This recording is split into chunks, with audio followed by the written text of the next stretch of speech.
welcome to country. We'll start the regatta schedule for this morning, which goes off in 4 minutes. I'm welcoming my co-commentator this morning, Clem Tang. G'day, Nathan. How are you, mate? I'm very well. What a beautiful morning it is. We're so lucky to have such good conditions, no nasty winds like the other day. Yeah, and I've looked at the weather forecast and it's going to be like this. Most of the day, the wind will get up towards lunchtime, but nothing more than nine knots of wind, all blowing from the north, which is great. So welcome to the 35th, I believe, Loreto Normanhurst Regatta. Loreto Normanhurst, the OGs of girls rowing in New South Wales. They were the first girls' school to row, and they celebrate, along with all Loreto schools, their 150th anniversary this year. We have race one already lined up. It's the schoolgirl para single scull. It's a recreational 500 meters. And in lane one from PLC, we have Rachel Lai. In lane two from PLC, Sailor Reid. From PLC, we've got Michelle Lai. And in lane five from Redlands, we've got Emily Horrocks. In lane six, a familiar name from PLC is Pelin Ozin. And in lane seven from PLC, we have Scarlett Sinclair. And they're already off. Their first race. It's good to see this season there might be more competition in the para single sculls, Clem. No, it's definitely encouraging to see this new emerging class coming together, and para is a really important aspect of rowing Australia, rowing New South Wales, and schoolgirl rowing, and it's really great to see more and more. Maybe next year there'll be 2 events. Maybe there will, yeah. If it goes like this, maybe we'll have heats and finals. So, as you predicted, it's possibly the names that you called out are doing good work here. I think it's the lane 7 still in line, which is PLC's Scarlett Sinclair. But you see on the far side, in lane 2, PLC Sydney's Rachel Lai also doing quite well out there, looking quite calm. But then the Redlands in lane 5 for Emily Horrocks is also looking quite composed. Yeah, this is going to be a close race, I think. In lane 2, I think it's maybe it's lane 1, Rachel Lai from PLC. Emily Horrocks from Redlands. And it looks like Scarlett Sinclair, I think. And we're going to go for the line. Looks like on the far side, Rachel Lai staying true to her lane, which is always good. She's got a length lead on Emily Horrocks. Rachel Lai takes the win. Emily Horrocks finishes second. And then Pelin Ozin takes third place.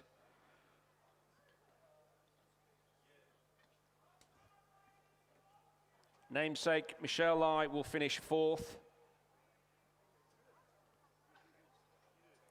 Sailor Reid finishes 5th. And coming in boat number 7, after a bit of a steering issue, we have Scarlett Sinclair.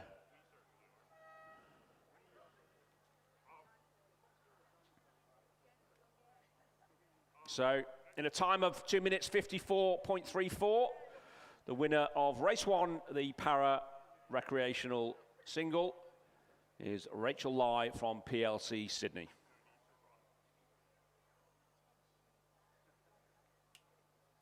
Rachel, if you can hear me, you will be getting a medal today. If you can scull to the pontoon, where you will receive the first medal of the day. And for all competitors and coxes and coaches, please be reminded, we will only be giving gold medals out today, no bronze or silver.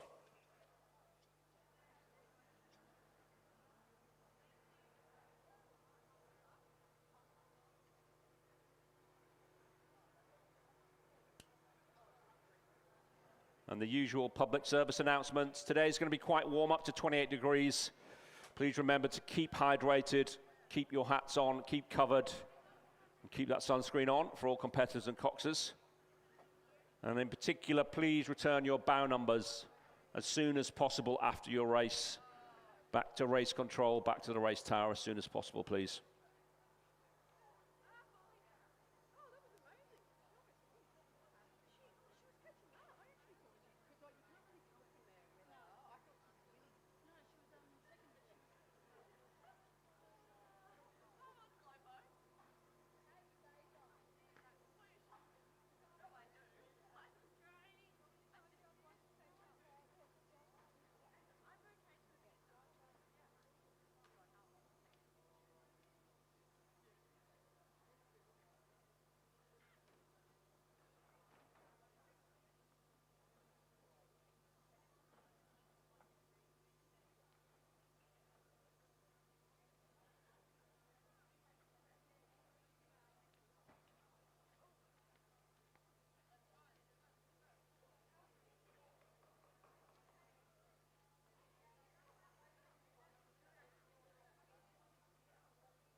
And lining up now is race 2, the Schoolgirl 4. In lane 4, we see that it's the Queenwood 2 crew of Elsie Hood, Charlotte Garner, Gemma Wirral, Claudia Gassman, Coxed by Jazz Salmon. In lane 5, we have the Queenwood 1-4, comprising of Flo Veach, Lucinda Doku, Isabella Kennedy, Scout Ferguson, Coxed by Alice Home. In lane 6, we have Loreto Kirribilli, Luella Cordaro, Julia Kearney, Lily Cadwallader, Zara Jean Folinsky, Coxed by Lulu Warren and coached by Monica Dunstan. And in lane 7, we have Queenwood 3 with Isla McMillan, Chelsea Yates, Lauren King, Tessa Calverley, and coxed by Stella Tumbers.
And we can see now, race 2, the Schoolgirl 4 is now underway.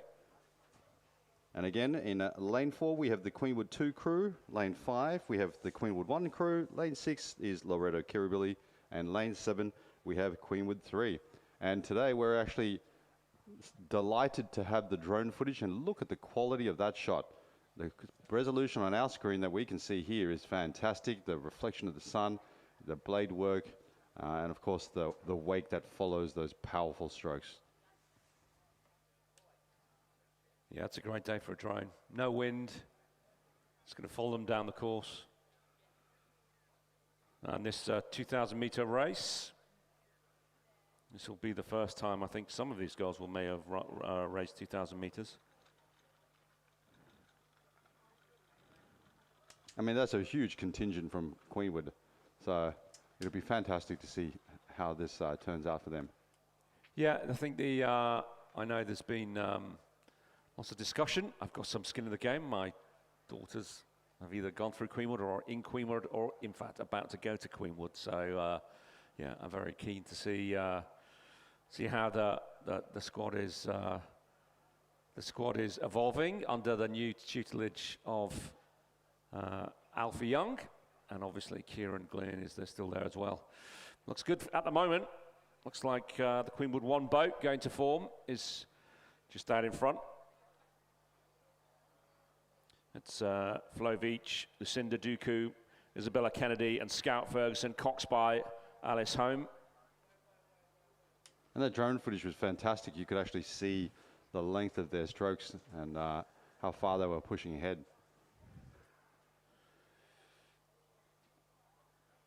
So as it goes through the first 500 metres, going to form for Queenwood. Queenwood 1, Queenwood 2, Queenwood 3 in the first 3 places. So then Loreto coming through, Luella Cordero, Julia Kearney, Lily Calwalder, Zora Jean Falinsky, and Coxed by Lulu Warren. Monica Dunstan is their coach. And again, Loreto, Kirribilli, boating out the same boathouse as the Queenwood girls. So they regularly get up in the dark hours of the morning and get out there in Middle Harbour under the tutelage of Amy Clay, who's got her own pedigree, an ex-Olympian in the sport, and now head of sport at Loreto, Kirribilli, I believe. And for those of you who don't know, Amy Clay is actually married to Alfie Young, so the winner of this might cause a few eruptions at around the dinner table tonight for those two.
We're just passing through the 1,000 mark, and again, coming in first place currently is the Queenwood 1 crew. In second is the Queenwood 2 crew, and in third place at the 1,000 is Queenwood 3.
And at the 1,500 mark, the rankings at the current time have not changed much. We still have Queenwood 1 in first place, Queenwood 2 in second, and Queenwood 3 in third. Everybody looking very relaxed and composed. And again, in these beautiful conditions, it just looks like mastery out there. What a wonderful race to be watching.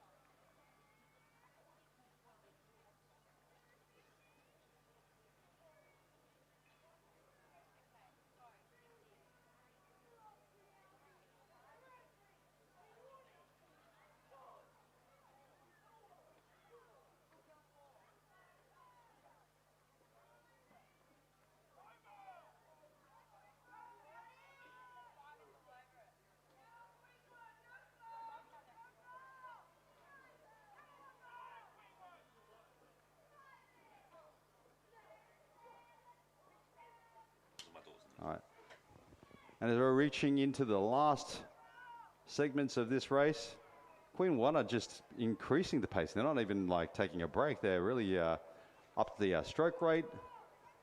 Blade work looks very clean and nice. Looking very relaxed and powerful as they pass through. The crew of Flo Veach, Lucinda Doku, Isabella Kennedy, and Scout Ferguson come in first place. Coxed by Alice Home. Congratulations, ladies. And please don't forget to turn around and head to the pontoon to collect your medal presentation. Coming in lane 4 was the Queenwood 2 crew of Elsie Hood, Charlotte Garner, Gemma Wirrell, and Claudia Gaspin. Coxed by Jazz Salmon. Followed by, in lane 5, Queenwood 3, Isla McMillan, Chelsea Yates, Lauren King, Tessa Calverley, and coxed by Stella Tumbers.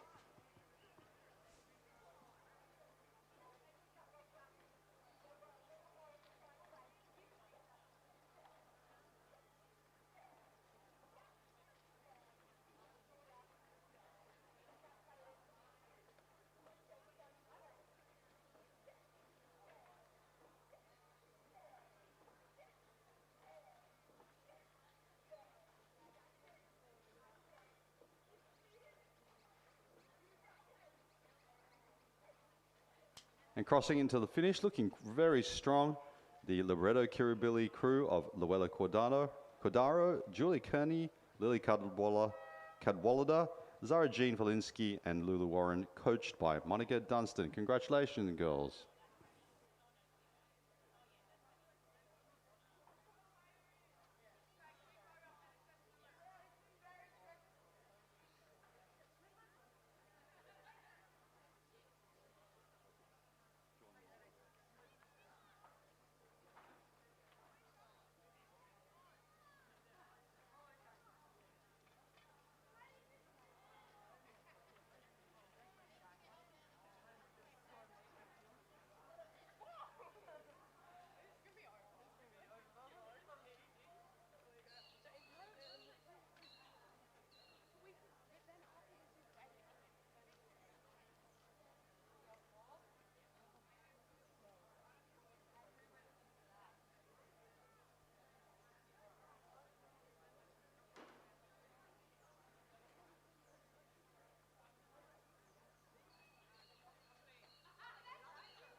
Okay, coming up to the third race of the day. It's the Schoolgirl Year 8 Double Scull, 1,000 meters. I think they're being lined up at the moment. This will be the first time that some of these girls have raced. Traditionally, the Normo Regatta is the first schoolgirl regatta of the season. So, give them support. In lane 1 from Sydney Girls, we've got Catherine Nee and Olivia Cheng. In lane 2 from Redlands, Ella Rose Young and Ella Forsyth. In lane 3 from Sydney Girls, we've got Christina Moe and Nina Kim. In lane 4 from Loreto Normanhurst, we have Harriet Granger and Macy Palmer.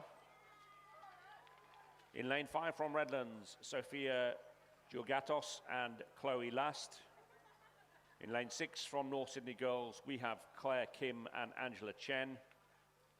In lane 7 from Sydney Girls, Nora Kim and Kashima Sabapathy. In lane 8 from North Sydney Girls, we have Yu Yen Liao and Oshi Duta.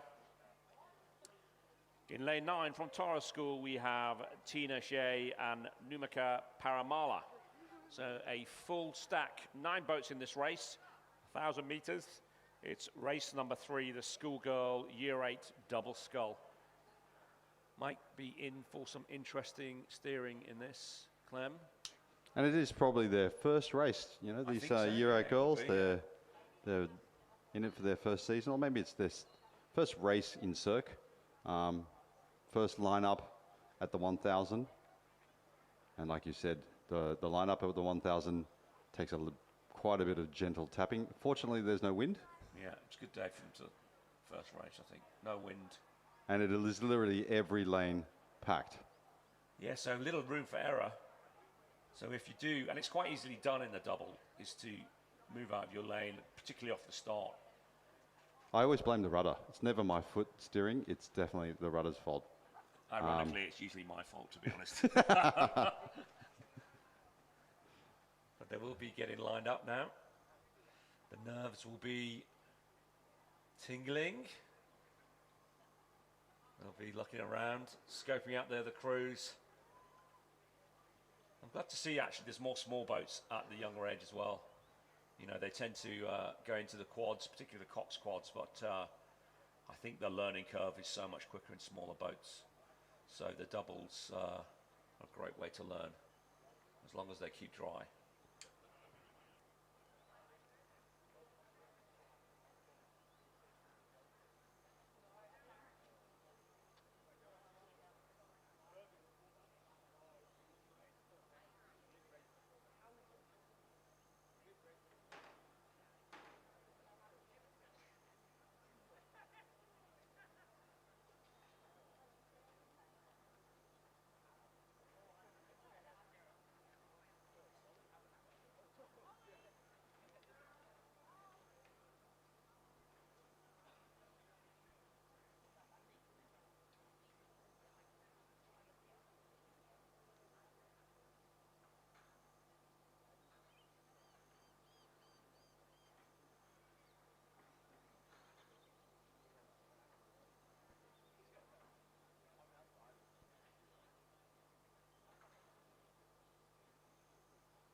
And we now have race 3, the schoolgirl year 8 double scull, underway after a tidy little lineup there between the 9 crews that are out there in the field.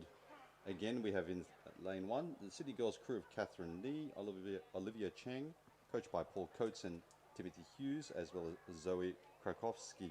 Lane 2, we have the Redlands crew of Ella Rose Young and Ella Forsyth. In lane 3, City Girls 2 with Christina Moe, Nina Kim, coached by again Paul Coates, Tim Hughes and Zoe Krakowski. Lane 4, we have the hosts Loreto Normanhurst 1 of Harriet Granger and Macy Palmer. We have a incident here. Good turn. Oh, bit of contact there. But the race must continue, and again, they can continue the race. This is going to be fantastic to see. Good recovery, girls. Lane 5, we have the Redlands crew of Sophia Georgigatos and Chloe Last. In lane 6 is the North City Girls of Claire Kim and Angela Chen. Looks like from the camera drone view, we do have a couple of crews battling it out there, looking quite even out there. In lane 7, we have the City Girls 3 crew of Nora Kim and Karishna Sabapathy. And in lane 8, we have North City Girls Yu Yam Liao and Oishi Duta. And in lane 9, Tara School's Tina Xie and Namika Paramala. Yes, I think that was a Loreto Normanhurst Redlands crew which had a bit of a bingle in the middle of the course. I think Norma were well in the lead, and then they must have caught a crab and skewed off to their left lane, and that obviously impinged on, maybe it was a Redlands crew which were coming up behind. But they seem to be all, well, they're all upright, which is probably the win. And they're all seem to be rowing, although one boat from this angle looks like to be going at a right angle direction to the rest of them. So they're obviously taking the scenic route, as are the boat to their left as well, who've moved from lane 6 to look like they're in lane now 7 and now in lane actually 9 now, and have cut right across the bows and in fact clashed with the boat which is in lane 8. So yeah, this is an interesting race, but again, it's all great experience for these girls. Their first race of the season, and particularly small boats. They will steer using there is rudders on these boats, but the more experienced racers will be able to keep them straight and tend to race just on paddle pressure on either side. But these girls will be definitely beneficial from the experience that they have today. And we can hear the umpires suggesting there is a few steering issues in the race. I think that might be the understatement of the year so far. It do look like it's the boat on the far side. Could that be Sydney Girls, Clem, on the far side? Yeah, according to the 500-metre mark, the Sydney Girls 1 was in the lead, closely followed by the Sydney Girls 2 crew. And in third place at the time was the Sydney Girls 3 crew, followed by North Sydney Girls, Redlands, Tara, Redlands, and Normanhurst, and then North Sydney Girls. Well, this is amusing to say the least, as we sit in this elevated position in the commentary box to see some of the steering decisions. I think they might be playing tag or, coming from my old university, a bumps race. See who can hit the other boat first. So it looks like the Redlands, actually, sorry, it's the Sydney Girls boat on the far side who've managed to keep in their lane a great straight course and are going to take a convincing win. Well done, Sydney Girls. As long as there's no more technical mishaps, we do have another double that's very close to shore. Hopefully they can ground the boat and not do too much damage there. But again, coming back to Sydney Girls 1 of Catherine Nee and Olivia Cheng, about to pass the line. Well done, girls, coached by Paul Coates, Tim Hughes and Zoe Krakowski. And then in lane 3, looks like also looking quite calm. We do have this, oh no, we did have a close finish there for lane 3. Lane 3 is coming in now, and that's the Sydney Girls 2 of Christina Moe and Nina Kim. And then we have a lane 7 crew of Sydney Girls 3 of Nora Kim and Karishma Sabapathi coming in third place. Well done to those 3 crews. We do have in lane 2 the Redlands crew of Ella Rose Young and Ella Forsyth making their way towards the finish. And then a strong finish looking like from Loreto Normanhurst 1, Harriet Granger and Macy Palmer.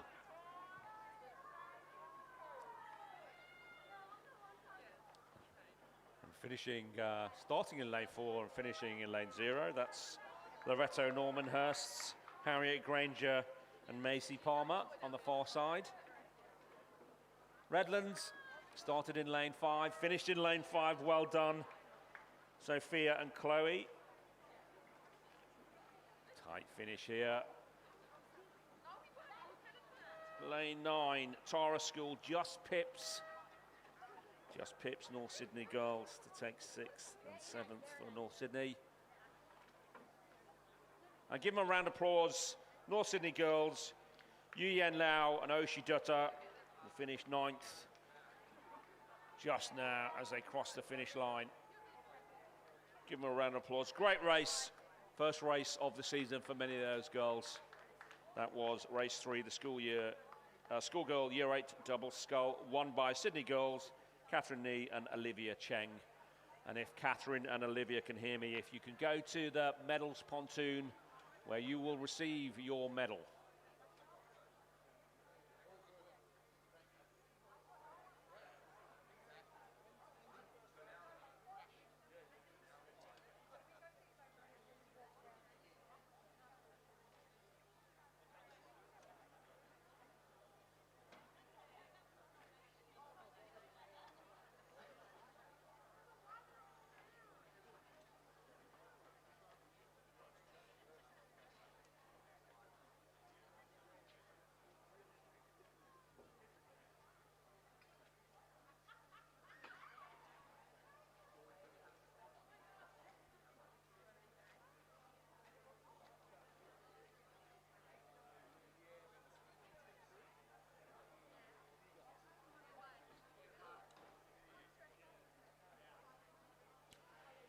And we have on the race course now the culmination or coming into the final stages of the schoolgirl year 8 single scull.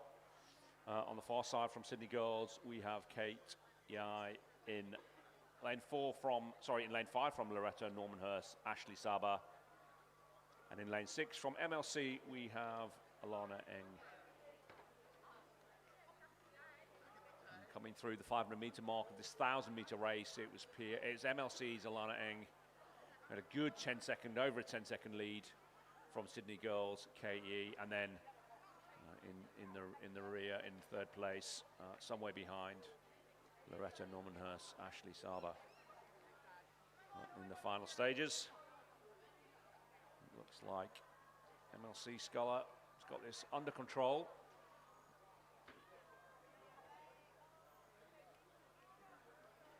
Very nice sculling technique here. These girls very inexperienced, new to sculling and new to rowing, but all of the scullers actually showing some great form. It's a lonely place out there as a single sculler.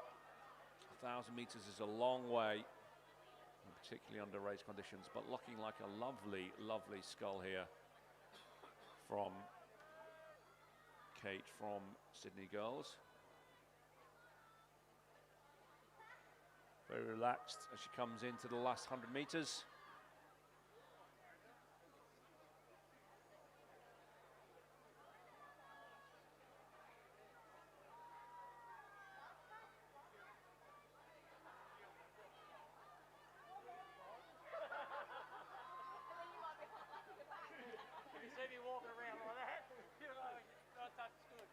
It's actually MLC's Alana Eng,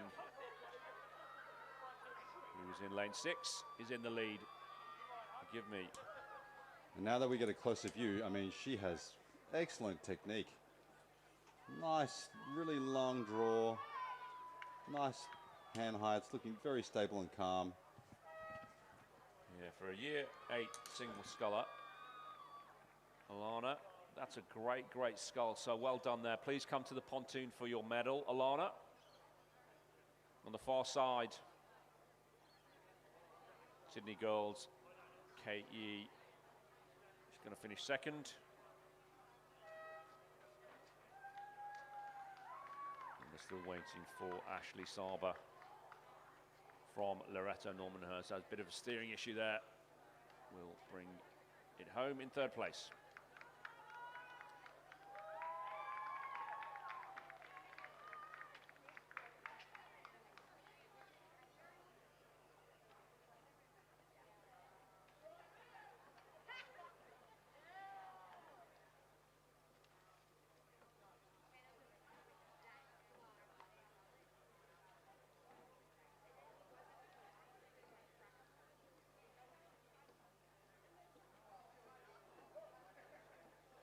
So give her a round of applause, Alana Ing. Sorry, it's Loreto Normanhurst, Ashley Saba, who will cross the finish line. Well done, Ashley. And we have, I think, our first 2,000 meter race of the day. So we go all the way to the end of the course. And it's race 5, the schoolgirl year 10-8. So these girls will have all raced each other before beginning of the season. So they'll be quite familiar with each other.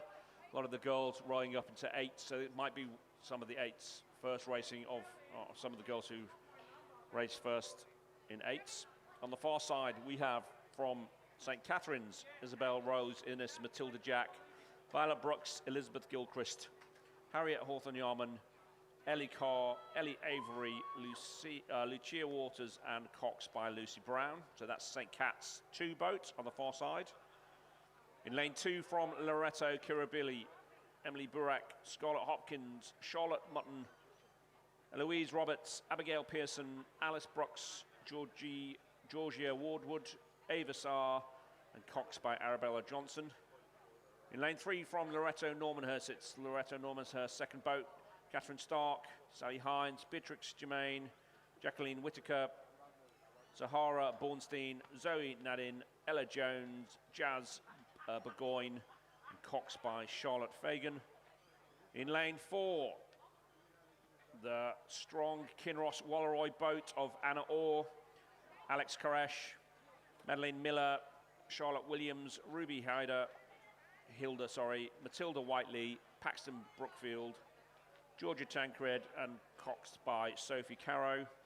In lane 5, Pimble Ladies, Azora Zhang, Alexandra Ritchie, Abby Pisani, Blair Elliott, Gemma Thiel, Rose Jones, Siri Tabenschlag, Madeline Garden, and Coxed by Emma Wang.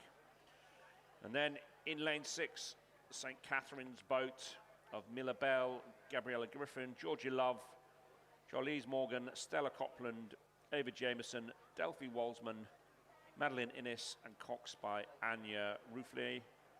In lane 7, the Loreto Normanhurst 1 boat of Alex Hare, Anna Ward, Lucy Meek, Ruby Matthews, Ruby Mullins, Poppy Bensley, Laura Dwyer, Amelia Edwards, and Coxed by Rosie Lennon. In lane 8 from Queenwood, we have Caroline Sun, Edie Birch, Edie Mosley, Chloe Grimmond, Jasmine Ramsey, Arabelle Line, Penelope Rolls, Vivi Walk, and Coxed by Juliet Yardley. And in lane 9 from Loreto, Kirribilli in the blue and the yellow, Lucy Bartlam, Xanthi Psychogeus, Abigail Lee, Ellie Bailey, Chloe Hunter, Edel Knox, Virginia Dixon, Rosie Massaro, and Sabella Bates is the Cox. So they're all lined up and not under yet starters' orders.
So, race 5 is underway. The schoolgirl year 10, 8.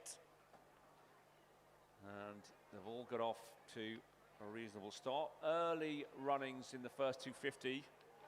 Looks like the Kinross Walleroy boat's got about half a length over Pimble Ladies. And the two boats which are certainly out in front. And then you can throw a blanket over positions 3 through to 6, I think.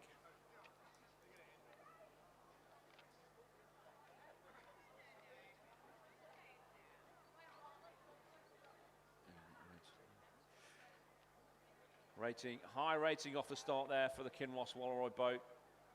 We're just checking their rates. It's up to 40, which is good. Some of these girls will be instructed to keep at a rate cap. Early season racing. A lot of the coaches used to say, hey, let's just go out. This is going to be your first 2,000 meter race. Let's just keep it at a rate cap. Whether or not they keep at that rate cap, who knows?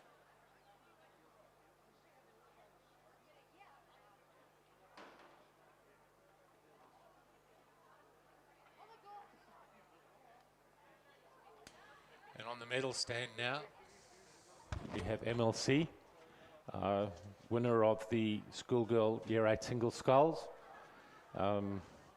Alana was absolutely amazing as she came down for a year 8 oarsman. Incredibly beautiful rowing. Well done.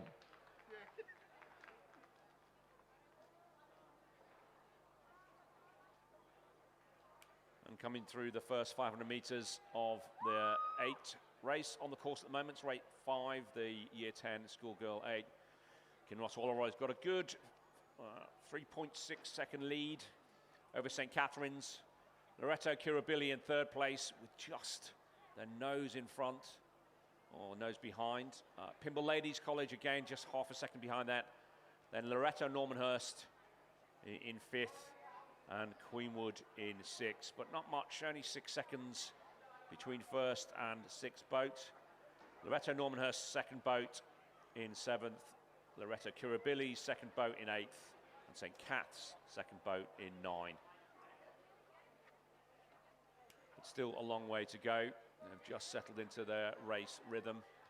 It will be the first time, I think the majority of these oarswomen will have raced 2,000 meters. And for many, having raced 4s and quads in the prior couple of years, it's may well be the first time in the big boat.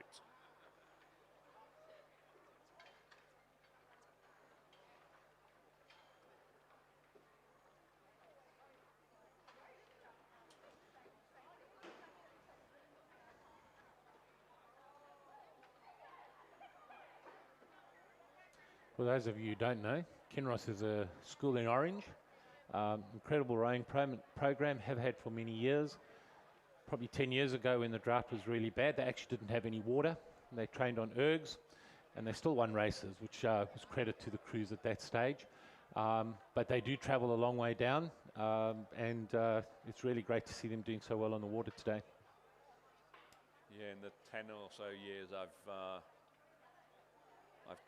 commentated on schoolgirl rowing. They've come to the fore. You know, recently Kinross Walleroy and certainly St. Cat's in the last couple of years put out some very, very strong programs. Very, very accomplished rowers, and we see that today as they come through the 1,000 meters. They've extended their lead to 5.5 seconds. So Kinross Walleroy 5.5 seconds in front of St. Cat's. Then we've got Loreto Normanhurst and Loreto Kirribilli in 3rd and 4th. Queenwood dropping off the pace somewhat in 5th. 6th, we've got Pimble Ladies College, which are falling back a bit. Queenwood have come through them. And then 7th, 8th, 9th positions are Loreto Normanhurst, St. Catherine's, and Loreto Kirribilli. Looking very comfortable, though, for Kinross as they're coming through the 1,500 metre mark, or they approach the 1,500 metre mark. It's also worth noting one of the Kinross coaches is Emma Fessy. And for those of you who've been around Normo for years will know Emma and her sister who used to row. And Emma is a world champion. So some brilliant coaching out at Orange. There's another name I recognise from that. I'm wondering if it's a daughter of Alex Koresh, who was quite a lightweight Aussie sculler, Hamish, and I think he's out that way. It may well be a relation. I don't know. I'll have to find out.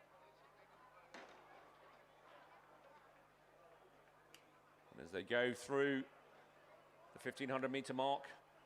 Loreto Normanhurst pushing back on Kinross. Loreto and Normanhurst have moved up to second, actually. Kinross have maintained their lead. It's dropped back by about a second. Loreto Normanhurst, a great third 500 meter. They've taken over St. Cath's. St. Cath's are now in third place. Loreto Kirribilli still in fourth. Queenwood trying to eat into that lead on Loreto Kirribilli in fifth. In sixth, Pimble Ladies. In seventh, Loreto Normanhurst 2. Eighth, St. Cath's 2. And Loreto Kirribilli 2. So Loreto Normanhurst, boat to watch. Strong third 500. Can they catch Kinross Walleroy, row them down the last 500 metres? It's going to take a Herculean effort here, but you know what? I think they're making a move. It's getting much closer now. I think that Kinross are under a bit of pressure here from the boat in lane 7, the Loreto Normanhurst boat. Their home regatta, they're coming home strong.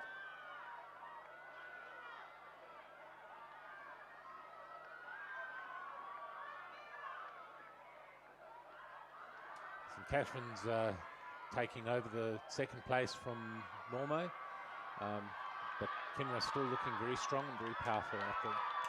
It's going to be crazy. They're going hard. Normo are going hard. See if they can row them down. They'll turn up for the Bucks if they do. But the leaders from the start to the finish with just over a length. But a great second place there for Normo. St. Catherine's being rowed over. And a good showing there also for Loreto Kirribilli, who finish in fourth place. Greenwood will come in fifth. Pimble Ladies just keeping themselves half a boat length in front for sixth. And then in lane 3, Loreto Normanhurst second boat. Then we'll have on the far side St. Cath's second boat in 8th, and Loreto Normanhurst Loreto Kirribilli in the blue and the yellow will finish in 9th place. So good win there for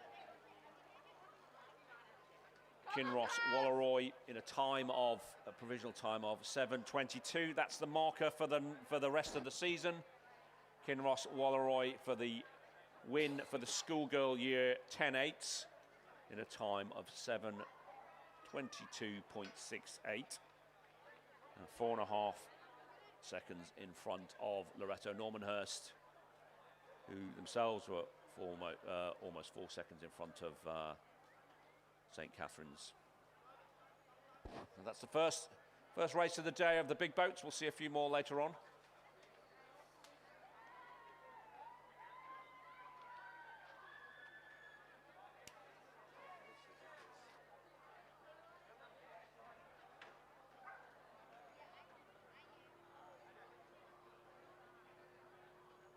The next race, we're going to move back up to the 1,000 metre mark. It's race 6, the schoolgirl year 9 Coxed Quad Scull Division 1.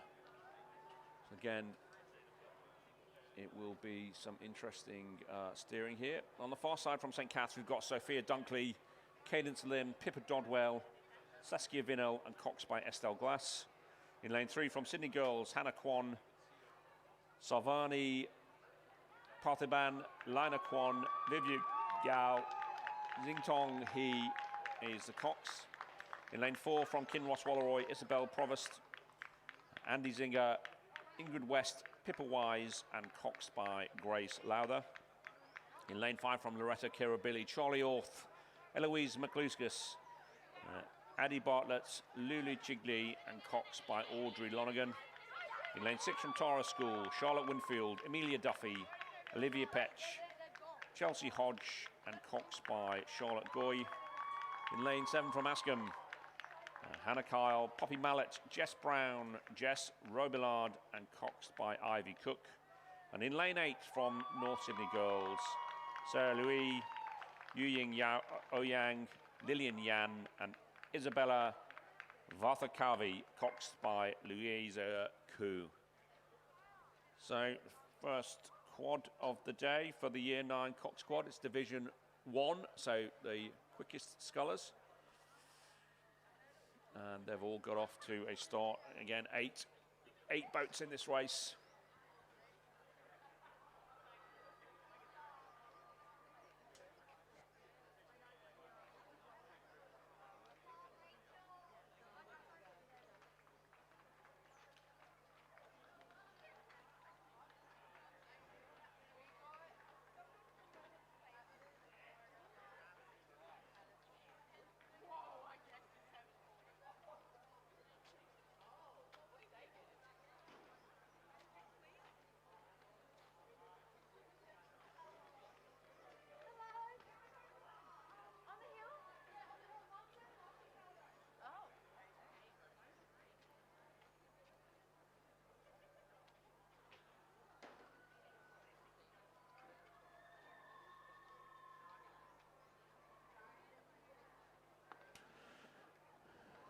So as we go through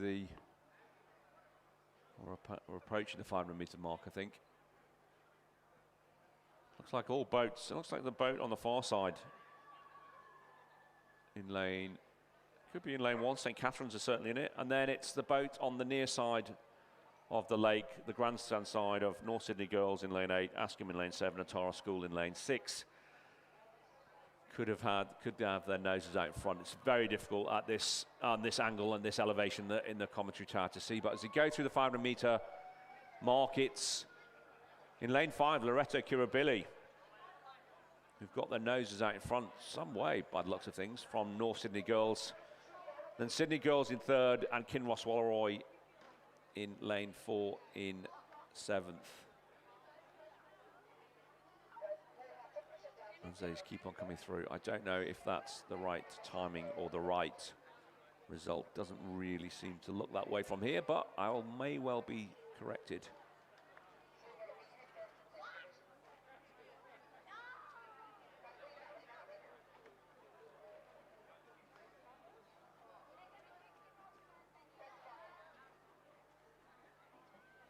So from this position, it looks like St. Catherine's have got their nose out in front. And it might be from Tara School in lane 6 and then Askham just over their left shoulder in lane 7. Look to be the first 3 boats, certainly from this darling. And then it will be Loreto Kirribilli, North Sydney Girls, and Kinross Walleroy, who have dropped back some way. So as they approach the last 100 metres, it will be close run thing between St. Catherine's in lane 2 on the far side of the lake from the grandstand and Tara School, who themselves are being pressured by Askham over on their left-hand side. On their right-hand side, Loreto Kirribilli. But it looks like St. Catherine's have realised they've got this in the bag. Good win here for St. Catherine's as they creep over the line to take first place and a place on the podium, please, ladies. In second, it's going to be Tara School, just keeping off Askham, who finished 3rd, and Loreto Kirribilli, who are a canvas behind in 4th. Sydney Girls and North Sydney Girls are going to duke it out. It's Sydney Girls who are going to take 5th. In lane 8, from North Sydney Girls, they'll take 6th. And there's a bit of an issue. I think that we have an equipment issue there with the Kinross Walleroy boat. Looks like the sculler in the number 2 seat may have a bit of an issue there. These things happen in racing as they take the final position.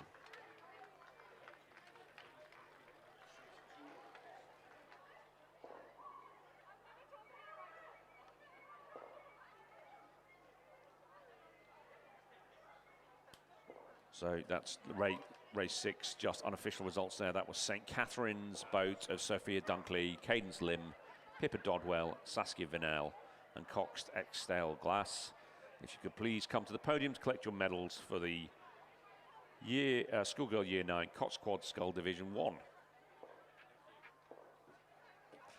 We'll move immediately to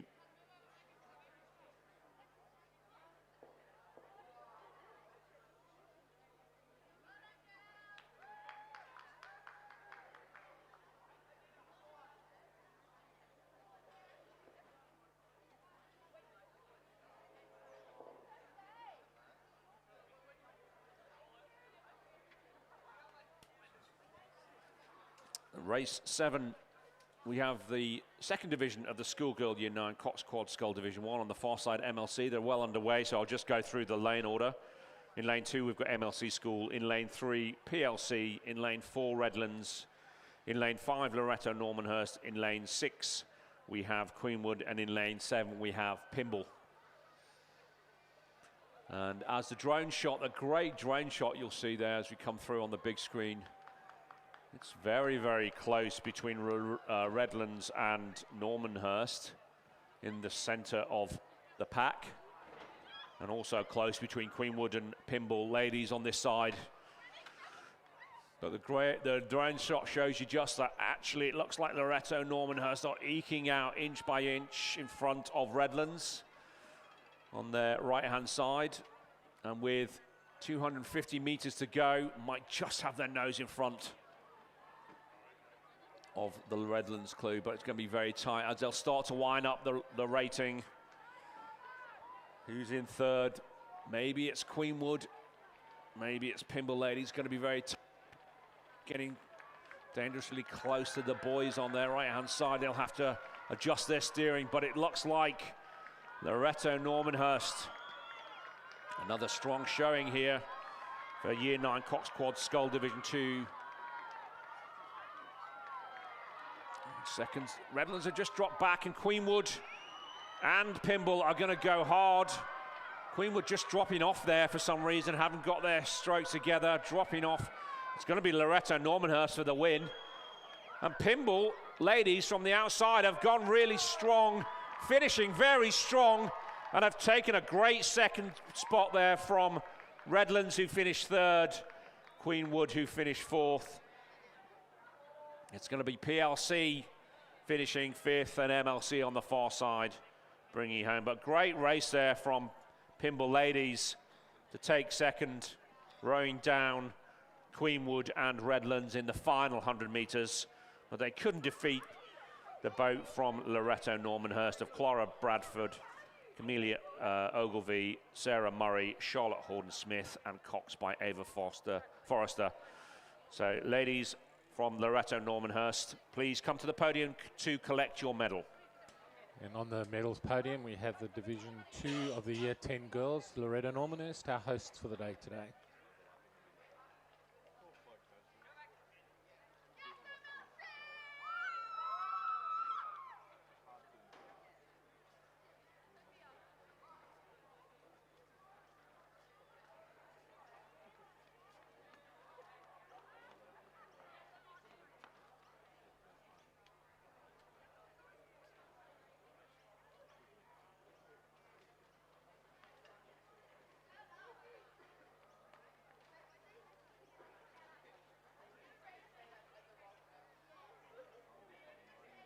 We have a sculler in the water in this race in lane 1 at the start, and rescue's been called.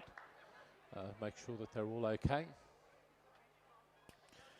And so that's race 8, the Schoolgirl Year 9 Cox Quad Scull Division 2. Division 1. On the far side, North Sydney girls. Sikai Dai, Chloe Wang, Alicia Chung, and Sherry Guerrero. Cox by Grace Out. In lane 3, we've got Pimble Ladies, Lucy Woodbridge, Avika Kapoor, Emma Lloyd, Sky Mitchell, and Cox by Jessica Pitford. In lane 4 from PLC, we've got Vanessa Feltis, Matilda Kirkwood, Maha Burnett, Lily Burrows, and Cox by Zara Shabolt. In lane 5 from Redlands, Fiona Russell, Scarlett Coles, Isabel Wimple, Miranda Tuhil Gonzalez, and coached by Alice Bernath. In lane 6 from Loreto Kirribilli, Sophie Dobbin, Allegra Johnson, Harriet Fallon, Lily Hyman, and Cox by Eloise Mikkonen.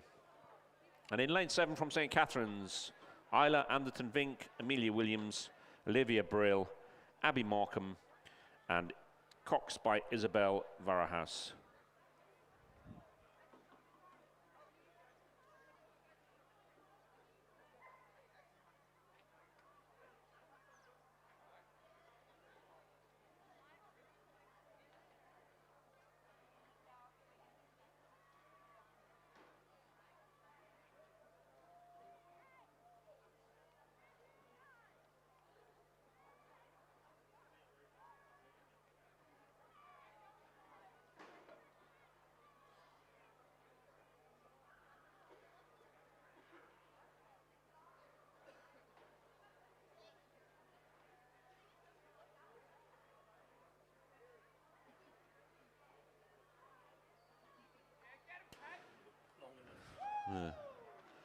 So race 8, as they came through the 500-metre mark, it was Pimble Ladies in the lead by almost 10 seconds from Loreto. Kirribilli in second.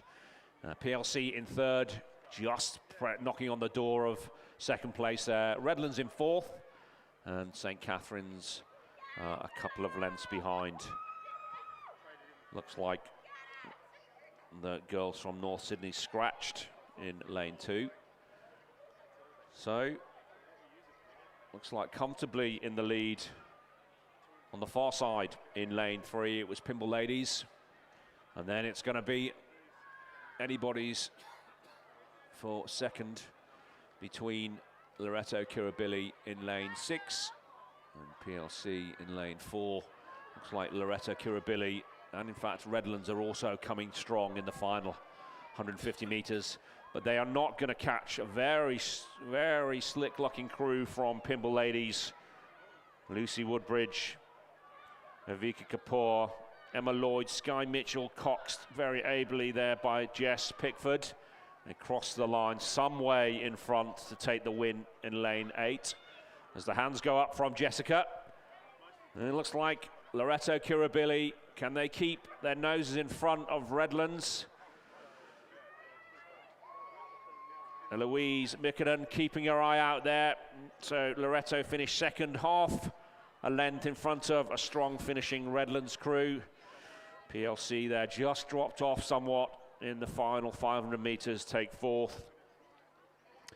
And then we have a bit of a it looks like an equipment break here from the St. Cat's boat. The bow oarswoman there, looks like she's broken a skull. So these things happen in racing. Absolutely nothing you can do with that. Yeah, there you go. You look at that, folded in half.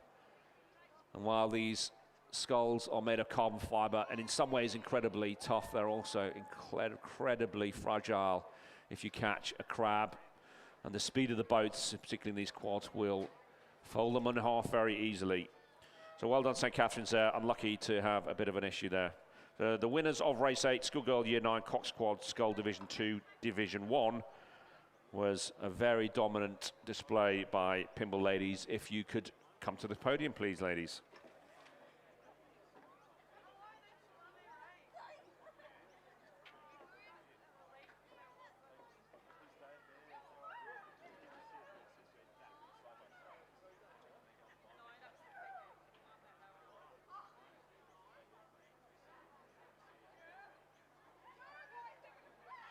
So going on to the podium now, we have the Schoolgirl Year 9 Cox Quads St. Catherine's, who did an amazing job in that race.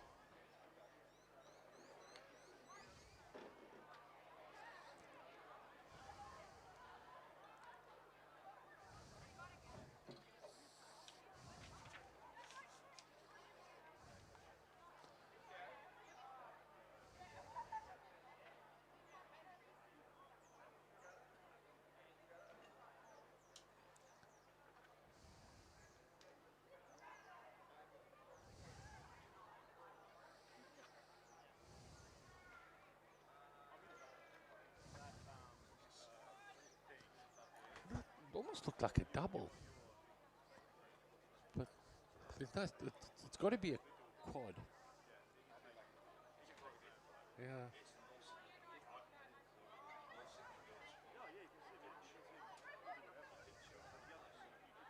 Must be then, yeah. Yeah, it's definitely a quad. There's a slight delay in racing at the moment. You'll see there from the shot. It was the girls from North Sydney had a bit of an issue. They look like all to be back in the boat now and will be escorted off the course lest they hold up racing by the umpires. And we will have the lineup for race 9, the Schoolgirl Year 9 Cox Quad Scull Division 2. On the far side, we have Loreto, Normanhurst, Annie Shepherd, Camilla Lamp, Constance Whitaker, Kate Dean, and Cox by Harriet Portelli. Kinross Walleroy 2, Elizabeth Latham, Millie Dimmock, Claire Bruce, Tilly Tancred, Cox by Asher Jones. From Queenwood, we have Sophia Curti, Charlotte Butlin, Ella McIntyre, Imogen Stewart, and Coxed by Katarina Yao. In lane 6, Sydney Girls, Freya Han, Claire Wang, Cindy Shi, Advita Prasad, and Coxed by Eva Lee. And Tara School, Caitlin Yu-Wono, Kitty York, Avery Eng, and Tara Miley, and Coxed by Piper Walker.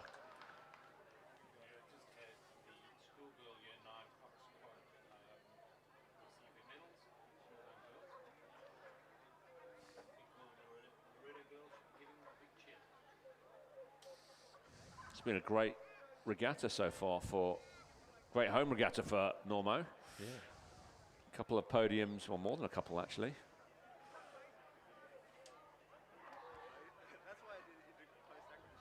Yeah, okay, confirmation.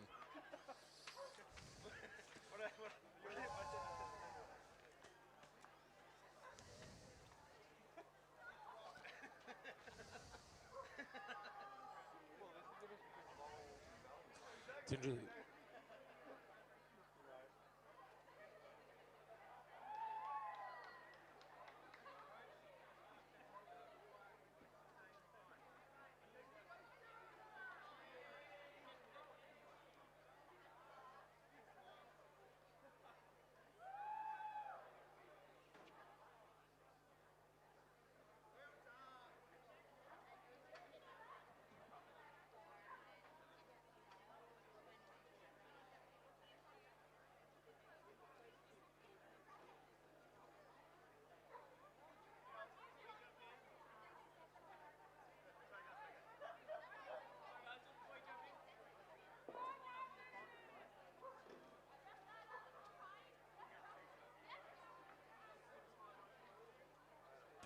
Coming onto the podium now, we have the schoolgirl Year 8 double sculls with Sydney Girls, who rode a great race, receiving their medals. Well done, girls. And we have now got racing underway again after a slight pause. So this is race 9. This is the schoolgirl Year 9 Cox Quad Scull Division 2. On the far side, Loreto Normanhurst. In lane 4, Kinross Walleroy. In lane 5, Queenwood. In lane 6, Sydney Girls. And in lane 6, Tara. So 5 boats in this race.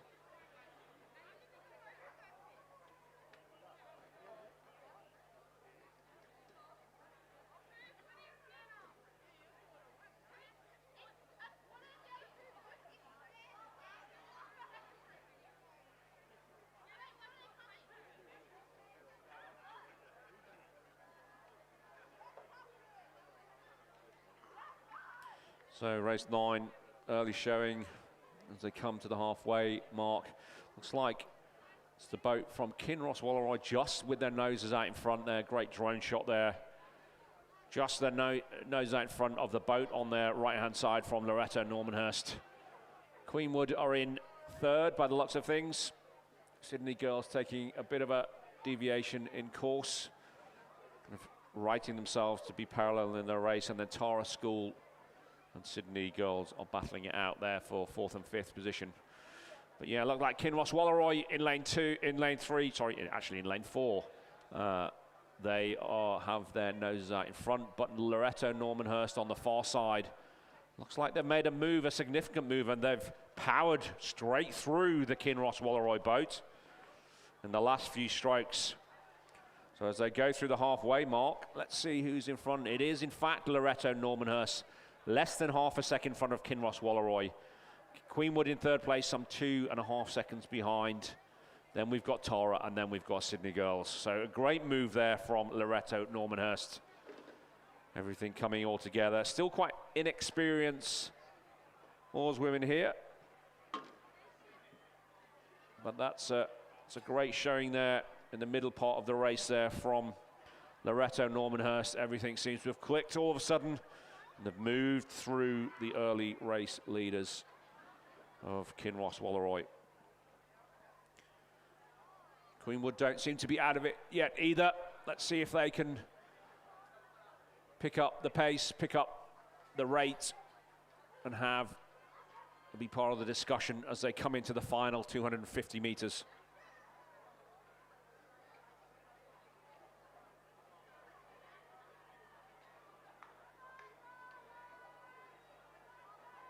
So it looks like from the drone shot there, Normo extending their lead, having rode them down and rode them through on the far side. Looks like Loreto Normanhurst are pulling away every stroke from the ladies on their left-hand side from Kinross Walleroy, who may be tiring somewhat, and have certainly opened the opportunity for Queenwood to come back at them. Queenwood, again, pulling up alongside them as we speak and going through them.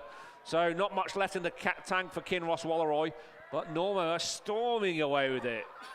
Every stroke extending the lead, but you know what? Queenwood may have just left it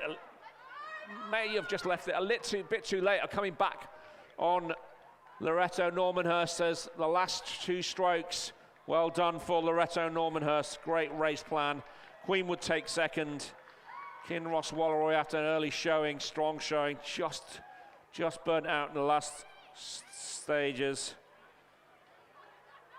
It's going to be Tara School keeping off Sydney Girls to finish fourth.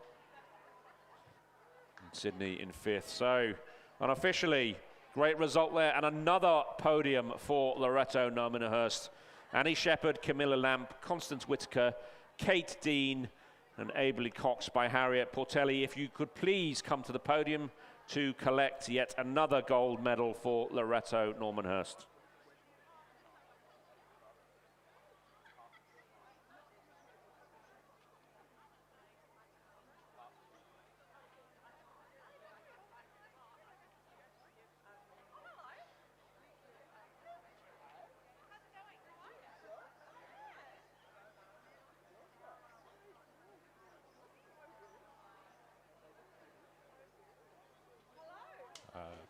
The next medal presentation is race 8, the schoolgirl Year 9 Cox Quad Sculls Division 2 and Division 1, and we have Pymble ladies moving on to the podium now.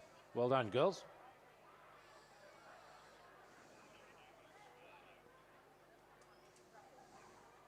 In your order, girls, in your order. Stroke to Cox.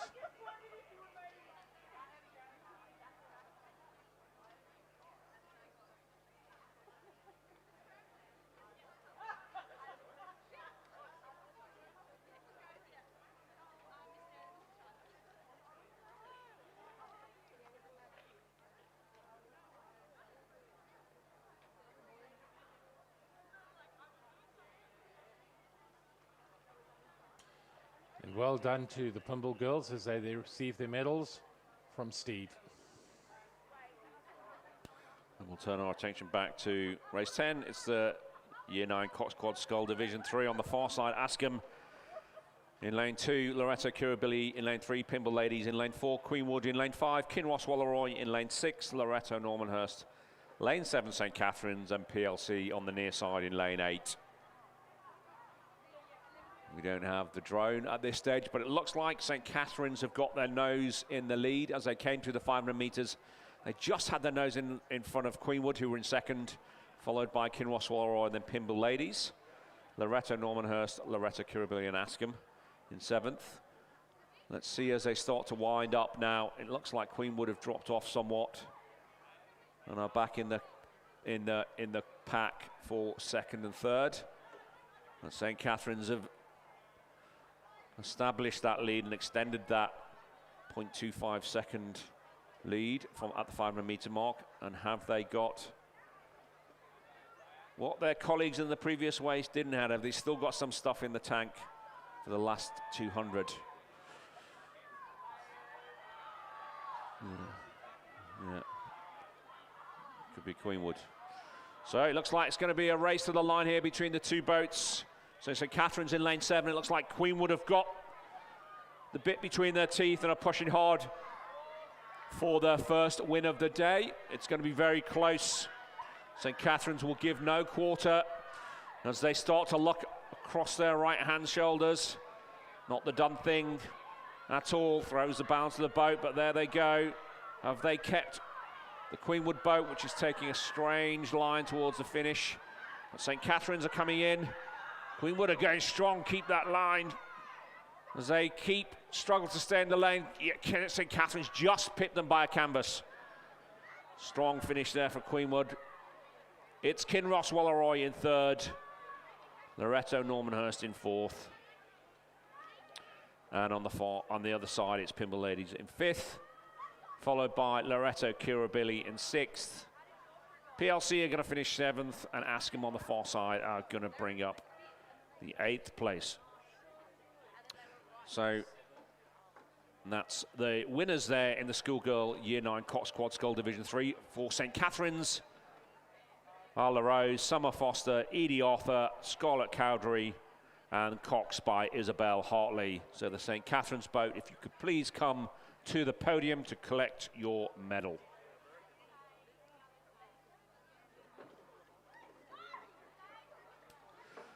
More shenanigans in the schoolgirl Year 9 Coxed Quad Scull Division 4. On the far side, Pimble Ladies in lane 4, St. Catherine's in lane 5, Loreto Kirribilli, lane 6, Loreto Normanhurst, and in lane 7, Queenwood. As I went through the 500-metre mark, it was Queenwood who had almost a 5-second lead over Loreto Normanhurst.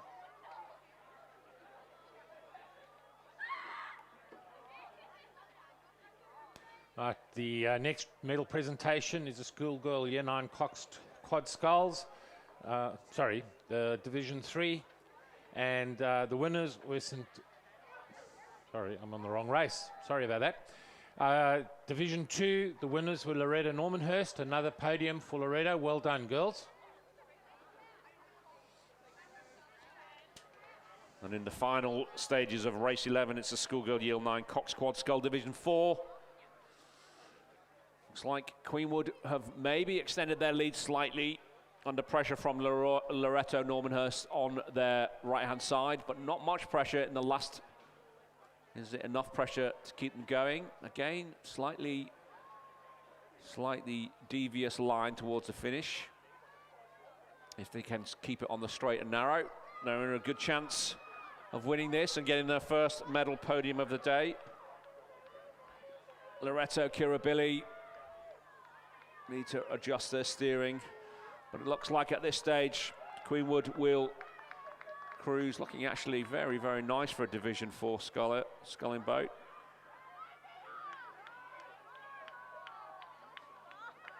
It will be Loreto Normanhurst holding off Kirribilli, St. Cat's and Pimble on the far side. A nice piece of sculling there from the Queenwood boat to take the win. The first win of the day, I believe, for the schoolgirl Year 9 Coxed Quad Scull Division 4. That's Neve Sweeney, Manuela Taylor, Georgia Self, Annabella Garner, and Coxed by Mila Beavis. If you can come to the podium for your medal, please. Well done, girls. There's Loreto Normanhurst in second. Loreto Kirribilli sorted their steering out and finished an admirable third. Pimble are going to finish fourth and fifth. By just half a length behind is St. Catherine's.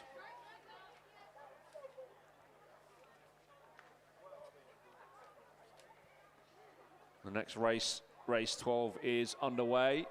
It's Division 5 of the same Year 9 Coxed Quad Scull. On the far side, Pimble Ladies in lane 1. In lane 2, it's Queenwood. In lane 3, Loreto Normanhurst. In lane 4, Loreto Kirribilli. In lane 5, Loreto Normanhurst. In lane 6, Pimble Ladies. In lane 7, it's Queenwood 2. And in lane 8, Loreto Kirribilli. So 8 boats racing.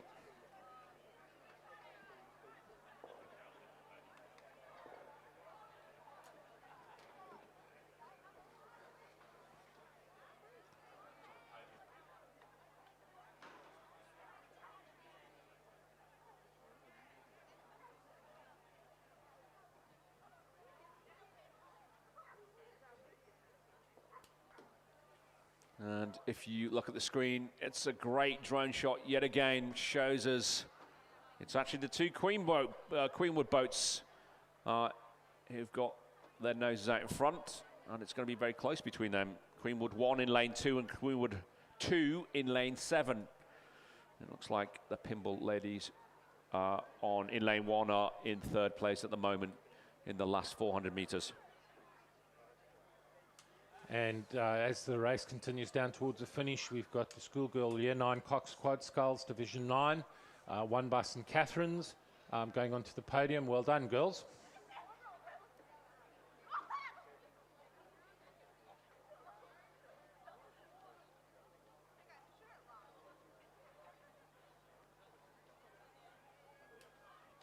So looks like order's been slightly restored in the 2 Queenwood boats. The Queenwood 1 boat was looked like to be behind off the start, but seemed to have gone into the lead. At the moment, there's an issue there with Pimble ladies who've just stopped. They might have caught a crab in lane 1, but that actually gives Queenwood 1 more comfort. Queenwood 2 in 2nd at the moment, but they're under pressure from Loreto Normanhurst in lane 3. See if they can keep it together. On the far side, Scarlett Clark, Elisa Newton, Thea Edgerton, Maddie Ellison, and Coxed by Marley Troller. Got this under control. Again, some nice sculling there exhibited from the Queenwood boat. Working with the boat, pushing all together, pushing the boat away from them all together. And catching more or less in time, finishing in time. Will get you a long way, as Queenwood have demonstrated there, as they take the win. The 2nd win of the day. It's the Queenwood 1 boat. Takes it from the Queenwood 2 boat in 2nd position. It is going to be the dark blue, black and yellow of Loreto Normanhurst, who are going to finish 3rd. And it's going to be really close for these next positions. Just looks like it's going to be Kirribilli for 4th, Kirribilli for 5th, and on the far side, Pimble ladies for 6th. Loreto Normanhurst, 6th boat, and then Pimble ladies bring up the rear.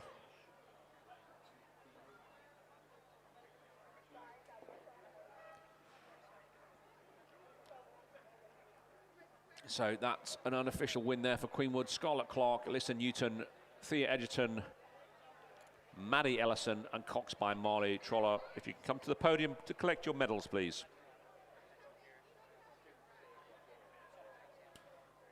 And the final race of Schoolgirl Year 9, Coxed Quad Scull Division 5. This is race 13. On the far side, Queenwood. In lane 4, Loreto Kirribilli. In lane 5, Queenwood. In lane 6, Loreto Normanhurst, and in lane 7, Queenwood.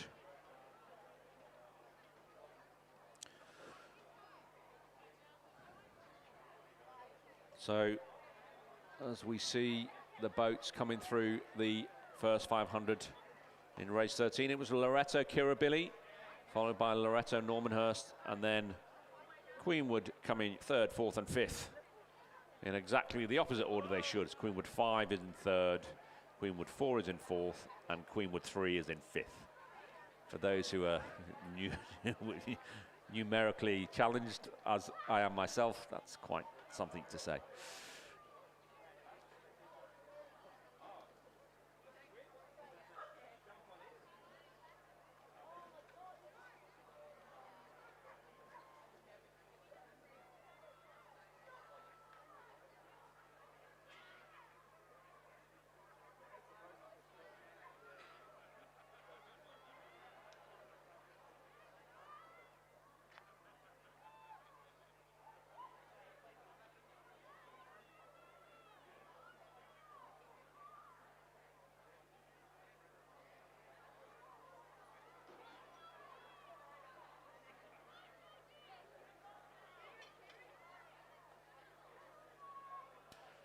So it looks like the boat from Loreto Kirribilli in the blue and yellow, distinctive, always distinctive.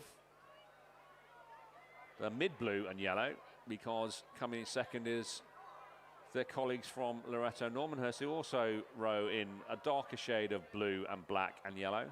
But it's the Loreto Kirribilli boat of Grace Ryan, Grace Zuckerman, Georgie Ryan, and Matilda Murphy, and Coxed by Francesca Heath, who take a very dominant win there. Loreto Normanhurst will finish second. Sienna Weston, Lily Sam, Nikita Duff, Lucy Giblin, and Miller McMillan finish second. And then we have, in order, Queenwood 5 finish third. Queenwood 3 finish fourth. And Queenwood 4 finish fifth. So if the boat from Loreto Kirribilli of Grace Ryan, Grace Zuckerman, Georgie Ryan, Matilda Murphy, and Francesca Heath, please come to the podium to collect your medal.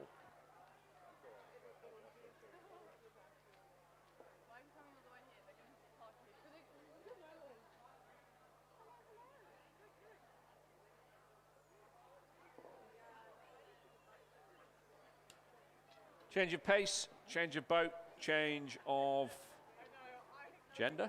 It's the first boys' race of the race today. All Redlands scullers, double scullers, should I say. So this is race 14. It's a 1,000-metre race. The schoolboy year 9 double scull. So we'll go from the far side. All, as I said, all Redlands scullers. Julian Lundberg and James Foley in lane 3. In lane 4, Sam Parson and Lockie Balderstone in lane 4, as I said. In lane 5, we've got Logan Trass and Calvin McNabb.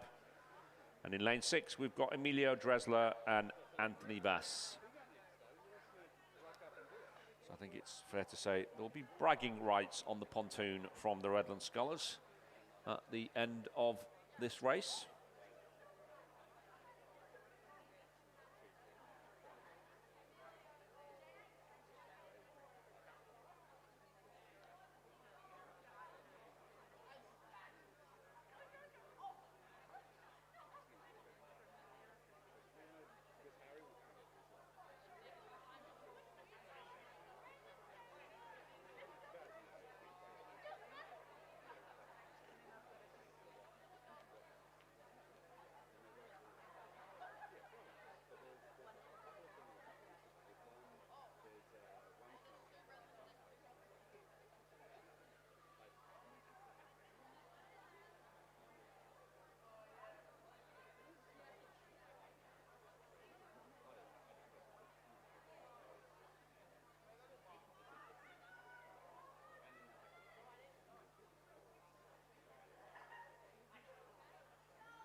So here a strong showing from, looks like Sam Parsons and Lockie Balderstone, who've actually dominated this race, dominated their peers in year 9 to finish very, very strongly.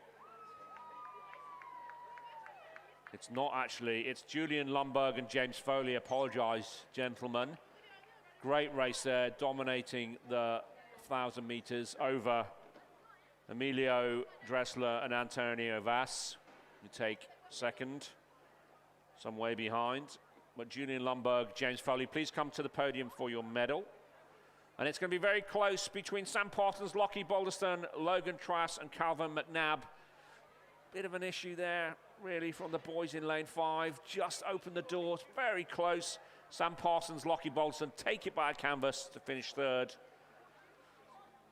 by half a second from Logan Trask and Calvin McNabb. So unofficial there, the winners, Redlands, Julian Lundberg and James Foley. Please come to the podium to collect your medal.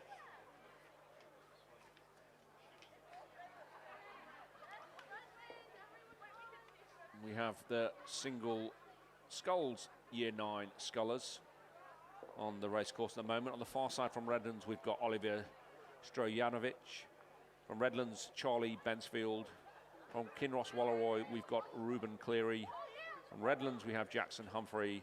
In lane 6, Bear Whitelaw in lane 6. In lane 7, we have Alex Dunnett. And in lane 8, we've got Zachary Matthews.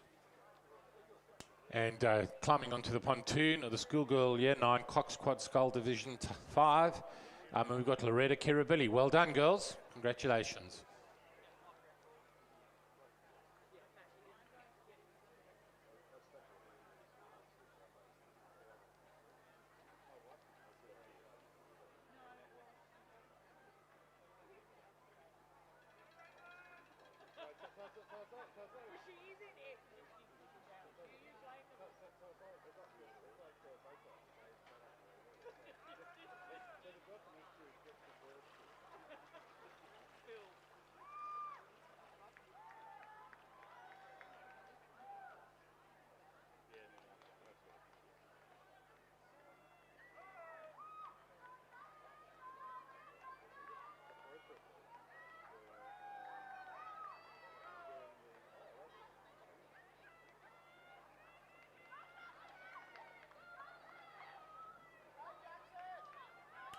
So it looks like this is a Redlands battle for supremacy. Halfway through, it's Jackson Humphreys in lane 5. He's maintained his lead from the halfway line. He's getting pressured by lane 6.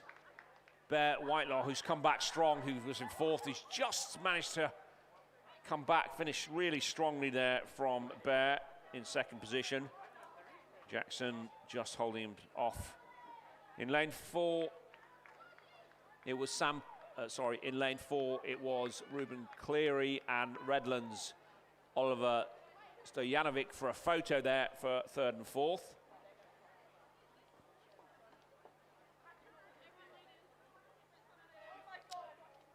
Alex Dunnett coming over the line there from Redlands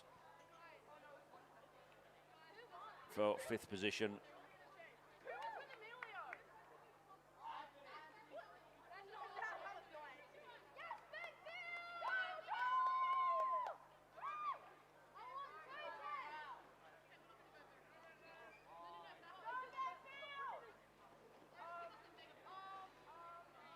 So just coming over the line. Give him a round of applause. Charlie Benfield from Redlands, who's going to bring up the rear there. We appeared to have Zachary Matthews a scratch.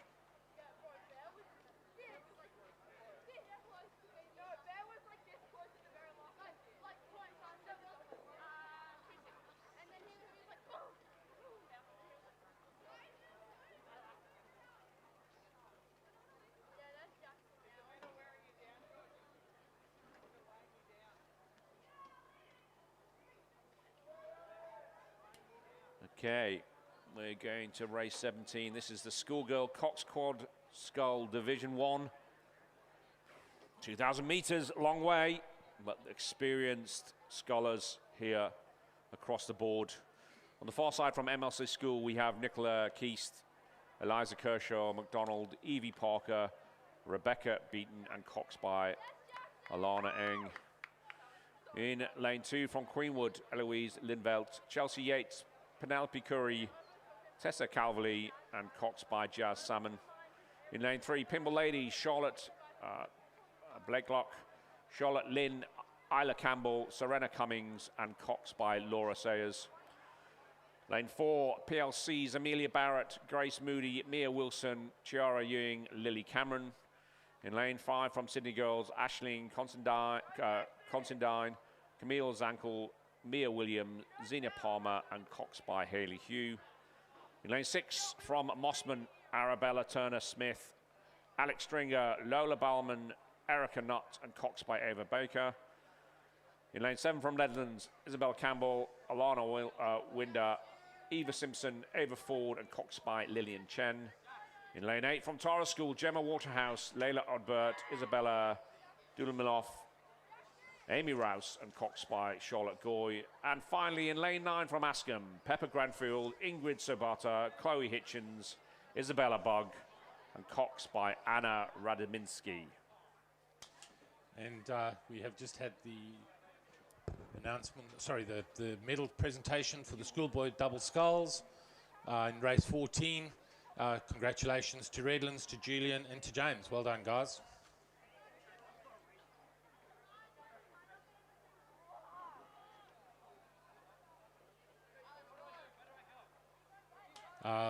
Coming onto the podium are the girls from race 11, the schoolgirl year 9 Coxed Quad Scull Division 4. Get their prizes from Steve Charters again. Well done, girls. And jump on the podium.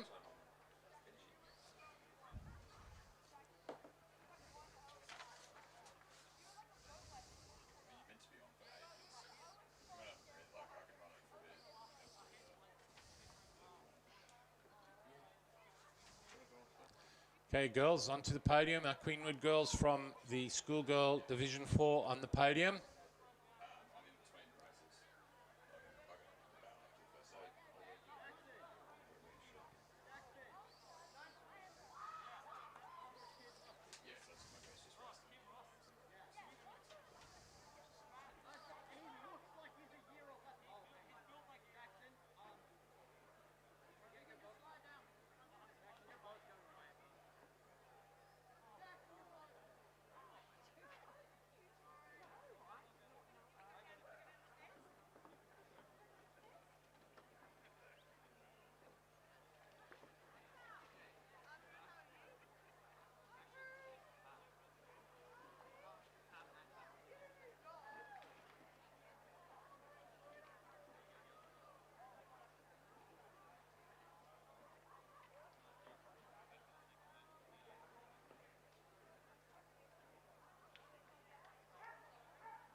I apologise, this is race 16, which is off. It's the actual schoolboy Coxed Quad Scull, 2,000 metres. I'll give you the lineup again. It's in lane 1.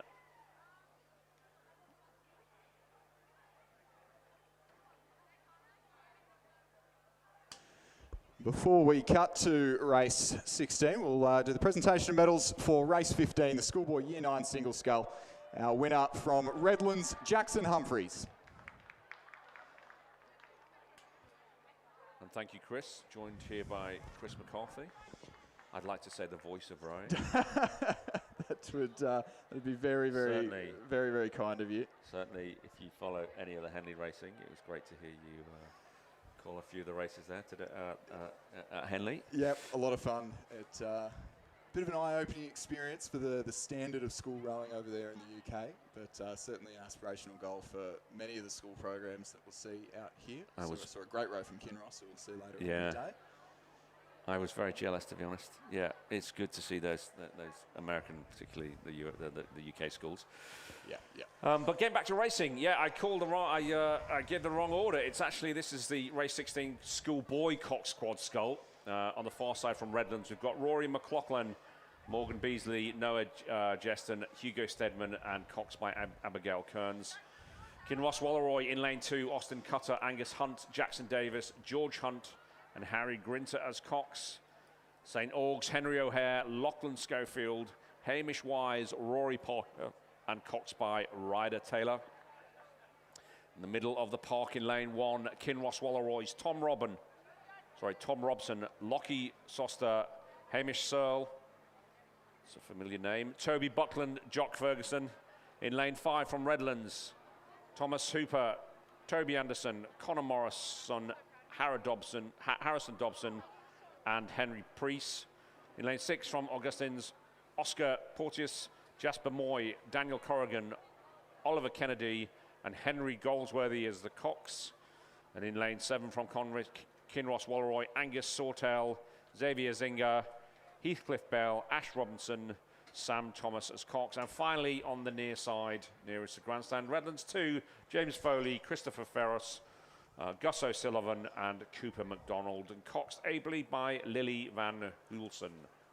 And just down on the presentation dais in front of us, presentation medals for the Year 9 Schoolgirl Year 9 Quad Division 5, which was won by Queenwood, Scarlett Clark, Alicia Newton, Thea Edgerton, Maddie Ellison and Marley Troller the Coxswain. An interesting race in prospect here with the schoolboy quad. We've got been lucky enough here at the Loreto Normanhurst Regatta to have the drone following for the full 2,000 metres of the course. We're getting a great picture here following these leading 3 crews. At the 1,000 metre mark, it was very, very tight indeed. It looks like St Augustins, who are just on the right-hand side of the picture, if you can see the big screen or you're joining us on the live stream, just dropped back there. At St Augustine's crew, coxed by Ryder Taylor, who next week is off to Turkey to cox the senior beach sprints mixed quad at the World Championships. But certainly no rough water here to contend with. They've just dropped back now, and it looks to be a 2-horse race between Kinross Walleroy and Redlands, which, if memory serves me correctly, was a very similar situation at the first regatta of last year. Kinross very quick all through the season, but weren't quite able to convert at the National Championships. And then obviously went over and had a good, came up against some tough competition of Shiplake at the Henley Royal Regatta. But that Kinross crew there on the screen of Tom Robson, Lockie Soster, Hamish Searle, Toby Buckland, Jock Peterson, the Cox, who are just leading by canvas from Redlands, Thomas Hooper, Toby Anderson, Connor Morrison, Henry Dobson and Henry Priest, the Coxswain. So Kinross with a bit of a move there in the third 500, but they haven't quite been able to shake the boys from the north of Sydney Harbour there. St Augustine's just trailing back in no man's land there in third. They're a good way clear of fourth, but a good 2 or 3 lengths now, just not quite able to hang on in the second half of the race. And it's the Redlands number 2 crew sitting fourth, and Kinross 2 and Kinross 3 rounding out the field. Well, not quite rounding out the field with the second St Augustine's crew back there in 7th place, and the final Redlands crew there in 8th at the 1,500. But it is still Kinross Walleroy in that blue boat. They're almost a length clear now of Redlands in the closing strokes of this race. They'll be looking around their coxswain of Jock Peterson will be telling them that they're almost at those red buoys that signify the last 100 metres of the course, and certainly not letting off the pace. Redlands just maintaining some overlap, but in the Cox quad, the quad's a pretty quick moving boat, pretty hard to change the pace at this late stage of the contest. Kinross Walleroy take their final 10 strokes or so towards the line. Redlands throwing everything at it. I think they might have just made up a foot, but it will certainly be too little too late. The might of the Central West there, Kinross Walleroy, will come and take first blood of the season in the schoolboys Coxed quad. Little look over the shoulder from Tom Robson in the bow seat and confirms they are across the line. Of just broken clear water in the dying strokes there. Kinross first, Redlands second. St Augustine's with a fast start but unable to hold on in third place. A tight battle between Kinross and Redlands once again in their second cruise, and it'll be Kinross over Redlands again in lane 7 and lane 8. The Kinross 2 crew ahead of the Redlands 2 crew. Kinross 3 crew be well clear of the remaining contenders in this race.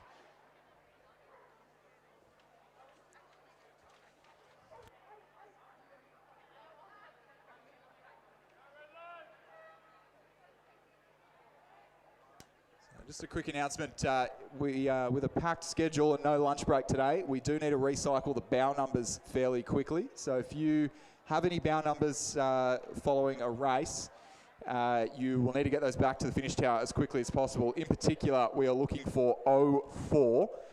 And if I can get to it quickly enough, I will name and shame the crew that has not brought back their bow number. Well, 04 is Kinross, who just the Kinross sculler in the schoolboy year 9 single scull. So Kinross 04, Benny Watt, please get that bow number back to the finish tower as quick as you can, please, mate.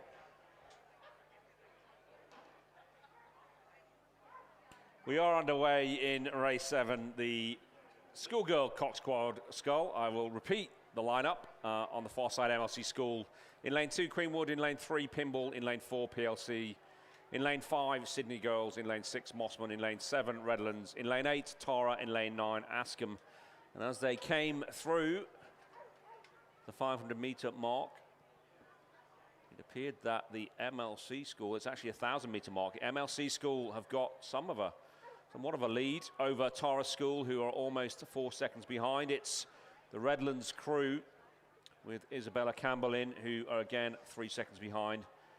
And it's some way then between Sydney Girls, Askham, Mossman, PLC, and Queenwood, who are bringing up the rear.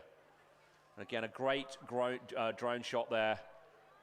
You'll see there on the far side of the screen. If you can see the bid screen in lane 1, some way out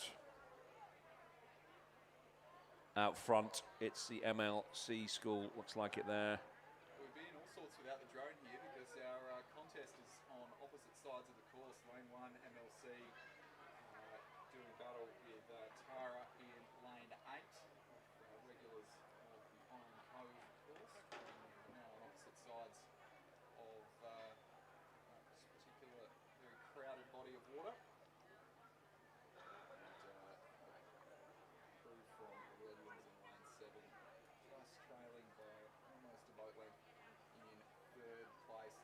Tell the exact margins from here, but about a length to MLC. The combination of Nicholas, Eliza Kershaw, McDonald, Eve Parker, Rebecca Beaton, Lana Ang, the Cox, coached by Shamad Armand, and Rafe Stanford Meisel, who's done a great job with MLC over the last couple of years. We've seen already a few MLC wins here at this first regatta of the season.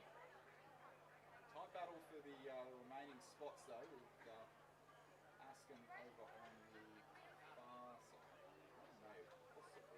Askham over on the far side there in lane 9. Battle with the crew in the centre of the course from Sydney Girls. Mossman, it's not the top quad Mossman.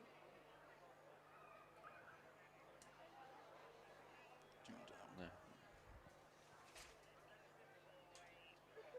Gotcha.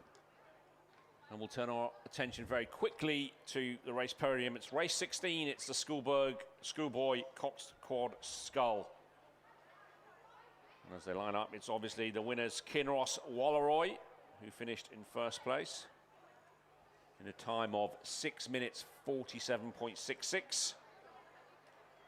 Tom Robson, Lockie Soster, Hamish Searle, Toby Buckland, and Cox Jock Peterson. Please join me in congratulating the winners of the schoolboy Coxed quad scull, Kinross Walleroy.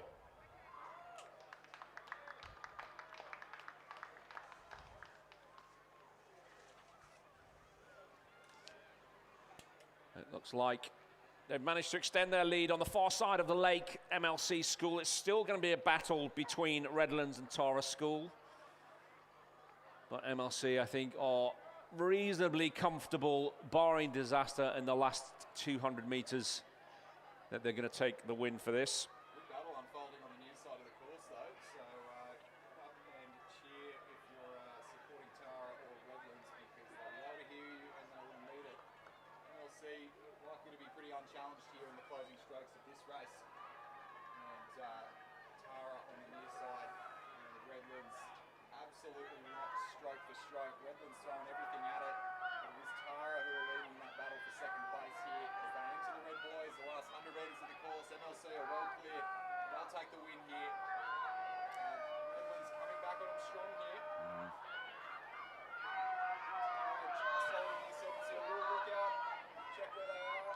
It's going to be very close. MLC take the win, but Redlands, Tara, who's going to take it stroke for stroke?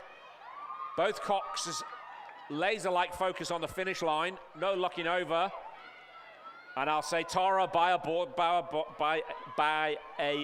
ball, if I can get it out.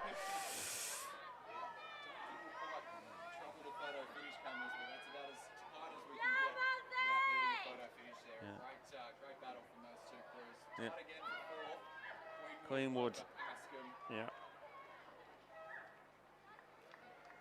Sydney girls. Then it's going to be PLC, take 6th. Mossman will take the final position there.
Riding on board there with the Redlands crew and Sydney Girls High. Cutting to that fantastic drone shot, which will give us a really good idea of the spread across the regatta centre as they're just starting to get within cheering distance of these fantastic crowds on the bank for the first regatta of the season. We'll turn our attention to the medal podium once again. It's a schoolgirl Cox Quad Scull Division 1 winners. A dominant race.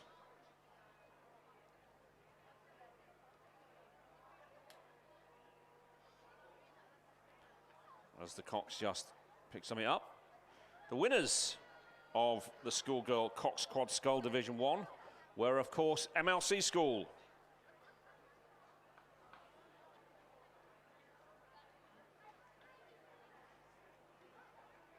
And Nicola Keast, Eliza Kershaw McDonald, Eve Parker, Rebecca Beaton, and Alana Eng.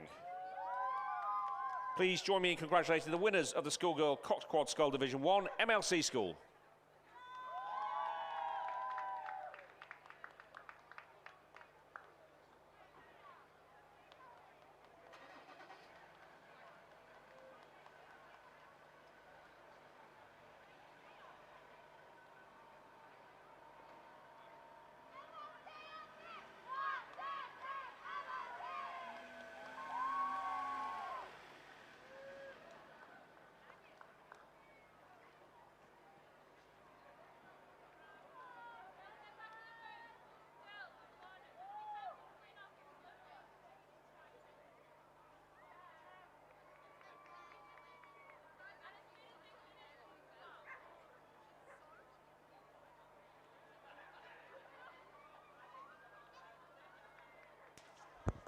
Back down to race 18, Division 2 of the Schoolgirl Coxed Quad Scull, and we can see crew from Redlands there in the almost the centre of the course, lane 4, enjoying a commanding lead as they go past the boat tents and enter the last sort of 200 metres or so of the course.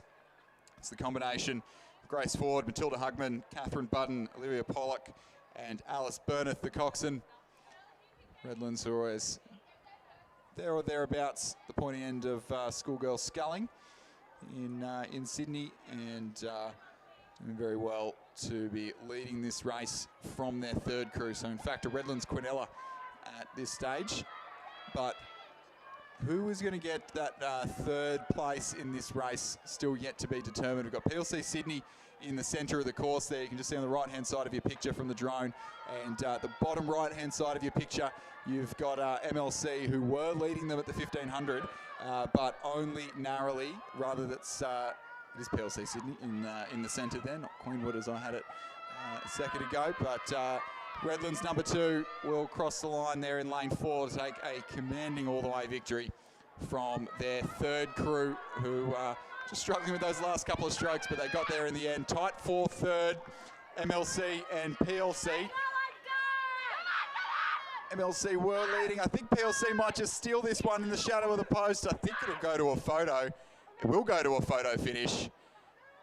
I think possibly PLC Sydney over MLC, but we'll wait and we'll give you confirmation on that one. Redlands, fourth crew in 5th place, Sydney Girls in 6th, and the Tara second crew there in 7th place in this second division of the Schoolgirl Coxed Quad.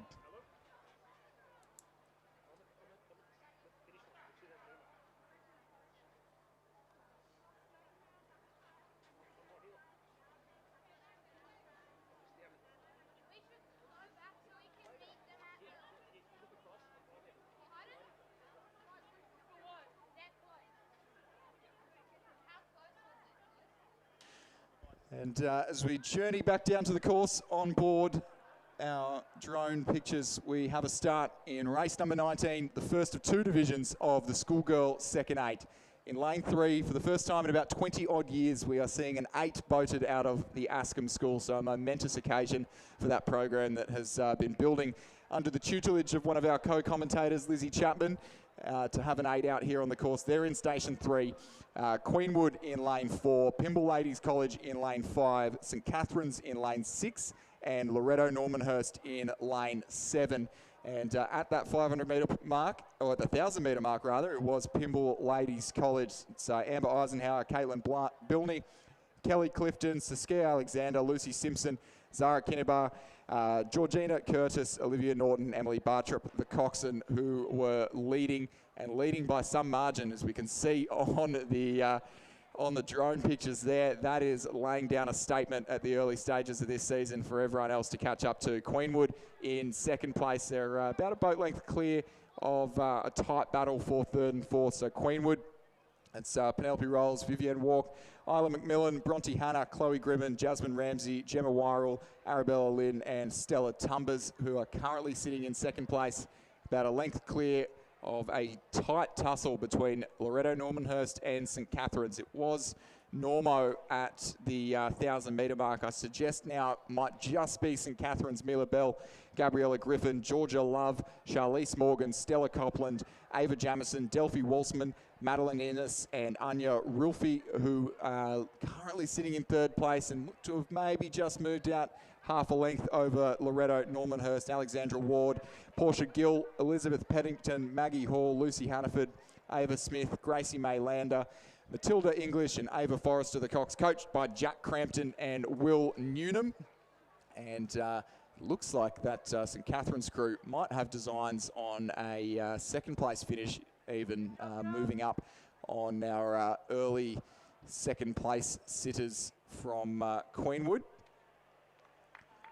And we will give a mention to, so that is Queenwood there, and St Catherine's with overlap on Queenwood now. So St Catherine's have dispatched with Normo and now looking at giving the spectators a grandstand finish here as they chase down the girls from Queenwood. We will, as they come across the 1500, give a quick shout out to Askham, Remy Malouf, Caitlin Heald, Jessie Campbell, Nikki Adamson, Lara Drower, Charlotte Francis, Charlotte Hourigan, Sammy Rebillard and Anouk Lafferty, the Cox, coached by Gemma Coulay and Lily Slatter, getting out there in the 8 for probably the first time since a lot of those girls were born, even for Askham. I know a lot of work went into restoring that boat to a point where they could come out here and race it. So well done to Lizzie and the team down there at Walleye Creek. But it is all about Pymble Ladies College here, who we haven't really gotten to mention too much because they've been in a race of their own here in the second 8. A lot of these girls were in the under-17 8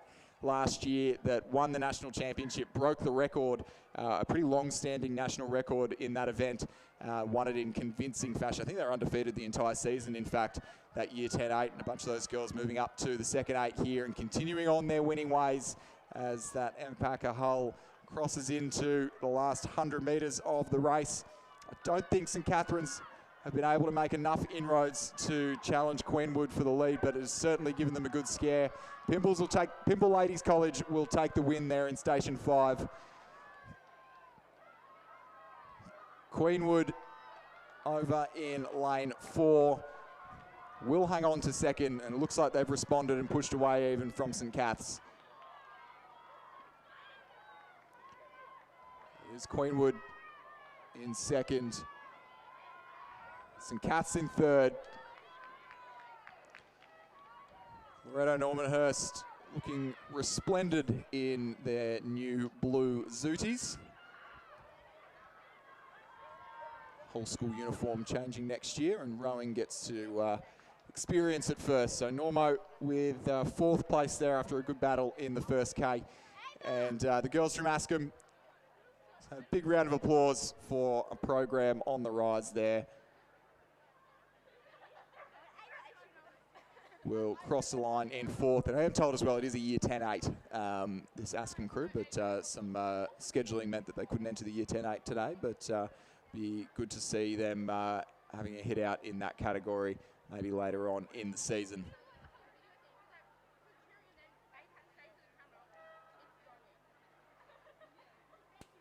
Dominant win there. To be expected, really. The girls from Pymble Ladies, if you can come and collect your medals, that'd be great. Race 18. She said 4, but I think she meant quad. So Redlands, Grace Ford. We will turn our attention very quickly again to the podium, where we will award the gold medal for race 18, the schoolgirl Cox Quad Scull Division 2. And the not unfamiliar navy blue and yellow stripes of Redlands. The winners, Grace Ford, Matilda Hugman, Catherine Budden, Olivia Pollock, and Cox by Alice Bernath. Please join me in congratulating the winners of the schoolgirl Cox Quad Scull Division 2, Redlands. Second division of the schoolgirl 8 well underway now and approaching the 1,000-metre mark, and I think we've got a pretty handy race in prospect here with a field of 6 Mixture of second eights and year 10 eights doubling up for a second race this morning on the course. But Loreto Normanhurst number 2, so that is their second eight over in lane 2 on the far right hand side of your picture as we look down from the drone. Pimble Ladies number 2 in lane 3. St Catherine's in lane 4, who the one's just back off the pace a little bit there. Loreto Kirribilli right at the head of the field, as they have been in the second eight for a couple of years now. And Loreto Normanhurst number 3, so that's one of their year 10 eights over in lane 6. And Kinross Walleroy in lane number 7. And three-way battle for the lead unfolding at the moment. So through the 1,000-metre mark, it was still Loreto Kirribilli there leading from Pimble Ladies and Kinross, and Loreto Normanhurst not quite out of it as well, still within a length of the race leaders. So all to play for in those top 3 positions. I have really a second race unfolding between the St Catherine's third eight back there and that Normanhurst second year 10 eight back there. And we will have particular shout out to Richard Hallett from Loreto Normanhurst, who will be watching from his bed at Nepean Hospital because he came off his bike at training coaching the other day and unfortunately isn't able to be out here to coach his girls, but he did leave a very inspirational message which co-coach Lily Gavin read out before their race, and I'm sure he'll be watching on with great interest as they do battle with girls from St Catherine's there at the back of the field, but not too much change in the order. Still very tight in the lead here. Kirribilli, that's Luella Cadaro, Beatrix Cadman, Millie Fallon, Zara Luce, Grace Edwards, Mary Dunstan, Elizabeth Roberts, Indiana Orth, and Lucy Karamanian. Their Coxed, coached by Danielle Stewart, who are still leading, but a little bit of steering there, and I think that might have just brought Kinross into the race. So Kinross on the left-hand side of your picture, closest to the grandstand side of the course. You'll be able to spot him with that blue boat. Currently challenging for the lead, but so are Pimble Ladies. This is a very, very tight race, and don't discount Loreto Normanhurst on the far side. That's their top year 10 eight. So their second eight in the last race, and this is their top year 10 eight who did battle with Kinross earlier in the year 10s and were reasonably close. And that's Alexandra Hare, Anna Ward, Lucy Meek, Ruby Matthews, Ruby Mullins, Poppy Bensley, Lara Dwyer, Amelia Edwards, Rosie Lennon, the Cox, coached by Paralympic coxswain Hannah Cowap, and Henley Royal Regatta finalist Jackson Gersoy, who, if you keep tuning into the live stream, you'll be able to hear in about an hour's time, taking us through some of the races leading up to the middle of the day. But it is a 4-way battle for the lead here. Kirribilli have dropped off and sitting back in 4th place. Normo are hunting down Pimble Ladies. So it was Pimble Ladies according to the timing at the 1500, but I wouldn't take too much note of that. And a little bit of steering in the Pimble crew maybe they're undoing here, and they have just created an opportunity as Loreto Normanhurst hit the lead in that battle. But Kinross on the near side of the course have come through. What a fantastic race we've got unfolding, the second division of the schoolgirl second eight, a mix of second eights and year 10 eights. Pimble have dropped back now. That steering's probably done too much damage in the closing strokes of this race. It's between Loreto Normanhurst and Kinross Walleroy. Kinross on the far left of your picture. Loreto Normanhurst on the far right-hand side of your picture. It is a fantastic race coming down to the end. Both crews, a little lookout from the stroke seats there. Kinross have got their heads down and they're throwing everything at it, but Normo have got a response here, and I think Normo have hit the lead. Loreto Normanhurst over in station number 2. Kinross Walleroy in station number 7. It is stroke for stroke. Kinross coming back. That's another move there. And as we come down to the line, it's going to be almost too close to call here. Normo on the far side. Kinross on the near side. I think Normo just in front at this stage. Only about 2 or 3 strokes left to go. Loreto Normanhurst are going to hang on for a win here. It is going to be it's going to go to a photo. I'll give you that one. I think that was Loreto Normanhurst just narrowly over Kinross. Pimble just falling out of things in the last 250 metres, and a valiant early race lead, but couldn't convert into the victory for Loreto Kirribilli there, dropping right back in the closing strokes. And then the second year 10-8 from Loreto Normanhurst in battle there with the crew from St Catherine's on the far side. It is going to be Normo there in lane 6. There's the photo on the big screen, the replay. So we've got the replay there. Very close. I It looked from my position, actually, to be honest. Normo had it. but we're not exactly on the finish line here in the commentary box. And the camera's just off the finish line as well.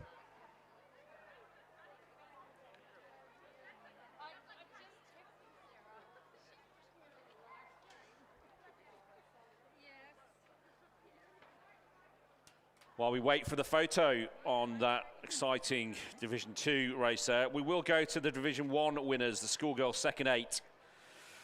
As they stand on the red, white and blue podium, it's Pinball Ladies.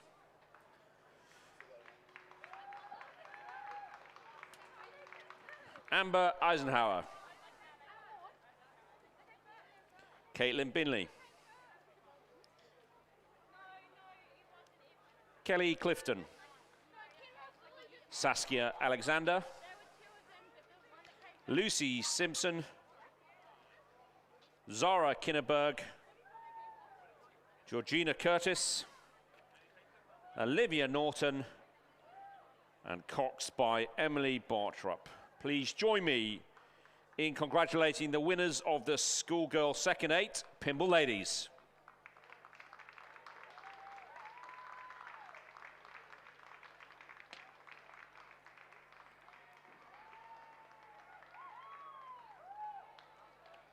And we do have race 20 confirmation there of the winners by 1.14 seconds. Loreto Normanhurst over Kinross Walleroy in second place. In third, Pinball Ladies. In fourth, Loreto Kirribilli. In fifth, Loreto Normanhurst. And sixth, St. Catherine's. So the most exciting finish of the day went down to the wire, and Normo just took it off Kinross Walleroy. And possibly a maybe slightly more subdued finish here in the schoolboy first 8. Just the 2 entries, both from the Scots College. The crew in lane 4 on the far side of the course, the crew who is convincingly in the lead, being their first 8. With, Max Crawford, Mark Littlemore, Noah Perry, Thomas Beck, Henry Marion, Jack Tabor, Dean Lowe, Max Berkalow, Charlie Cameron, the coxswain, coached by Judith Ungermark. Both crews coached by Judith Ungermark. Yeah, second 8 of Hugo Didapoli Long, Max Prout, William Lyons, Hamish Marr, Hugh Anderson, George Little, James Dunbar, Edward Green and Zach Sparing, the coxswain, coached as well by Judith Ungermark. And as they come right down to the line, it is their first 8, getting a good first hit out of the season ahead of the Newington Regatta next weekend, where they'll face all the rest of the GPS schools. But just a training row here and a match race between the 2 crews from the Scots College. Good warm-up. Good warm-up. I kind of like that. The fact they've, well, these guys will have raced 2,000 metres. Yeah, plenty, but you know, it's always good to be just a little bit more prepared and confident in yourselves before the first hit out. Yeah. And any extra racing opportunity is always well appreciated. Which is a great segue into the, let's just say, the big race of the day.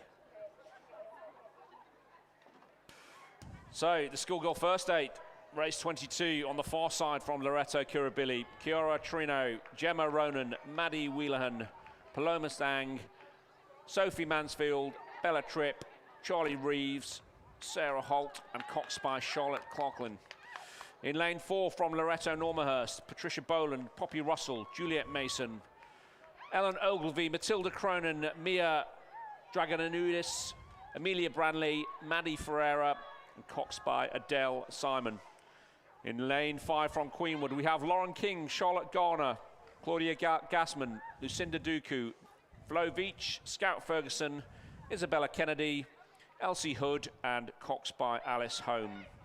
In lane 6 from Pinball Ladies, Harriet Murphy, Claudia Wyatt, Allegra Tubenslang, Madison Lagrab, Summer Phillips, Scarlett Olsen, Millie Cullinan, Leander McLaughlin, Mia Solomons is the cox there. And finally, on the near side from Kinross Walleroy, Grace Tancred, Julia Ungermach, Isabel Grout, Rani Jarek, Ruby Lego, Lucy Reed, Emily Wise, Bridget Thompson, and Coxed by Jane Bruce. And those guys are already through the already through the 500 meter markers, waiting for timing at the moment. But the drone shot there shows that Pimble ladies have got possibly half a lead over Kinross Walleroy in lane 6 and 7. And we'll just quickly do our presentation for race number 20, the second division of the schoolgirl second 8, which was won by Loreto Normanhurst, Alexandra Hare, Anna Ward, Lucy Meek, Ruby Matthews, Ruby Mullins, Poppy Bensley, Lara Dwyer, Amelia Edwards, their Cox Rosie Lennon. Crew was coached by Hannah Cowup and Jackson Gersoy. Back to the race. If keen-eyed rowing fans had read my prediction article on jrn.news in the last couple of days, a subtle plug for something that I do for free and don't get paid for. But a subtle plug nonetheless. I did predict that Pimble would have a fast start, would win this race, followed across the line by Kinross, Walleroy and Queenwood. And at the moment, that is the order of the top 3. But Queenwood coming under a little bit of threat from Loreto Kirribilli at the back there. So we mentioned Pimble before when we saw them win that first division of the second 8. A lot of girls from that under 17 8 from last season moving up into this crew. I think 3 moving up into this crew. They were always very quick out of the blocks last year, but couldn't quite hang on to Kinross and some Cats at the head of the river. Did very well to come 4th at the National Championships, did Pimble, under the tutelage of the man who was one of my first ever rowing coaches, Harrison Randall. And they had a convincing win at the All Schools Regatta, which was the first regatta of last season. And it looks like they're going to have a convincing win once again here at the Loreto Normanhurst Regatta, coming up against Kinross. Kinross 8, who we saw make it to the weekend of the Henley Royal Regatta. I was lucky enough to be on the launch to watch that race. I heard you very jealous. It was a very, very good race as well. And but a few of those girls. Who did they race against? Was it Shiplake they raced against? Yes, it was Shiplake. It was Shiplake who were eventually the eventual winners. Shiplake was it Headington? It was Shiplake. Yeah, the eventual winners which of. Which is unusual because they don't usually put strong women's crews in Shiplake. But well, sorry, they weren't the eventual winners. Headington ended up.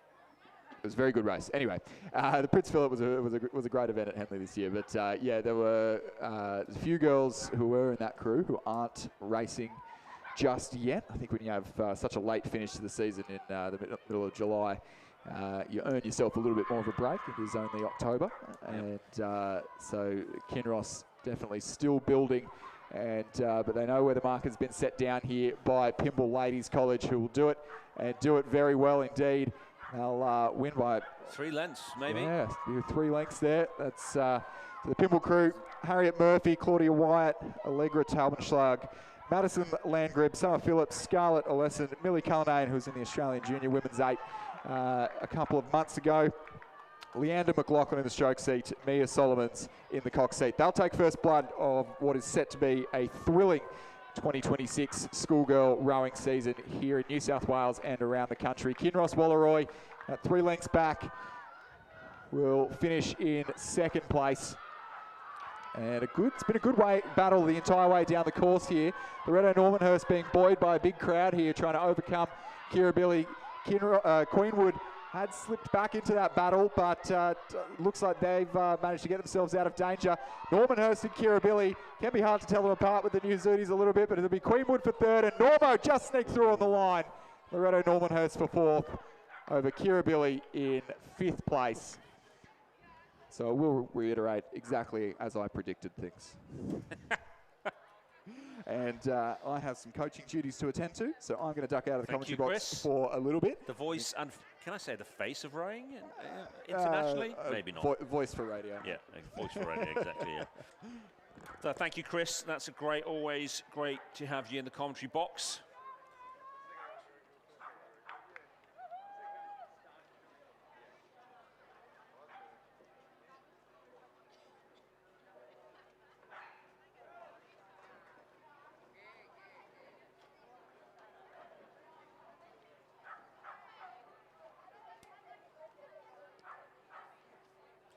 So underway at the other end of the lake, we have schoolgirl year 10 double scull division 1. It's 2,000 meters long way for the small boats. So we have some time to read out the lane order. On the far side, there's 9 boats in this race. So on the far side from Tara School, we've got Adrina Mahajan and Catherine Shen. In lane 2 from Ascombe is Ingrid Subata and Pepper Grenfell. In lane 3 from Normo, we've got Lucy Prentice and Isabel Kellett. In lane 4 from Queenwood, we've got Piper Sherlock and Mirella Gillis. In lane 5 from MLC School, Lucy Stoddard and Elizabeth Ravens. In lane 6 from St. Catherine's, Gabrielle Brown and Isabel Ross Innes. In lane 6 from PLC, Sophie Moore and Zoe Lesher. In lane 8 from Sydney Girls, Eliza Obard and Fei Yang Zhang. And in lane 9 from Pimble Ladies, Margot Mossette and Charlotte Lynn. Looks like they're all off to a decent start. And it looks like already we have a clear race leader. And that's the girls from PLC. Sophie Moore and Zoe Lesher, I think. Despite the fact they look distinctively like St. Catherine's Zooties. We'll see as they come through the 500-metre mark. It is indeed the PLC boat of Sophie Moore and Zoe Lesher. We've got some almost 11 seconds over Tara School's Adrina Mahajan and Catherine Shen. In third place, Sydney Girls, just a second behind. And equidistant behind them in fourth place is Queenwood. Then we've got MLC School. Then we've got Ascombe School, Loreto, Normanhurst, and St. Cath's in 8th. And a final boat to come through in position 9. But I'm joined again by Clem. Clem, thank you very much. Honoured to be here and humbled to be taking over from Chris. What a fantastic race that was. Yeah, I think you've got some skin in the game there, right? So, so your daughter rose in the Loreto Curability boat, I believe. Yeah, it's true. It's the first race of the season. Yeah, early doors for them all. Don't want to peak too early. Correct. It's all about slow and steady progress. Yeah, exactly. Yeah, but that Pimble Ladies boat is very, very quick. One to watch this year, certainly. Most definitely. So as they go through, as they're approaching the 500 metres, it still looks like it's going to be the PLC boat of Sophie Moore and Zoe Lesher in the lead. Sculling very nicely, as we see them there. Quite leisurely, quite relaxed, moving together, legs down, knees down together, and driving that boat away from, at the moment, the rest of the field.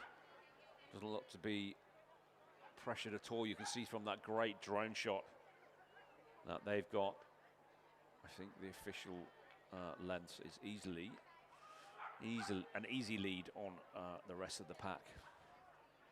So they go through, Sophie and Zoe go through in 4 minutes and 7 seconds.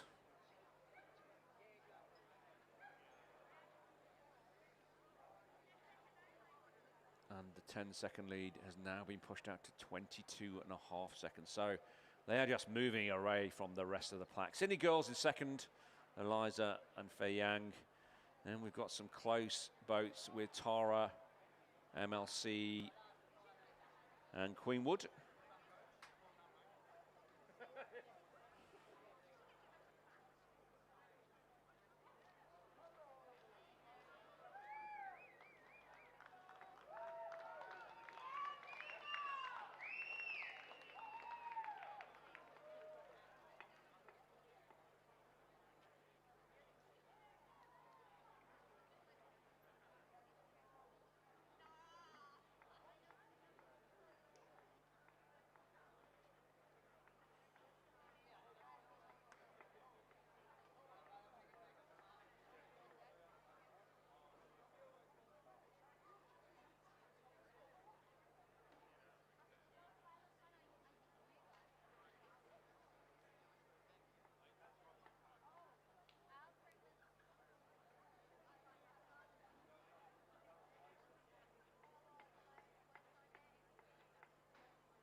And at the podium, we now are ready to present the schoolgirl first 8 winners, Pymble Ladies College.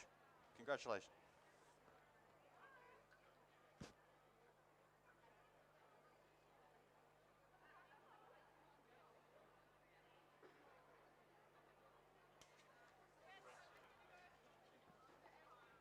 And on the podium, we'd like to congratulate the winners of the schoolgirl first 8, Pymble Ladies College, Harriet Murphy, Claudia Wyatt, Allegra Toschenschlag, Madison Landgreb, Summer Phillips, Scarlett Olson, Millie Cullinan, Leander McLaughlin, Coxed by Mia Solomons. I don't think I'll.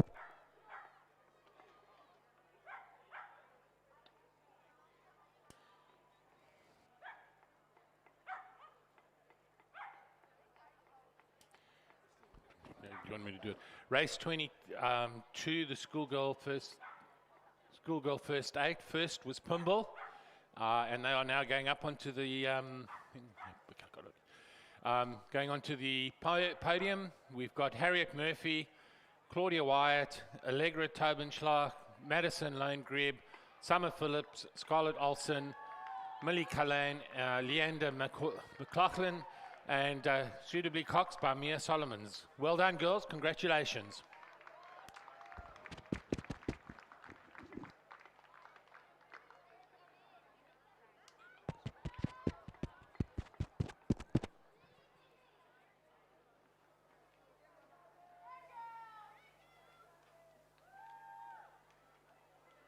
And as we go to the final of race 23, the year 10 double sculls, lane 7 in PLC are far ahead of the rest. Girls, you're looking absolutely superb on the water.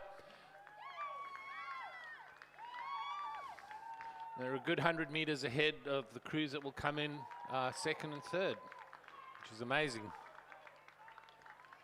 And girls, can you please go to the pontoon when you recovered? And coming down, also strongly ahead of the rest of the field, Sydney girls for second place. Stroking the boat beautifully. Their strokes are really technically beautiful. And it will be a close finish for our third place as we're coming towards the last 100 meters there. And it looks like a bit of a battle between lane 4 Queenwood and possibly lane 5 MLC School. But it looks like Queenwood's lane 4 of Piper Sherlock and Morella Gillies is going to continue to hold by about a boat length.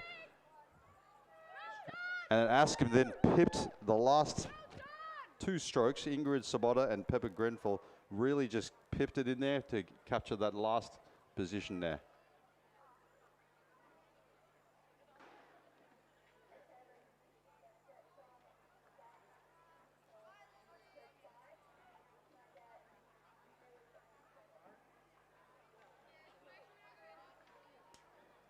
And passing the finish line is St. Catherine's Gabrielle Brown and Isabel Rosinas.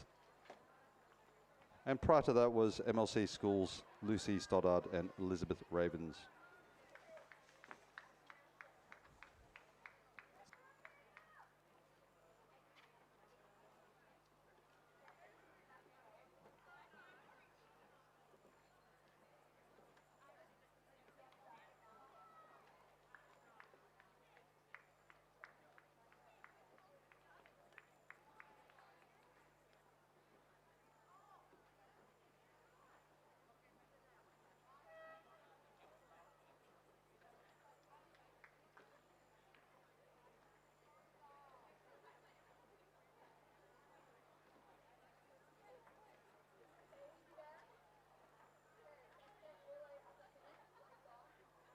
We have race 24 underway, which is the schoolgirl year 10 double sculls division 2.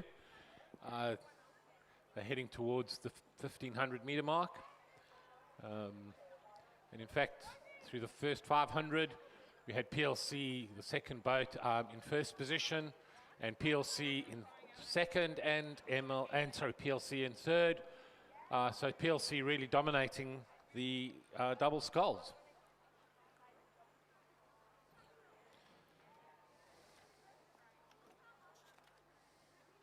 Yeah, it's always a delicate balance for any head coach and the coaching staff to combine the balance of small boats, big boats, the technicality, the performance work that's required for both the bigs and the smalls. But it's lovely to see such a comprehensive field in the doubles and the singles out here today. Absolutely, and one of the things that the athletes learn in the smaller boats is incredible boatmanship and watermanship. They learn how to control the boat, making the umpire's job a lot easier in terms of steering, but also in terms of getting them on the start. And once the boat is rowing smoothly and you hear the noise, the swoosh that the boat makes, it really makes the boat move much smoother, much faster. And you're seeing that in the PLC crews this afternoon. Absolutely amazing in the last race, and really repeating it in the second division race as well. Unfortunately, Victor, I had not heard of this swoosh sound before when I row. I just hear this clunking splash sound. So it must be some phenomenal feeling to actually have silence on the water. I think it's more rumor than anything else. But I've heard about it so many times. Chasing the perfect stroke.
As we come into the last part of the race, again, we've got PLC looking like they're out and commanding the race.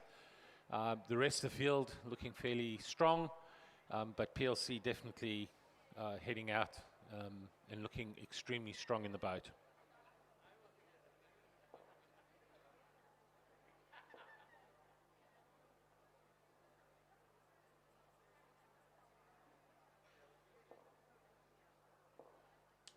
And on the podium, race 23 winners for the Schoolgirl Year 10 Double Scull Division 1, PLC Sydney. Please put your hands together for Sophie Moore and Zoe Leisha, coached by Arabella Rutherford. Congratulations to PLC Sydney.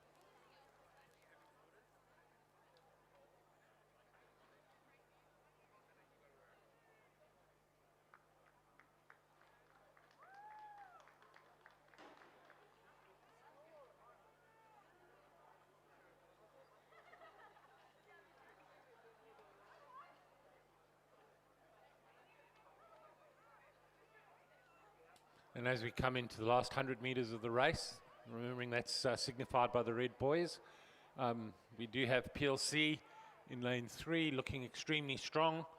Asham fair bit behind, but also looking very strong. And then the rest of the field fairly spread out across the board.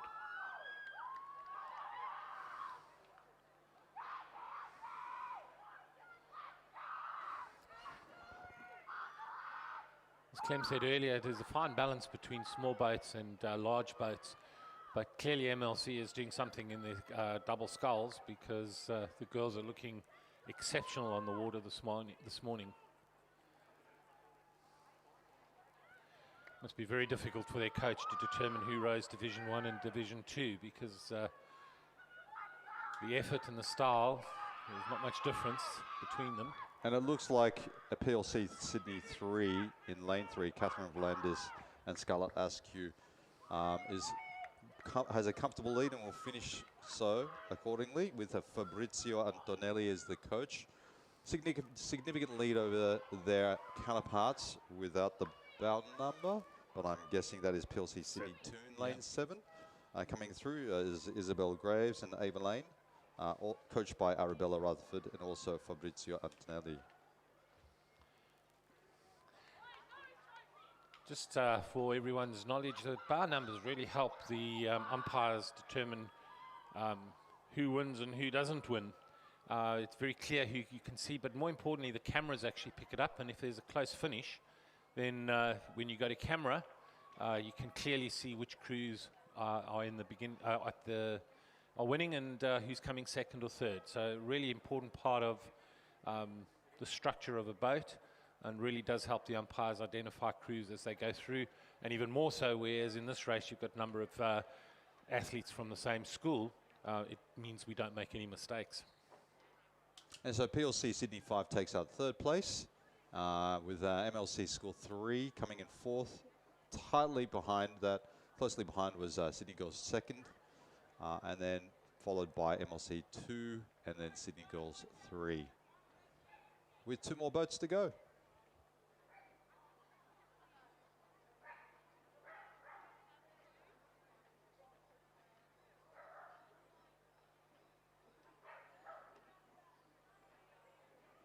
And crossing the finish is Askham 2 of Ivy Cook and Daisy Balderston.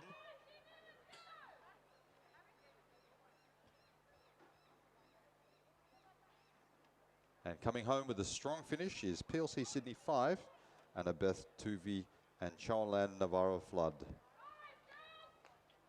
Congratulations, girls.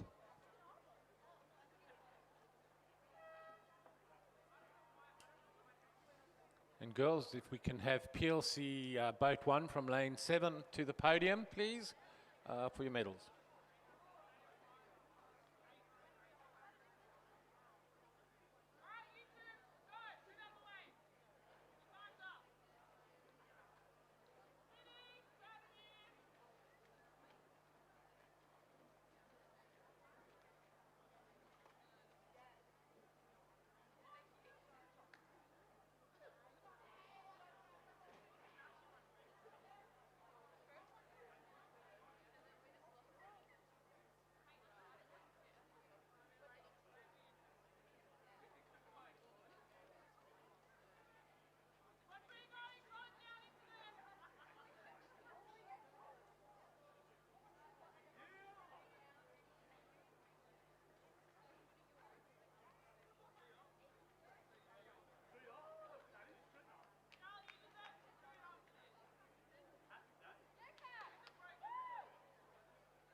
So on the winners platform, we've got the schoolgirl year 10 double sculls, Division 2.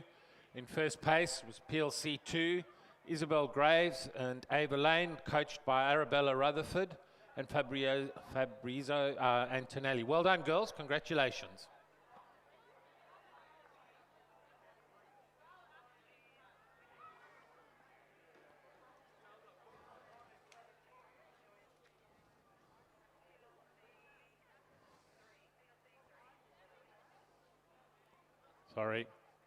Sorry, we just made the correction. It was PLC 3 in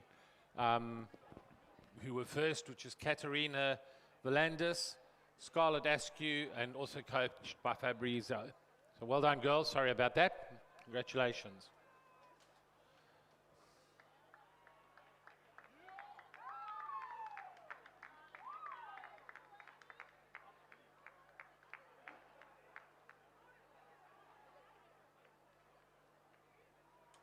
And we now have the closing meters of the race 25, the schoolgirl year 10 single scull. And looking very comfortable in lane 5, obviously, is Askam's Ingzadive. I mean, she is a youth development athlete, coached by Lizzie Chapman, and looking very comfortable here. No stress, very relaxed. I wish when I was a sculler I had that much difference between me and the rest of the field.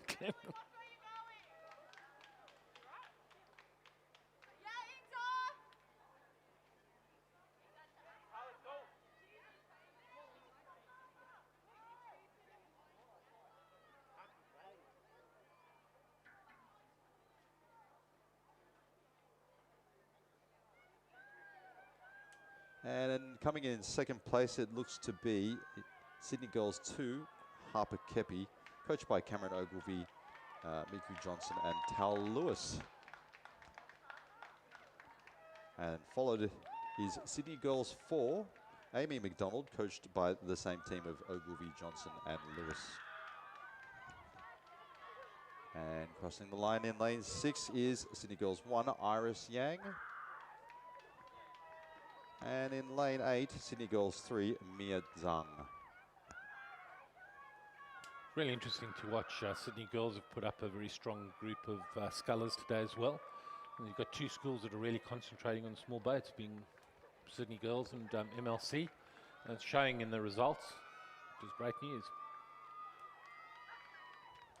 And I think that's a fundamental thing is to train the boat skills, like you said, the technicality, the boat feel, and then shifting those young talents into the bigger boats and into the sweep, which again is a much more different dynamic.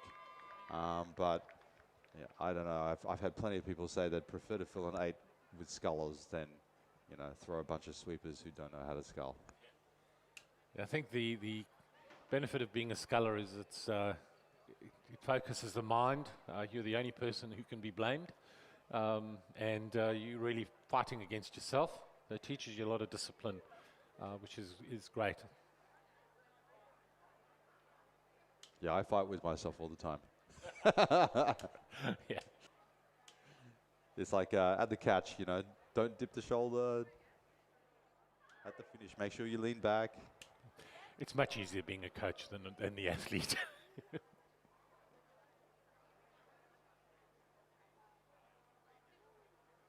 And race 26 is underway, the schoolgirl year 10 Coxed 4. And lane 4, we have Pinball Ladies 2, comprising of Eden Connors, Bethany Carruthers, Isabella Ellie Jal, coxed by Eloise Jenkins. In lane 5, we have Loreto Kirribilli, Camilla Squire, Alyssa Dunn, Charlotte Taylor, Ariel Wood, and coxed by Arabella Johnston, coached by Zoe Fallon and Lucy Howard. In lane 6, we have Pilsey Ladies 1 with Gemma Teal, Rose Jones, Siri Taubenschlag, Madeline Gaydon, and coxed by Emma Wong. And just for everyone, I think we should applaud Redlands. Hannah Yu coming through in race 25. She's just about at the pontoon and has shown real guts to get through this race. So well done, Hannah.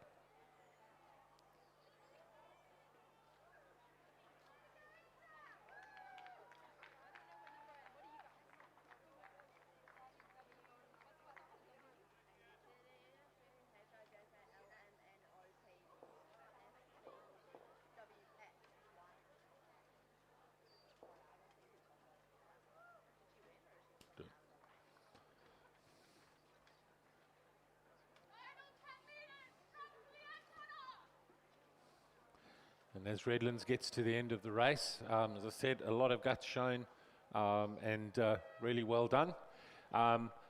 We have the winner of race 24, the schoolgirl division 10 double sculls. Sorry, yeah, that's correct. And we have Asham, Ingzadive, coached by Lizzie Chapman, as our winner of that race. Well done.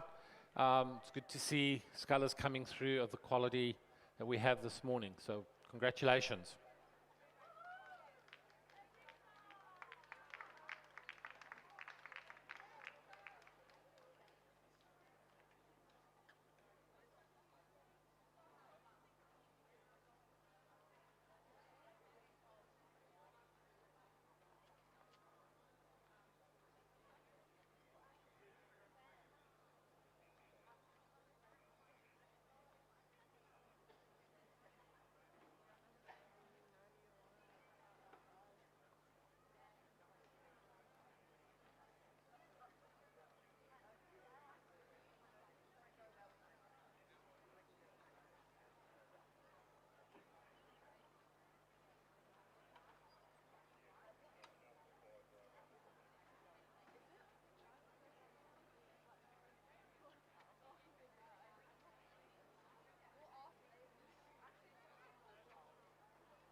And as we enter the last part of the course, we have in race 26, the schoolgirl year 10 Coxed 4.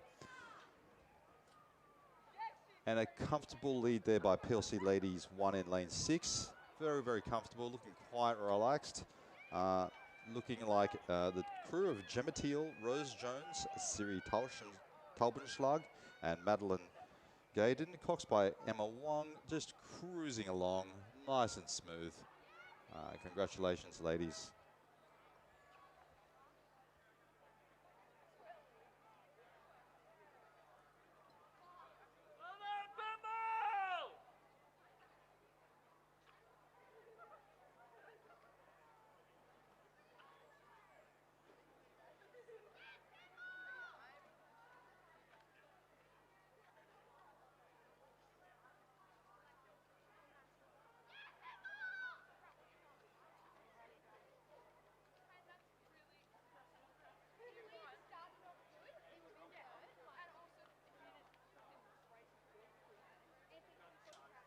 And crossing the finish line is Pinball Ladies 2 in lane 4. Congratulations to Eden Connors, Bethany Carruthers, Isabella and Ellie Joel Coxed by Eloise Jenkins.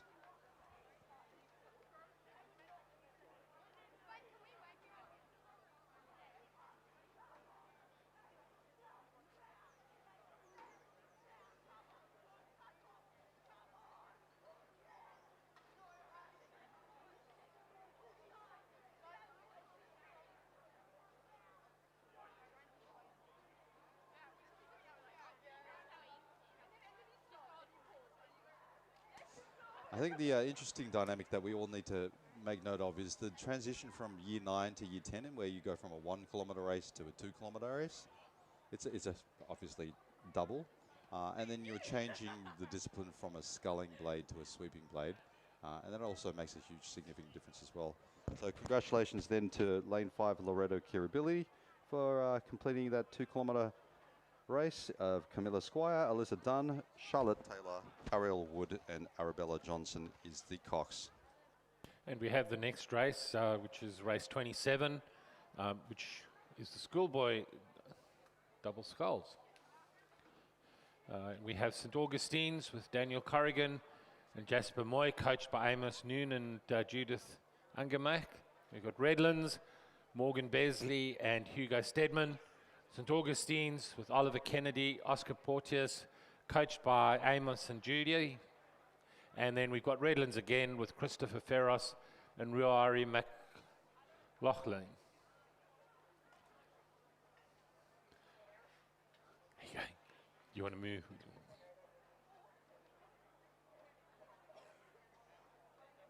And coming down, we clearly have Redlands in lane 6. Quite a long way in advance of the other crews.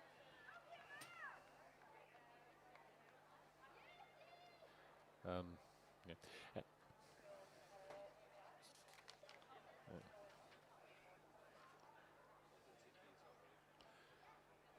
So, just, do you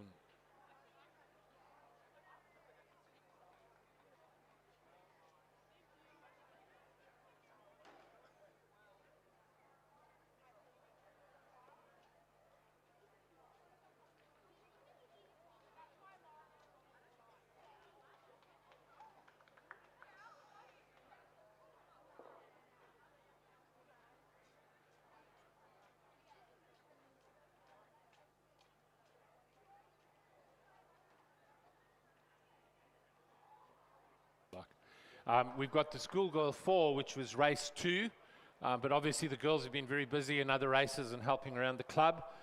Congratulations to Queenwood 1, Flo Vetch, Lucinda Docu, Isabella Kennedy, Scout Ferguson, and Alice Harm as the Cox. Girls, well done and congratulations.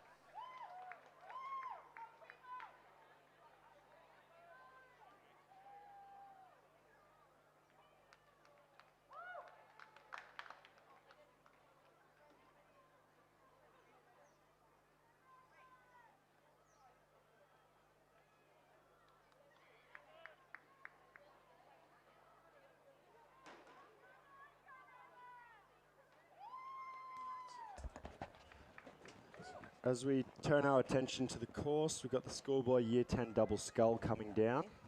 That's Redlands in the lead. Quite a handy lead. They're rowing really well, coming into the last 50 metres here. And then we have St. Augustine's in lane 3 coming in second place. And I believe it is another Redlands crew coming in third. So, great dominant win by Redlands here. Just taking the final few strokes.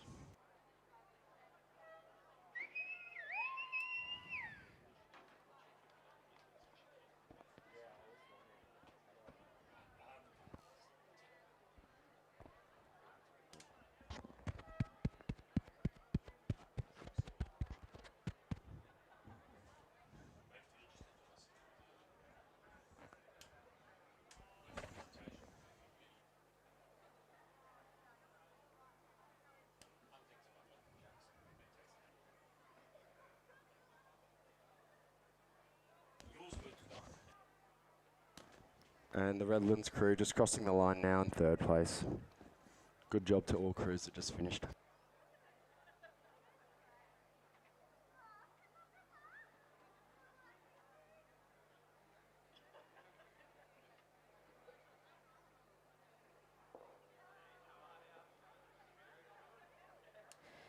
And moving to the medal presentation of the Schoolgirl Year 10 Coxed 4, Pymble Ladies College. And the medals will be presented by Principal of Loreto Normanhurst, Marina Organotti. Aidan Connors, Bethany Carruthers, Isabella Eum,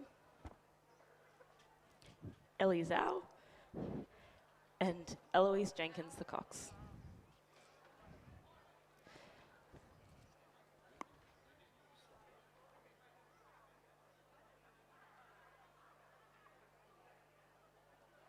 Congratulations to Pymbles Ladies College.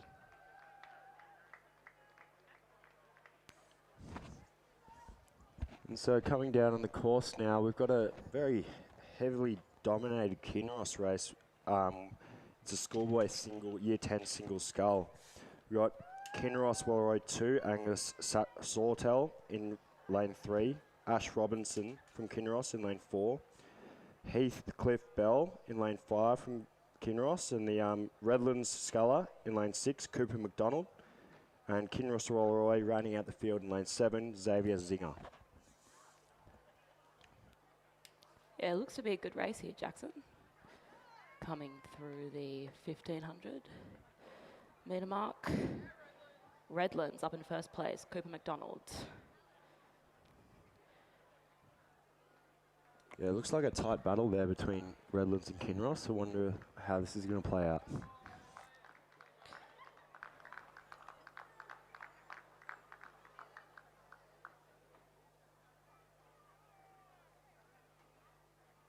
Looks like Redlands is maintaining their lead up in first place. Second place, Kinross, Xavier Zinger, coached by Andrew Gannon.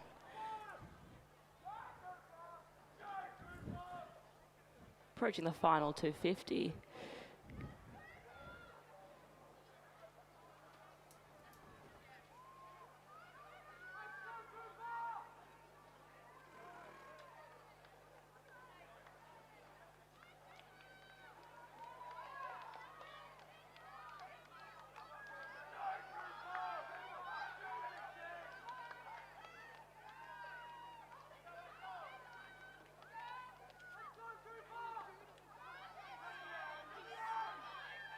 It's actually quite a tight battle here at the end.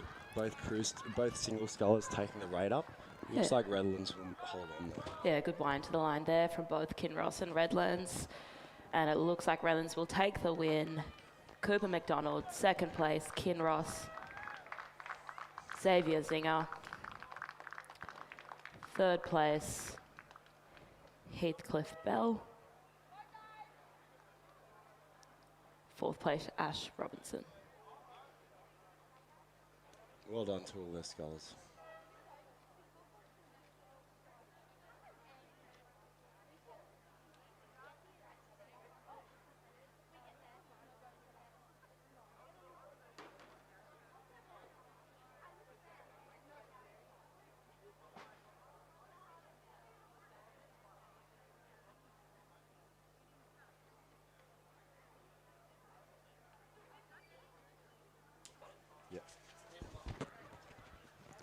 As we turn our attention to the podium, we have the Year 10 double scull winners, Redlands.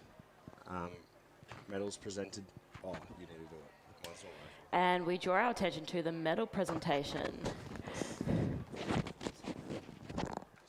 Year 10 schoolboy double sculls, winners Redlands.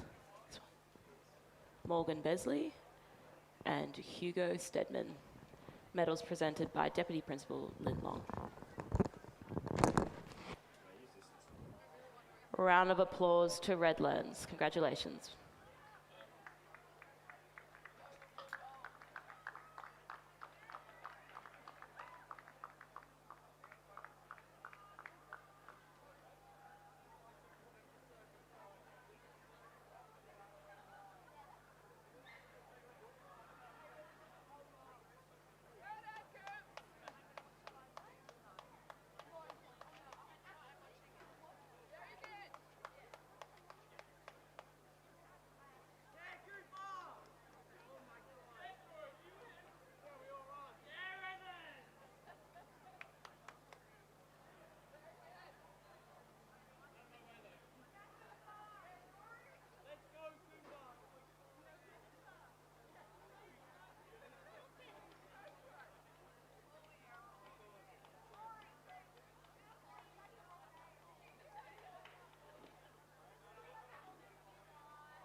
And so we've got lining up here the Year 8 first quad. So this is going to be a great race.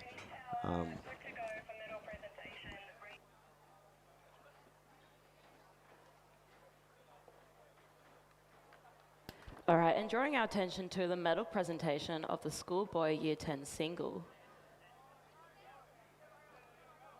Winners, Redlands. Medals presented by Deputy Principal Lynn Long. Congratulations, Cooper McDonald. Round of applause, please, for Redlands.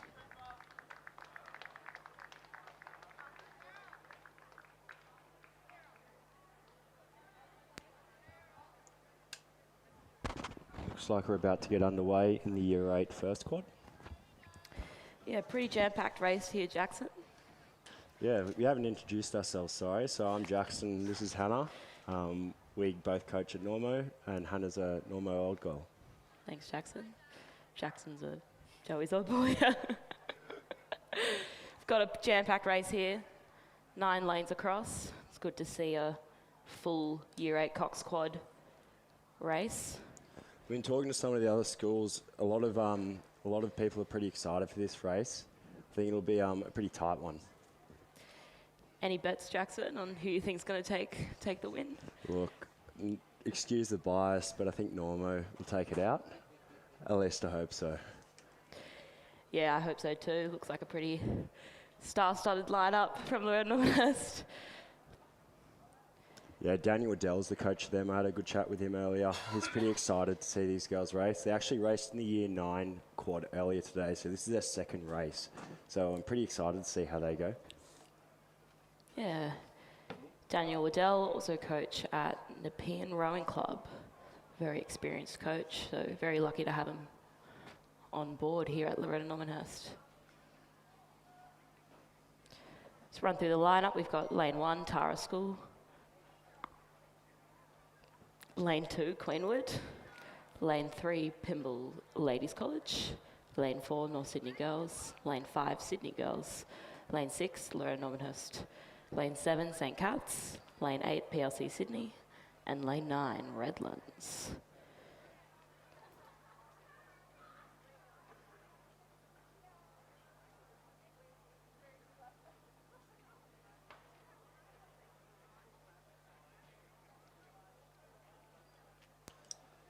So the 1K start's a little bit different to the 2K start for new viewers.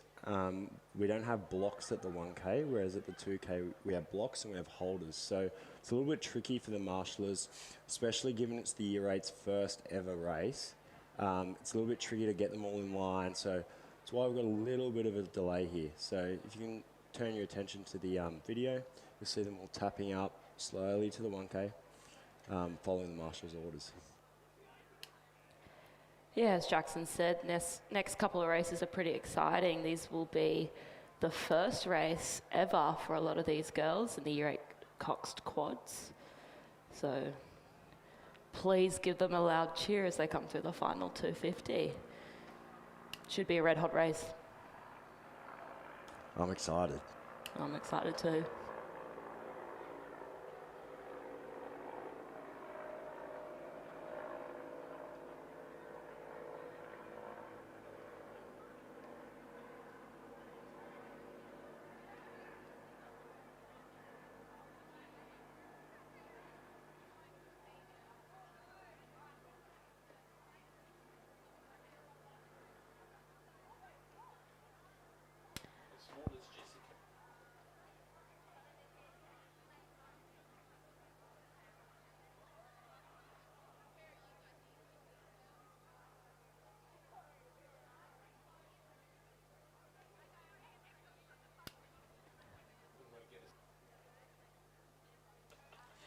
Marshall's doing a great job here of lining the crew up.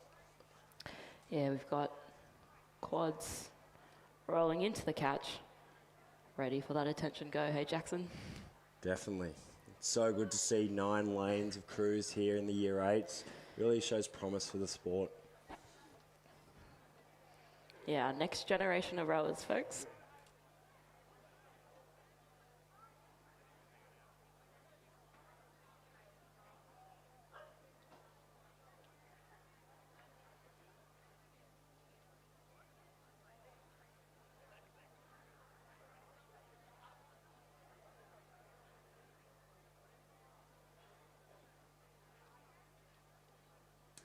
So it seems, although it looks quite still conditions, it seems there to be a small crosswind blowing left to right across the course, if you look down the course.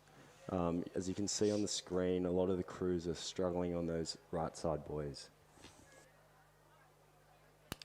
Yeah, it's going to be a tough job for the coxswains here to keep the boat straight. And they're off in the Year 8 Cox Quad Scull. Yeah, it looks like a great start from Redlands there in lane 9, closest to your picture. Couple steering corrections here off the start, but it looks like the coxswains have it under control, and we are well and underway for this first race of the Year 8 division. So Hannah, you're a cox. Explain to me how steering works in these sort of races. Yeah, so most crews here in the quads, they are stern coxed, which is very similar to an 8.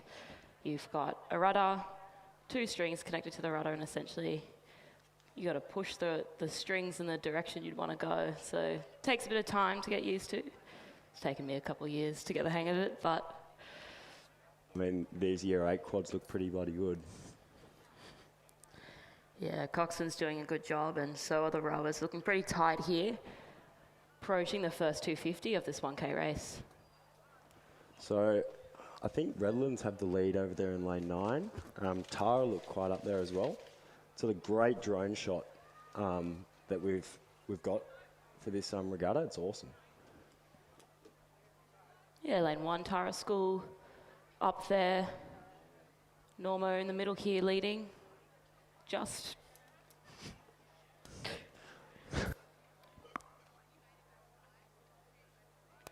And it looks like Redlands got a good lead. Great pick of that Redlands crew. They look really together. Really good job for congrats to the coaches on getting them rowing this well. Yeah, really strong presence from Redlands last couple races, so really awesome to see. Small rowing program, but definitely not short on the results today, hey Jackson? Definitely not. They've racked up the medals. We've got lane 1, Tara. Tara coached by Lila, Lila. We row with Lila. fellow rower at Sydney Rowing Club. Looks quite tight here. Great race between Ooh, Redlands and Tara. Redlands. Yeah, and is that Normo and Here we go, Tara. Normo in Normo third coming in place. third place. 0.09 of a second, splitting first and second. This is a cracker. It's a cracker.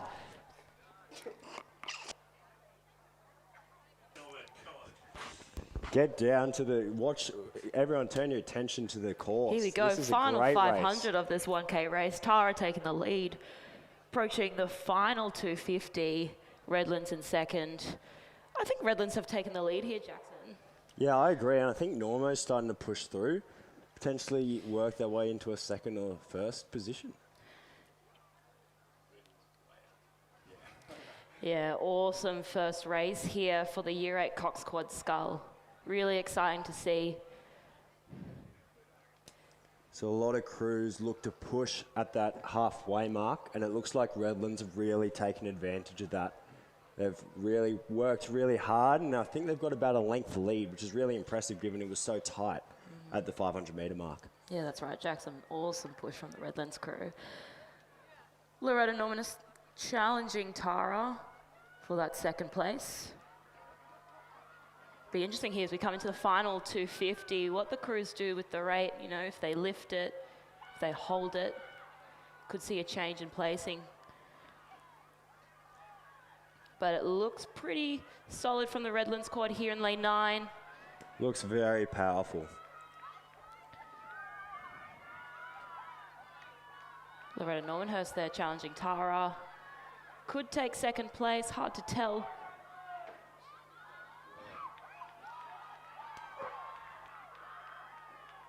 Very important you stay sort of in time. It looks like that Redlands crew has just absolutely nailed that timing. Going really well together as a crew. And they're going to cross the line in first. Awesome finish from Redlands here. Oh, bit of a crab through the finish. Oh, Here come Normo, charging to the line. between This is Normo close. and Here Tara we go. here. Normo. Foul ball to Normo, foul ball. Normo, I won it. Normo takes second Normo place. comes second, Tara third. What a wine there, coaches Daniel Waddell. From my eyes, I thought that was Normo. And we've got Pimble crossing in fourth. Sydney girls coming in fifth. Queenwood in second. 6, Jackson, just correction there. 6th place. Oh, sorry.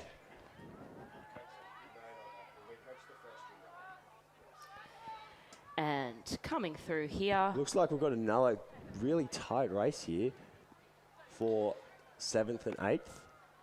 All some steering adjustments from the PLC crew, and North Sydney girls are going to take that one out for 7th place.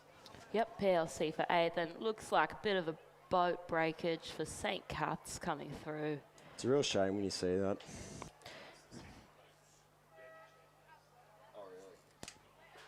Just to recap the results there, 1st place Redlands, 2nd place Loreto Normanhurst, 3rd place Tara, 4th Pimble Ladies, 5th Sydney Girls, 6th Queenwood, 7th North Sydney Girls, 8th PLC and 9th St. Cat's. What an awesome race there, Jackson, and I think the 2nd division is underway.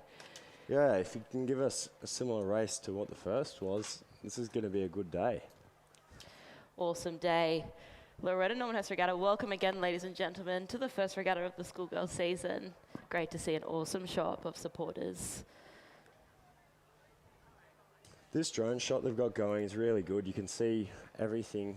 It seems to be, is it St. Catherine's? Oh no, sorry, Pimble Ladies, I think, in the lead. Very closely followed by Sydney Girls. So it looks quite close between lanes 1 and 4. We'll see how that pans out later on in the race. Yeah, pretty tight start here, Jackson.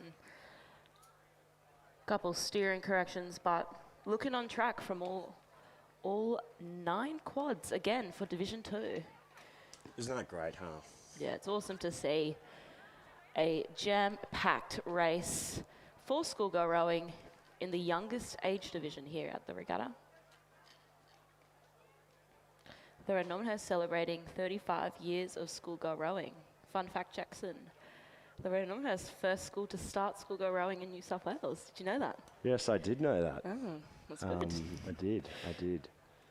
Yeah, they actually trained down at your local pontoon, Yep. St. Joseph's Yep. College, when they first started rowing. So you'd know the Tarban Creek quite well. Yes, and we're still in Tarban right now, actually. Yeah, relocated back to Tarban. Still yeah. have our circ sheds, but it's good to be back where it all began. I'm sorry to interrupt, but it looks like we've got a race on our hands here. Lane 1. Yeah. Pimble Ladies seem to be taking the lead, but And is that Loreto Normanhurst coming through again? lane in second? 6. Loreto Normanhurst. 0.36 of a second behind.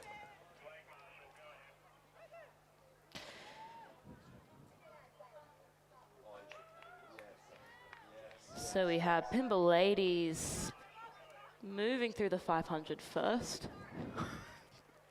Loreto Normanhurst in second place. 0.3 of a second behind Pimble. So pretty tight positioning here. Could Loreto Normanhurst take the win in the second division of the Year 8 Cox squad? So yeah, it'll be how they respond to the Coxton after they call that big push at the 500 metre mark. Indeed, Jackson. Looks very, very close, and it looks like Could Loreto Normanhurst have taken the lead here? Potentially, what's that, lane 9, St. Cat's, challenging St. Cat's them. have come from nowhere. We've got lane 1, lane 6, and lane 9 to look out, ladies and gentlemen. Here it's a pretty tight finish, approaching the 250, final 250. Get around your crewmates. Get around your school, ladies and gentlemen. Looks like a tight finish here. Great shot of the Tara quad there. Really rowing pretty well for a second quad. And it looks like, hard to tell, Jackson, if I'm honest. I think Normo's got it, to be honest. I think they've got about a length. I think they've made, and I think they have half a length up on Pimble. St. Cat's challenging them. It looks like St. Cat's are going to come into second. Yeah, tight finish there for second and third, but I reckon it's the blue and yellow of Loreto Normanhurst that could take the win here. Normo on Normo day, coming through the line, last 50 metres. Here we go, repping the new Zooties. Is it Loreto Normanhurst to take the win? Let's see it. Pimble challenging them over in lane 1, but I think it is Loreto Normanhurst takes the win. The Normo girls cheering them on as they cross the line. In first place, well done to Loreto Normanhurst. Oh no, it looks like Pimble have had a bow breakage. And St. Cat's to take second. Yes. Yep. St. Over Cat. Pimble in third. What a finish. Congratulations to Loreto Normanhurst. Coached by Polly Sargent, Daniel Waddell there. Awesome. And Sydney girls. And is that Queenwood? Lane Yes. 8 take Queenwood. fourth. And Redlands fifth. coming in 6th place. Yep, 6th place to Redlands. And tight finish here for 7th and 8th, Jackson, but it looks like North Sydney girls will take, Tara will take 7th, and North Sydney girls, 8th. 8th. And rounding out the field is PLC Sydney. Yeah, cheer them on, PLC Sydney, coming through the finish here. Give them a loud cheer. What an awesome race there, Jackson, again. For the Year 8 Cox Quad Division 2. Congratulations, Loreto Normanhurst. That was great.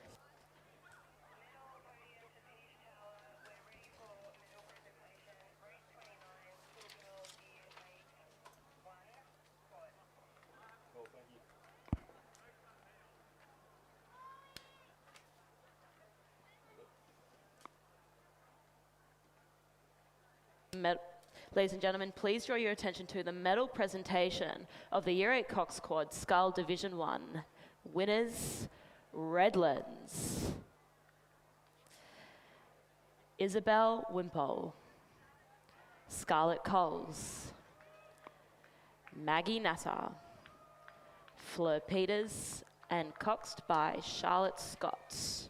Medals presented by Deputy Principal Lynn Long. Congratulations again to Redlands. Give them a round of applause. It was a very dominant display from Redlands. Well done. Congratulations, Redlands. All right, ladies and gentlemen, drawing our attention to the third division of the Year 8 Cox Quad. Lane 2, Queenwood. Lane 3, St. Cath's. Lane 4, Pimbles. Ladies College. Lane 5, Redlands. Lane 6, Sydney Girls. And Lane 7, the blue and yellow, Loreto Normanhurst. Looks like another cracker of a race here. We've had 3 back-to-back really good races. They've just gone through, I reckon, about the 400 metre mark, and they'll just be coming to the 500 metre mark. Yeah, another awesome race here in the Year 8 Cox Quad. So they should be settling into their rhythm. So they get off the start, usually have the rate a little bit higher, and then settle into their mid-race rhythm. So that's about from the 200 metre mark to maybe the 700 metre mark, and then they wind to the end, giving it everything they've got. And it is Loreto Normanhurst winning by about two lengths, I'd say. Very dominant from them. Yeah, 6 seconds up from Loreto Normanhurst, second place through the 500 Redlands, third place St. Cath's, fourth Sydney Girls. We've got a rate check on Loreto Normanhurst, 36. Pretty impressive, I'd say, Very Jackson. impressive, very impressive. Our Year 10 girls, we coached the first Year 10 8, and they held 32 today. So very impressive for these Year 8 girls to hold 36.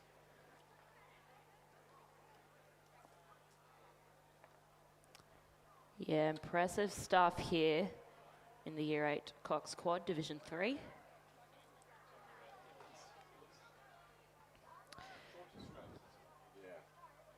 Looks like a pretty close race there for second and third with Redlands and St. Catherine's, just less than a second splitting them.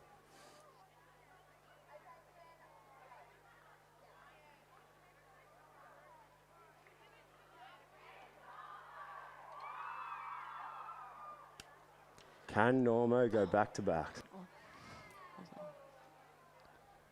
Yeah, let's see if Loreto Normanhurst can hold their lead. Normo fans and supporters, get to the bank, support your fellow Normanhurst athletes. Exciting stuff here for the Loreto Normanhurst Regatta. Good to see a win from the last quad and potentially another win here in this race, ladies and gentlemen. But it's looking to be a tight finish. They're going to have to dig deep to hold this lead. They've definitely lost that 6-second margin they had at the 500 metre mark. It'll be interesting to see how this comes into the finish. That's right, Jackson. Looks like a good push from St. Cath's over in lane 3. Redlands on their toes as well. Again, another red hot finish here in the final 100 metres. Quick grab in the Loreto Normanhurst crew, but a quick save. Oh no, there's a breakage in St. Catherine's. There's something going on in the St. Cath's crew. Oh no. Cut. Looks They like need they're to rowing the wrong readjust way. their course. Loreto Normanhurst crossing the line in first. It'll be Redlands in second. And St. Catherine's, it might still take the third if they don't take out Sydney Girls High. let's But avoid a crash. Oh no! Oh, oh no, Stain. Oh, oh no! This has really hindered This North is- Sydney Girls. We'll have to see what the marshal's going to say here. And Queen were just crossing the line, rounding out the field in 5th place. Well done to them. bit of an exciting finish there, Jackson. But congratulations to Loreto Normanhurst.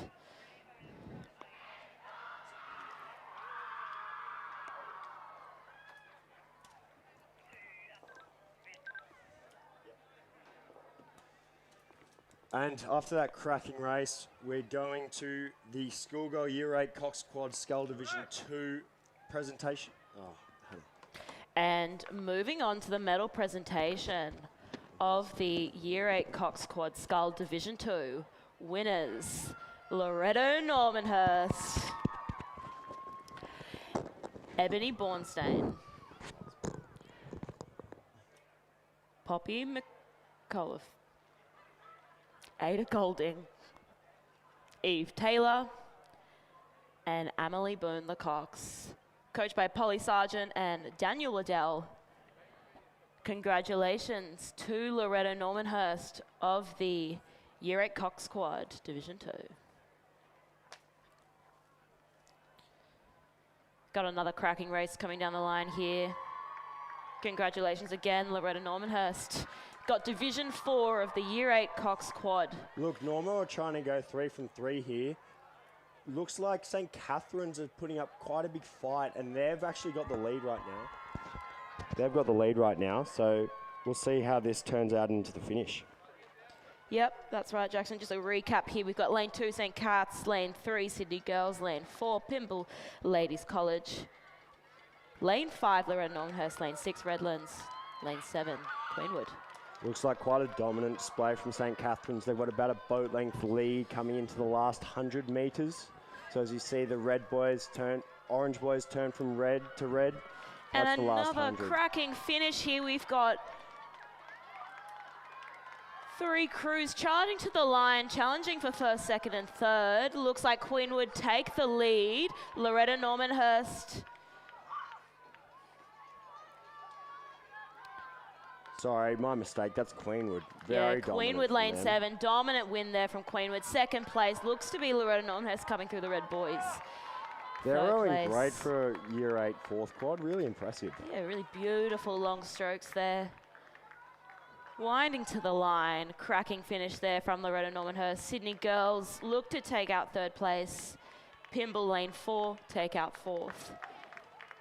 And Redlands coming through in 5th place. Congratulations to the 4th division. So that's a time of 4:42 for the fourth quad. It's a very impressive time for their first race. Congratulations to Queenwood, winners of the 4th division. And cheer on St. Cath's as they come through the last 100 metres here. Just finishing off.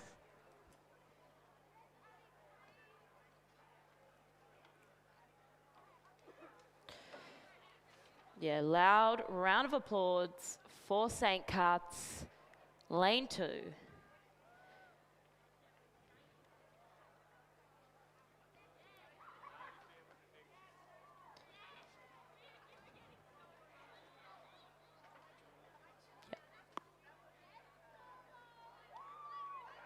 And congratulations to St. Cat's.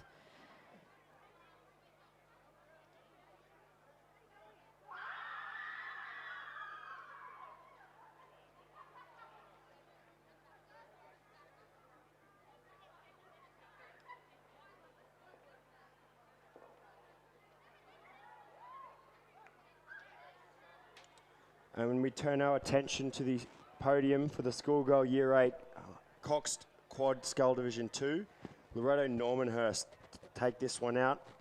Medals presented by Deputy Principal Lynn Long, assisted by Stella Moore. It's Ebony Borstein, Poppy McAuliffe, Ada Golding, and Eve Taylor. Coxed by Emily Boone.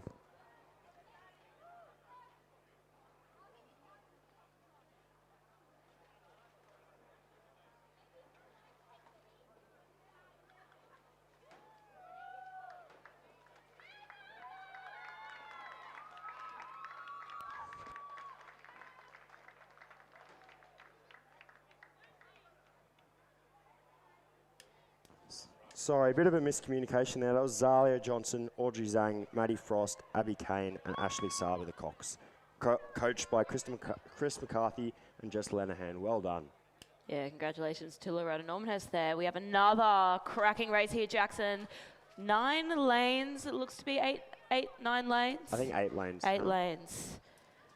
But another star-studded lineup here in the 5th division of the Year 8 Cox Quad. This looks like to be the closest race out of all of them. It's awesome to see this depth going so far. Yeah, looks to have awesome depth from Queenwood and St. Cat's. Couple double-ups here, Jackson. We've got 4 Queenwood 4 Queenwood crews. quads, yeah, and 3 St. Cath quads. Impressive.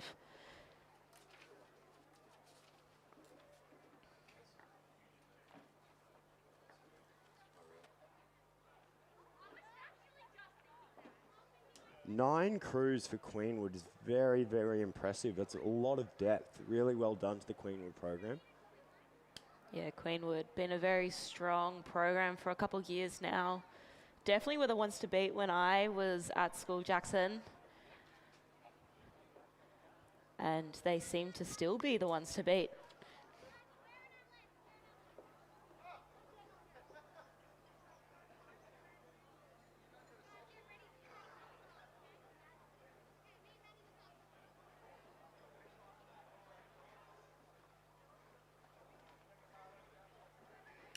And it looks like lane 1, Queenwood, up in the lead here. Very dominant. And it looks like they've slightly spread apart. It looks like a close race for 2nd and 3rd, and then 4th and 5th look very close too. Yeah, awesome drone shot there on the live stream. Really lucky we get to have the drone here out for this regatta. Passing through the 500 metre mark, we have Queenwood, time of 2:33.3. Coming in 6 seconds behind St. Cat's. St. Cat's seem to have an issue with their bow seat there. Yeah, a bit of a crab, I think, Jackson. Nothing's gone wrong there. Sure will be a quick fix. Nonetheless, back to it. We have 3rd place Sydney Girls, 4th Queenwood 3, 5th St. Cat's, and 6th Queenwood 2, 7th St. Cat's. So pretty tight coming through the 500. And 8th Queenwood 4.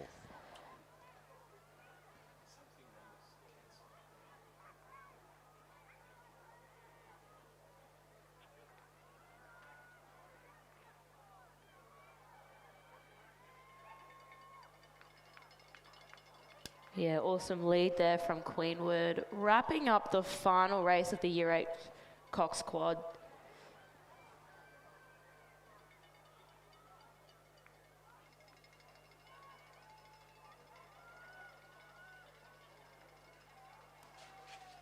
So Queenwood must have 45 athletes in their Year 8 division, which is very impressive for any school.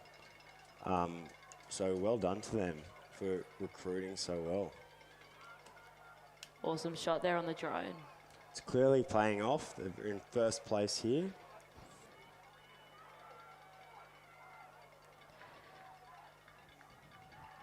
So Jackson, what would you say your favourite race of the day has been? Look, as I mentioned earlier, Hannah and I coached the first Junior 8, and they actually doubled up and raced in the schoolgirls' second 8. And I was stoked with their race today. They rode really well and ended up getting the win in that race, and 2nd in the first Junior 8. So Kinross rode really well in that race, but yeah, really impressed by their race today. I haven't had a chance to watch too much racing, so I have to say that's my favourite.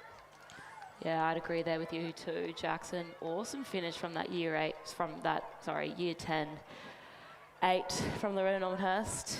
But drawing our attention here to the final 15 metres, we have Queenwood take the win of the Year 8 Coxed Quad Division 5.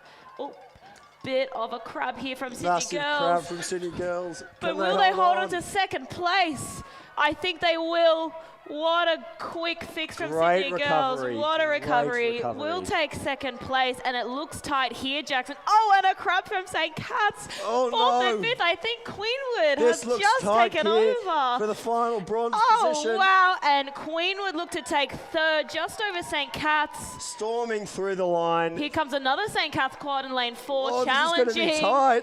I think Oh, no, the it's going. St. Cat's crew in lane 7 they're will safe hold on. there in lane 4th place, 5th again, St. Cat's, and it looks to be 6 here. Queenwood in lane 9. Sorry. Yep. And Queenwood again in lane 5.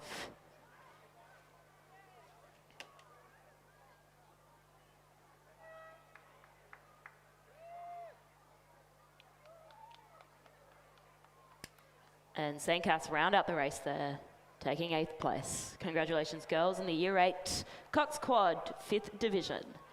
And so we've got another great race coming down here. It's a mixed event, so it's this schoolboy Year 9 first quad and the second quad mixed into one. We have Redlands in lane 3, Kinross Walleroy 1 in lane 4, Augies in lane 5, Kinross in lane 6 and Redlands in lane 7. So from lanes 3 to 5, that's the first quad. So looks like Redlands are taking the lead, followed by Kinross. And then Redlands were winning the second event, beating Kinross as well. So good day for Redlands today. Awesome day for Redlands. Good to see them here showing up strong, taking the lead here in the final 100 metres. Closely followed by Kinross with an awesome wind here. Oh, and a bit of a crab. Quick recovery though, they're back onto it. Well done to that very quick recovery, and it's Redlands in first, Kinross in second. Redlands take third here, tightly. That's Redlands winning this second. Oh, second. event. My correction there. Congratulations to Redland on the So second. And a double tight win for finish. Redlands. Tight finish here. Oh! Huge grab from grab. Kinross. Will they hold on to second place? I think St. Augs might take him, but no, they're they've got him. safe. Just by a canvas, Kinross. Oh, and the other one Double too. grab from Kinross. St. Augs take third place. Congratulations, boys. I hope What the a red athlete's hot okay race. there. He looked in a lot of pain. We might have to get the lifeguard to check on him. So that was Redlands first, Kinross Wallaroy second, St. Augustine's third. And in the second division, it was Redlands first with Kinross Wallaroy coming in second.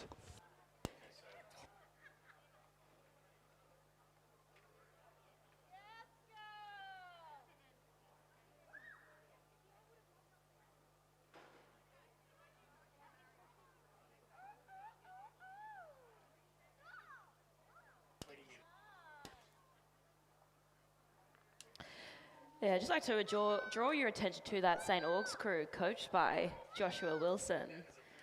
Under 23 athlete represented Australia this year at the Under 23 Worlds in Poznan, Poland in the men's Coxed 4. So awesome to see our Aussie athletes giving back to their old schools and teaching the young ones.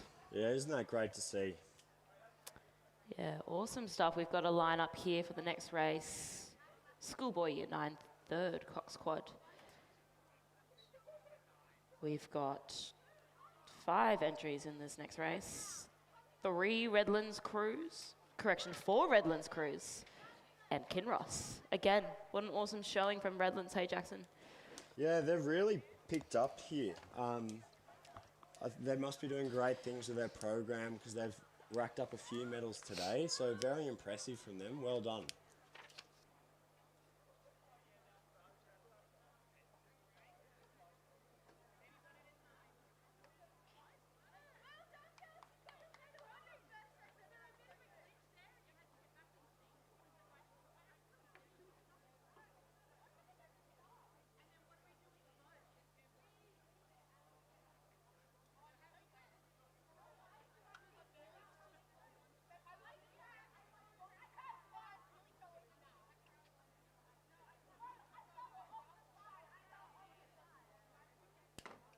As this crew lines up, I'd just like to draw your attention, ladies and gentlemen, to a fellow old girl from Loreto, Normanhurst, Penny Rose Collins, currently doing the Ned Brockman Uncomfortable Challenge. So her challenge is doing a half a marathon every day for 10 days. She's currently on day 6, so has 4 more days to go. And keep in mind, she's also completing her HSC. So really awesome stuff from Penny Rose.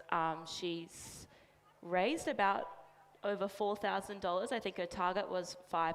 I think she's well above her target at over $4,000. So please, if you can, reach out and donate to an awesome cause for the homeless.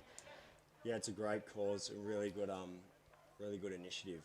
She rode in the first 8 for 2 years. So. That's right, stroked the first 8. I was lucky enough to coach her last year, and it's good to see she's still challenging herself athletically. So shout out to Penny. And we're well underway for this next race. Second division of the schoolboy Cox Quad. And moving to a medal presentation here. Schoolgirl Year 8 Cox Quad Division 5. Winners, Queenwood School. Medals presented by Deputy Principal Lynn Long, assisted by Stella Moore. We have Kayla Fallon, Mackenzie Breitenbach, excuse my pronunciation, Natalie A. Herrenbide, Aisha Cameron, and Victoria Sue is the Cox. Congratulations, Queenwood. Take the win there in the Division 5 Schoolgirl Cox Squad. Looks like it's Babel to Babel in this school year 9 third Cox Squad. Very good race we've got in our hands. Indeed, Jackson. Ooh, and it looks to be Redlands taking the lead there. Closely followed by, I think, Redlands. Looks like Redlands 1 competing with Redlands 3, so great for Redlands 3 to be up there.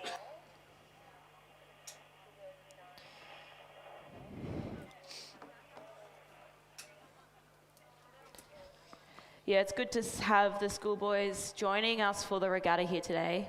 Thank you to those schools that have come out and join us. Hopefully over the years we see a bit more of a showing from fellow schoolboy crews, but Yeah, nonetheless, good start. Originally the Loreto Normanhurst Regatta welcomed both schoolboys and schoolgirls, and then for a period of time went just to schoolgirls, and recently, I believe for the last 2 years, we've welcomed back schoolboy races, so it's good to have these mixed regattas here out at Cirque. Yeah, it's great just to have more racing, isn't it? Great day of racing. Great day for the rowing community, indeed. Good to see, you know, the next generation of rowers coming through. So it looks like Redlands 2 are storming away here from the field. Redlands 3 following. It looks like Redlands 1 in 3rd place and Redlands 4 in 4th place. I'm not sure if we've got our timings correct there at the 500 metre mark because we have no Kinross. It looks like they're in 4th place from the naked eye. So well done to all those crews. Redlands 2 really storming away from Redlands 1, putting a statement out to those Redlands coaches saying, I want to be up in that top boat. Yeah, awesome stuff from Redlands here. Really strong showing in this 3rd division of the Cox Squad. Geez, wouldn't that be a nightmare if your second boat beat the first boat? Correction here, Jackson. I've got lane 4, Redlands 3. Yes, I think Redlands 3 are coming in 2nd and Redlands 2 are coming in 1st, with Redlands 1 coming in 3rd place. You can see the Cox is absolutely ecstatic with that win. Hands in the air, well done to that Redlands 2 crew. Yeah. And slapping the water, awesome. There we go. Look at the boys celebrating an awesome finish to that race. Congratulations, Redlands. Take out 1st, 2nd, and I think 3rd, Jackson, with Kinross coming in at 4th, still charging there, but I think Redlands has them covered. Yeah.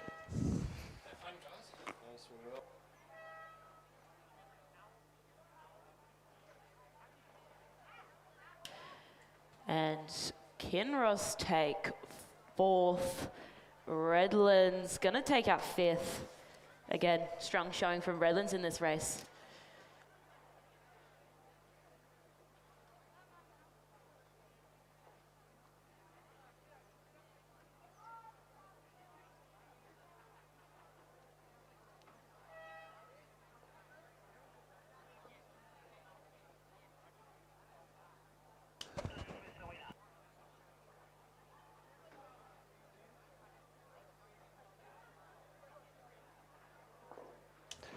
As we turn our attention to the podium, we have the winners of the Schoolboy Year 9 First Squad. Well done to Redlands. It is Bear Whiteclaw in the bow seat, Emilio Dressler in the 2 seat, Jackson Humphreys, Olivia Stojanovic, and Kyra Benoleo. Well done to Redlands. Very, very good display. Well done to Redlands. They've gone first, second, and third in all the events. Well done.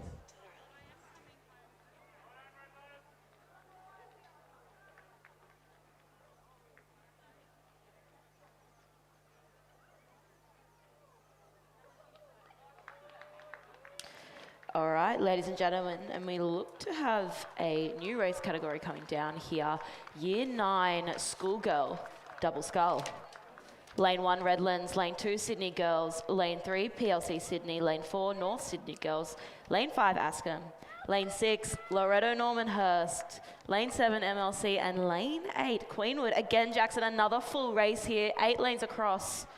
It's great. It's really good. Askham seem to be looking very strong. They seem to be very strong in this doubles category. Yeah, seems to be one of their strongest categories, dominating the field over the last couple of years. Askham School here, taking the lead in the double scull, closely followed by the blue and yellow of Loreto Normanhurst, repping those new Zooties, Jackson. I think they look great. It's a great decision by the school to change the colours. I think they look really good. Yeah, nice to see that Loreto blue shining strong as coming through here in second place, but it looks like Askham will take the win. Really strong charge there to the finish from Askham. That's Jess and Jess. Jess and Jess in the double. Jess squared. Loreto Normanhurst take second place with Clara Bradford and Connie Whitaker. Was lucky to be able to coach those two in the pre-season.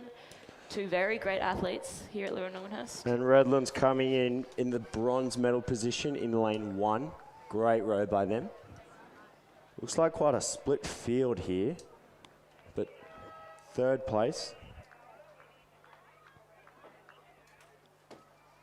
Sydney Girls High taking fourth.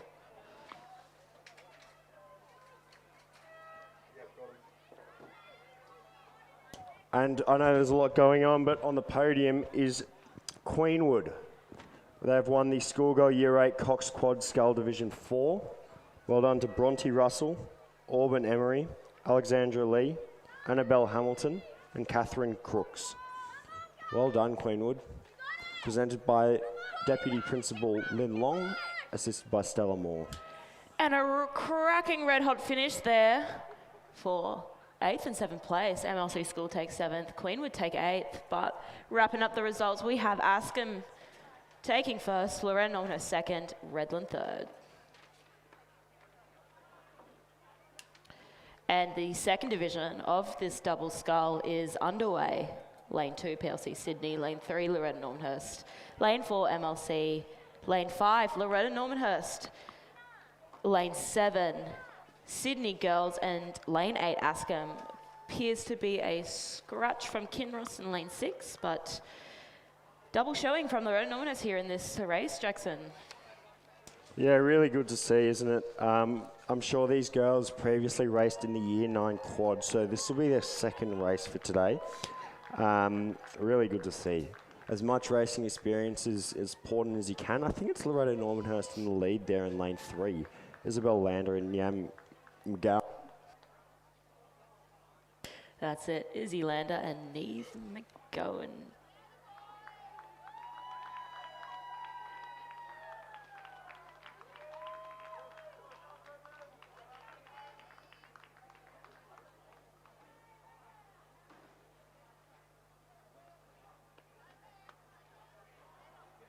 Yeah, looks to be a strong lead there from Loreto Normanhurst. And the podium, we have Redlands winning.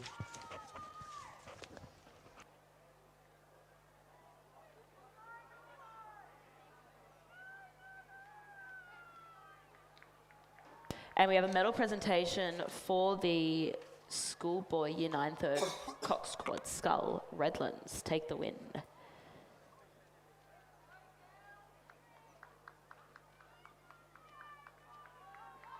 Well done to Redlands. Very, very dominant in that Year 9 schoolboy category. And it looks like as they enter the red boys, it is Loreto Normanhurst in first. Yeah, Askham in charging second. finish there, Loreto Looks Normanhurst. quite close here for second place. Loreto Normanhurst challenging Askham. I think Askham probably will hold on. Isabel Lander and Neve will take the win. Loreto Normanhurst 2 in lane 3. Oh, It's and a very tight finish tight here here. for second place. Will Loreto Normanhurst hold? I think it's going to be Askham. Askham about have half a canvas. Well Yeah, done to the what Askham a good score. wind there from Askham. Half a length up. Loreto Normanhurst third. Running out a bit of a gas there after their second race, it seems. And is that Sydney Girls High? Yeah, indeed. Sydney Girls High will take out fourth. And MLC will take out fifth place of this second division, the Year 9 double scull. Look, as we mentioned earlier, I just wanted to give a quick shout out to the Askham school. So, as we mentioned, they mainly target doubles because they're such a small school, but they actually managed to bone 8 today in the schoolgirls' second 8. So I thought that was really awesome to see them putting an 8 together. They're definitely a very small program. It's really good to see, don't you think, Hannah? I agree, Jackson. It's good to see schoolgirl rowing building across the schools. Awesome to see depth, and hopefully that carries through into women's rowing at a under 21, under 23 and senior level.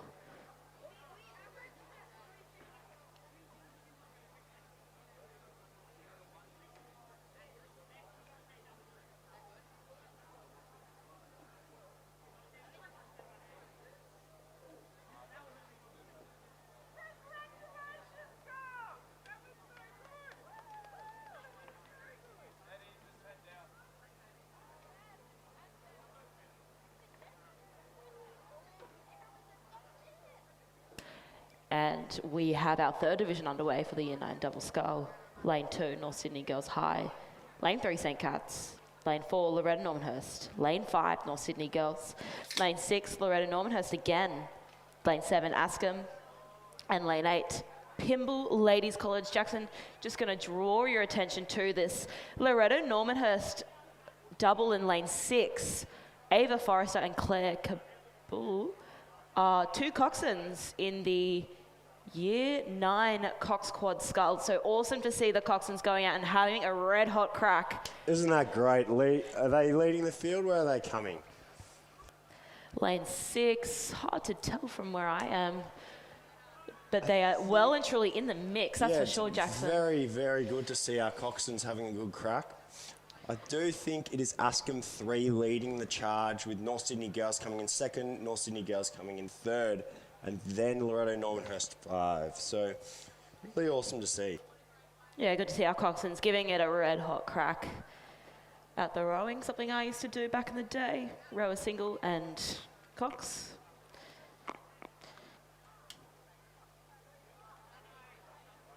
Oh, Yep. turning our attention to the podium, we have the Schoolgirl Year 9 Double Scull Division 1. Askham taking the win out in that one. Jess Rebelliard and Jess Brown. As Hannah made a joke, Jess squared. Congratulations to the Askham school. Awesome stuff. Again, great strength from Askham in the small boat categories.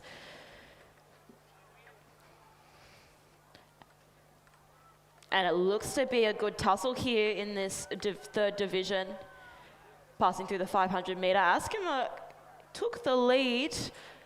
Not to be challenged just yet, but it looks like second and third, Jackson. Bit of a tussle there. Both North Sydney Girls High fighting for second and third. Bit of inter-school rivalry. It's awesome to see. But I think Askham's going to take out the win on this one. We just presented them with the winners of Division 1 so they can cheer on Division 3 coming on through. Pretty close finish here. Between second and third still, Jackson. Looks like it's going to be a tight line to the line. Who's going to take it? Lane 2 or lane 5? But it is lane 7. Askham School will take the win in this third division. Congratulations, Askham. Not too far behind them. North Sydney Girls in lane 5 and North Sydney Girls in lane 2. Loreto Normanhurst will take 5th and 6th. Great Sorry, race fourth. there, and we're just going to go present the Schoolgirl Year 9 Double Scull Division 2. Loreto Normanhurst 2 taking out the win, Isabella Lander and Neve McGowan. And it looks like Loreto Normanhurst, the Coxons, will take 4th place. And it looks like, the other Loreto Normanhurst have hit the rocks. So well done to Loreto Normanhurst winning the Division 2. Their medals presented by Deputy Principal Lynn Long. Pretty cracking finish there from both Loreto Normanhurst doubles. I think those two Coxons will be pretty chuffed. They've beaten their fellow rowers. Hey, Jackson. Yeah, isn't that good to see? And they're in the Ted Hales. So when we first came to Normo, the Ted Hales weren't getting used. And Aidan Smith, the new director of rowing, he's been here for 2 years. This is the second year. He's got them back in action. So good to see them out in the water. Yeah, pretty handy to have Aidan Smith on board. Good with the tools. He's done a very good job with the Normanhurst program. Really good job. As you can tell, a couple medals have come through today for Loreto Normanhurst. Awesome to see. And again, handy to have him. He can fix boats really well. And we have another race coming down here. I think they call him the Boatsmith. I think they do, Jackson. Aidan Smith, a.k.a. the Boatsmith.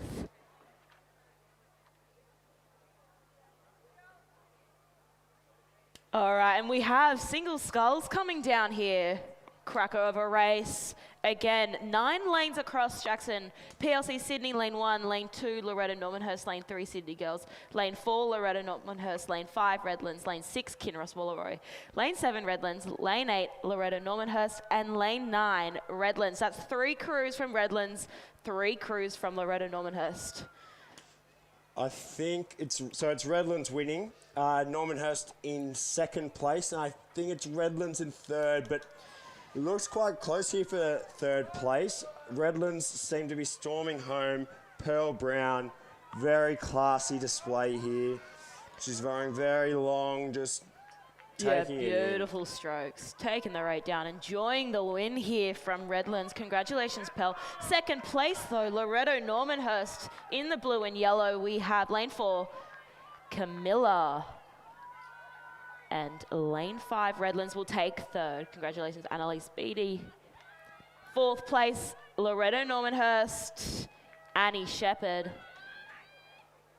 5th place, Sydney Girls, Vivian Gow. Coached by Zara Greenwood and Connor Greenwood. Sibling duo there on the coaching team.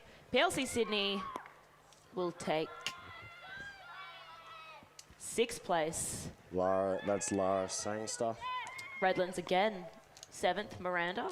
And Kinross Wallaroo, lane 6, will take 8th place, Olivia Gordon. And 9th place will go to Loreto Normanhurst in lane 2. That's Marla McMillan. Well done to Marla. Yeah, congratulations, girls. Awesome finish. They're pretty tight finish there, Jackson. Good to see. Margins pretty close. I imagine these would be a lot of these girls' 2nd race of the day, so really good to see them backing up really well. Well done to Redlands Pearl Brown for winning that race. Yeah, really exciting stuff, and awesome to see 9 schools entered there in the single scull. And so we've got Division 2 now. Again, 9 entries, 9 lanes filled up. You don't see that very often. It's Loreto Normanhurst in lane 1, Sydney Girls in lane 2, PLC Sydney in lane 3, Loreto Normanhurst in lane 4, PLC Sydney in lane 5, Loreto Normanhurst in lane 6 and 7, Redlands in lane 8, and Sydney Girls in lane 9. Another strong showing here from Loreto Normanhurst. In this next race, we have the 2nd division of the Year 9 single scull. Lane 1, Loreto Normanhurst, lane 2, Sydney Girls, lane 3, PLC Sydney. Lane 4, Loreto Normanhurst, lane 5, PLC Sydney, lane 6 and 7, Loreto Normanhurst. Lane 8, Redlands, lane 9, Sydney Girls. Again, another strong showing from Loreto Normanhurst in this single scull. Division 2. It's Camilla Lampe out in the lead. Well done, followed by Charlotte Horton-Smith, Tiffany Morley, Kate Dean, Imogen Bush, Annabelle Cameron, and Anna Prokhorov in 7th. Sydney Girls High Scullers here, coached by Zara Greenwood and Connor Greenwood. Again, sibling duo. Sibling duo, ex-Sydney Rowing Club athletes. Yeah. Good to see they're still sticking with the sport. Yeah, nice to see, you know, people coaching the younger generations coming through, giving back to their schools. Yeah, definitely. Really good. Good to see.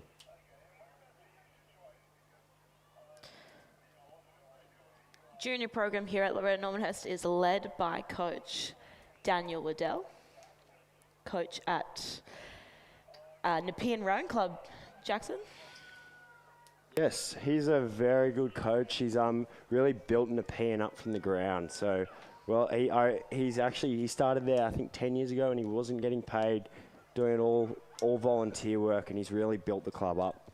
Yeah, a lot of passion from Dan, and it's nice for him to share his skills here at Loreto Normanhurst.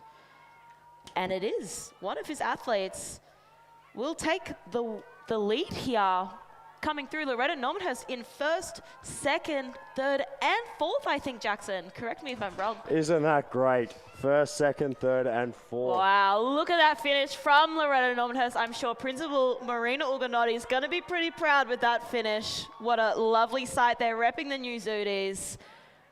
Well done to Loreto Normanhurst. Great finish. So that's Camilla Lampy finishing in 1st place. Charlotte Horton-Smith finishing in 2nd. That is Tiffany Morley finishing in 3rd and Kate Dean finishing in 4th place. Again. And we have the Redlands Sculler coming up in 5th place. Another strong showing from Redlands, but Loreto Normanhurst taking out the win. Very 2nd place, dominant. 3rd place, and 4th place. What an awesome sight to see here, Jackson. But that's Redlands there in 5th. PLC Sydney will take 6th and 7th. Congratulations, girls.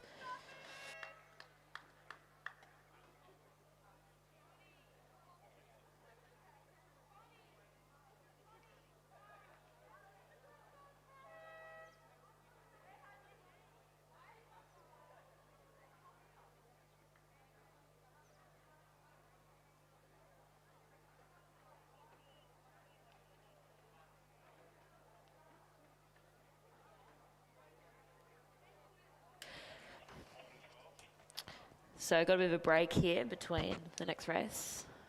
Jackson, you and I were lucky enough to embark on a tour earlier this year to the Henley Royal Regatta with Sydney Rowing Club. Yeah, it was amazing. Really good experience. Hannah, you raced in the Britannia?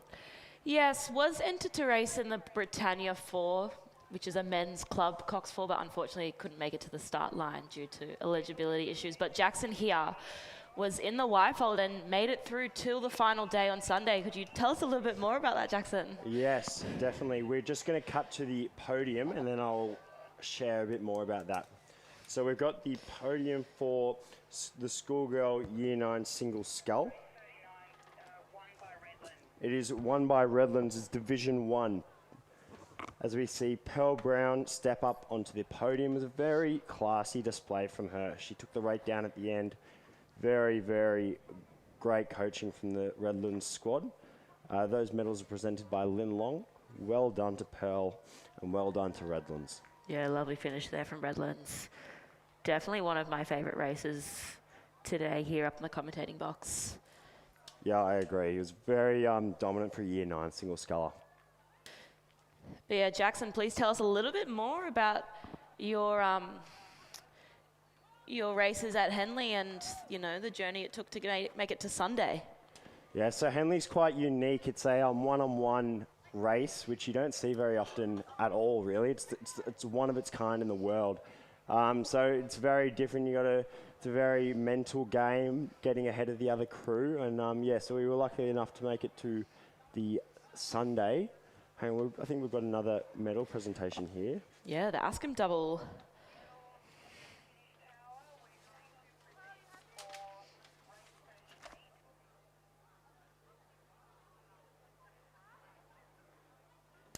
And we're moving to the medal presentation of the Ask 'em double. Amelia Butler and Emily Zhu. Congratulations to Askham. Medals presented by Lin Long, assisted by Stella Moore. Again, another dominant presence from Askham in the double scull. Congratulations, Askham. Well done to Askham. So yes, we're lucky enough to make it to the Sunday, and unfortunately we had a bit of a drama in our race actually. Yeah, a bit of a mishap from the other crew, missing a rudder. Yes, they lost their rudder halfway through the race and crashed into us, and we were a bit shocked at the time, but the umpire handled it very well and called for a re-row. Yeah, unfortunately you couldn't take the win from there, no, but they're very good crew, the London Rowing Club crew. So, but it was great experience. 100%. And drawing our attention to the start line here, we have Schoolboy 4. Cox 4. Yes. So I'm a Joey's boy. I'll definitely be backing the Joey's boys here over the Scots boys, unfortunately, for the Scots fans out there. Yeah, we've got a line up here, lane 3, St. Joseph's, lane 4, St. Joseph's, lane 5, Scots, lane 6, Scots. So it's a showdown here, ladies and gentlemen, between Joey's and Scots, sharing the Parramatta River, I believe, for training. But today, will it be Joey's or will it be Scots? The boys in cerise or the boys in yellow? So this is the Joey's first 8 at the moment, ranked, split into 4s, I believe. A lot of those boys rode in the 8 last year from Joey's, and we're just about to start here, and we're off.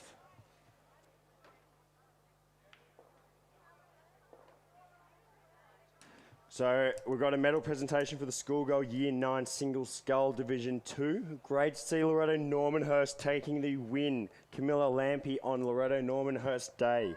Really good to see. Great win from her. Camilla Lampe, well done.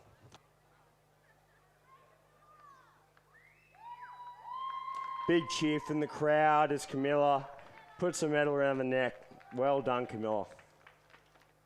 And we are well underway for the Schoolboy 4, approaching the first 250. Should be transitioning into a nice mid-race rhythm. So there's 5 boys from this Joey's boats that were in the first 8 last year, and it seems like both of them have taken the lead here. It's very hard to tell in the commentary box. Obviously, we're quite a way away. Yeah, it looks like from our angle, St. Joseph's up in the lead over Scots. Scots coached by Judith Ungermark,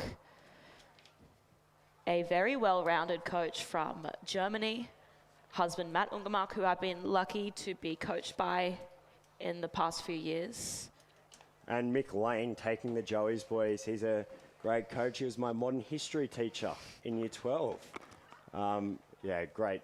Say hello to Judith and Mick if you see them around. Yeah, awesome coaches leading these schoolboy programs. St. Joseph's, directed by Will Raven, old Riverview boy, I believe.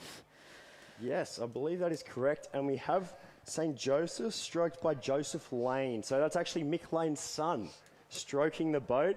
His boat's taking the lead over the other St. Joseph's boat, followed by Scots 2 and Scots 1. So good to see the Joey's boys out in front there. Yeah, strong lead from Joey's. The boys of Hunters Hill. Dare I say, the boys in pink. It is Cerise, though. It's Cerise, Hannah. Let's not go there today. It's been a good day so far. Let's not start. Great shot there from the Marshall boat. We have a good view of the Scots crew. Rowing very well there, and in a bucket. So, Hannah, can you explain what a bucket rig is? Sure can, Jackson. So looking at the Scots crew here on the live stream, we have seats 2 and 3 on the same side with our bow and stroke seat on the other side. So it's an interesting rig. Takes a lot of skill to row it right, but according to physics and all of that, that's the quickest way to row a 4. But it seems like Joey's are really pushing on here in the normal conventional rig, doing very well. And it appears the second Joey's boats, it's starting to close in a little bit. Be interesting to see how this race turns out. Yeah, Cox 4 is quite a difficult boat class. I've spent my fair share of time sitting in the bow, coxing Cox 4s, and it's a heavy boat. So Hannah's done the Under-23 World Championships in the Cox 4 twice, is it, Hannah? Yep. And she's also been to the Paralympics. So we've got a Paralympic athlete sitting in the commentary box today. Thank you, Jackson. Yeah, Cox 4's difficult boat class to master, but definitely one once you do have under your belt, you can pretty much row any other boat class. So Yeah, they're a fair bit heavier, so you have to really make sure you're working together here, but it looks really good. The two Joey's crews out ahead, storming away. yeah, pretty tightly followed there, those two Joey's crews. Not too much distance between the two 4s, so I'm sure Coach Michael Lane will be pretty chuffed with the current results. Looks like the Joey's boys in lane, on the outside there in lane 3, challenging the boys in the lead in lane 4. So could be a cracker of a finish here, ladies and gentlemen, from Joey's. Scott's not too far behind in lane 6. Lane 6. And it looks like Jackson, lane 3, could be challenging lane 4 from Joey's. Yeah, this is a great third 500 push from the Joey's boys. Very, very good move. Let's see if the crew stroke by Joseph Lane can respond. The crew that is coming up on the outside is Christian Tripolone, Raphael Cossins, Fred O'Hara and Thomas Curran. So Thomas Curran and Fred O'Hara rode in the 8 last year. Fred O'Hara was actually a year 10 boy jumping up into the first 8. And it's I think it's barrel lane to 3. barrel. Lane 3 are a 0.6 ahead of lane 4. So that's a great move. I think they were about 2 seconds down at the K, and they've now edged out to about 2.5 seconds there. Awesome move there, but also showing a great showing here from the Joey's first 8. 2 4s battling it out neck and neck, Jackson. Good to see. Yeah, I think there'll be one to watch this year. A little bit disappointing result last year. I think they came 7th, but obviously the year before they took out the Major Rennie. I think there'll be definitely one to watch for the Major Rennie this year. Yeah, really strong showing here from lane 3 and Joey's. Looks like they've inched out to half a length over the other 4. Hasn't that just flipped? In the space of 600 metres, the lane 4 crew were ahead, and now the lane 3 crew's ahead. Yeah, awesome racing, Jackson. The Scots crews are looking good there in 3rd place and 4th place, rounding out the field. Just Joey's boys a little too classy, but the Scots boys did race today, so this is their 2nd race. I'm not sure what the Joey's boys have done this morning, whether they're fresh or they're off a training session, but yeah, the Joey's boys just proving a little bit too classy today. As they come into the last 100 metres, winding to the line, Christian Tripolone really jacking up the rate here. Yep. Joseph Lane also trying to match him, but they've really stormed away now. They're getting a lot of value through the water, so they're really rowing nice and long. Looks really good. Yeah, beautiful win there from lane 3, St. Joseph's. 2nd place will be, again, St. Joseph's College from Hunters Hill. Shortly followed 3rd place, St. Scots, of the East, Scots, Kings of the East. Bellevue Hill. Bellevue Hill. And 4th place will be Scots. The boys from Bellevue Hill. Great to see the J-Balls taking out the win there. Well done to the Joes boys.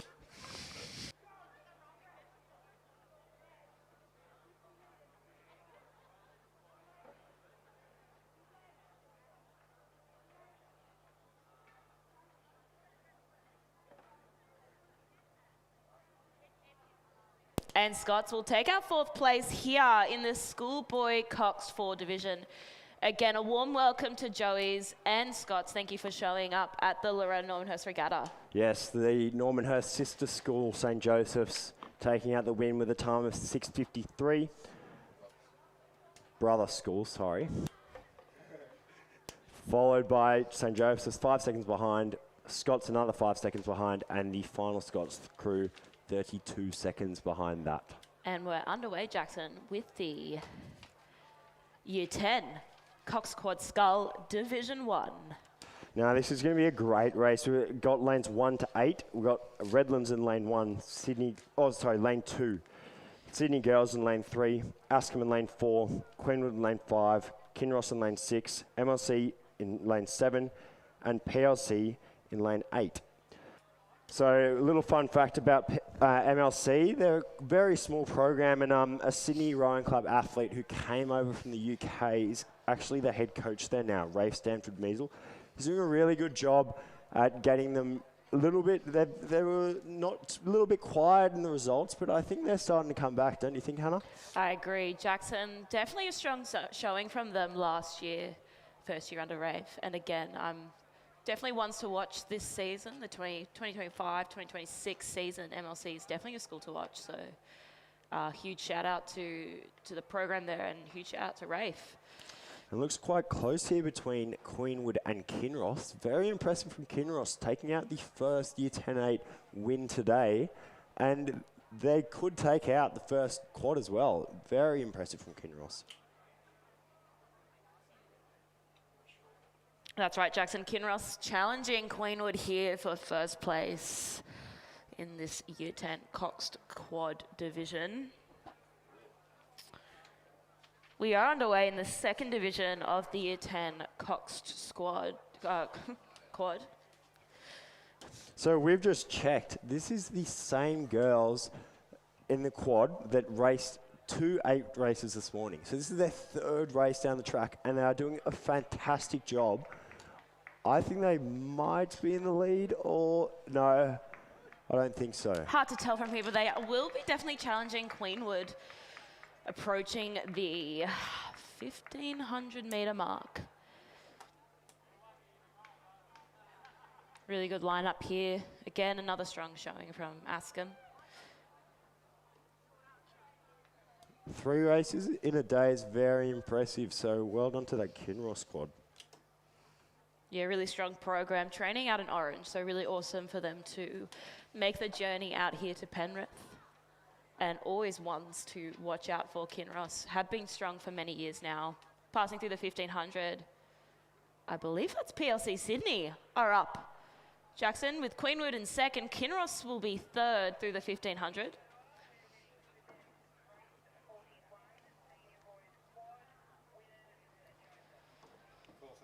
And drawing our attention to the podium, I'm going to give it to you, Jackson. Fellow Joey's old boy will present the medals here. Yes, very happy to announce this one. St. Joseph's taking the podium is Thomas Curran in the bow seat.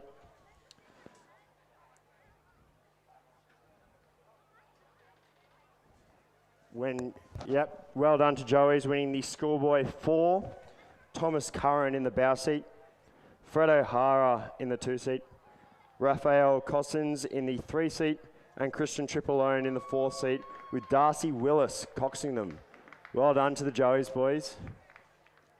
Yeah, well done, Joeys. And well done to Will Raven, Director of Rowing there. As well as Mick Lane. You can see Will Raven with the orange helmet on. Go say good day to him. He may be short, but he's not hard to find with that yellow helmet, ladies and gentlemen. He always seems to have a bit of neon on him.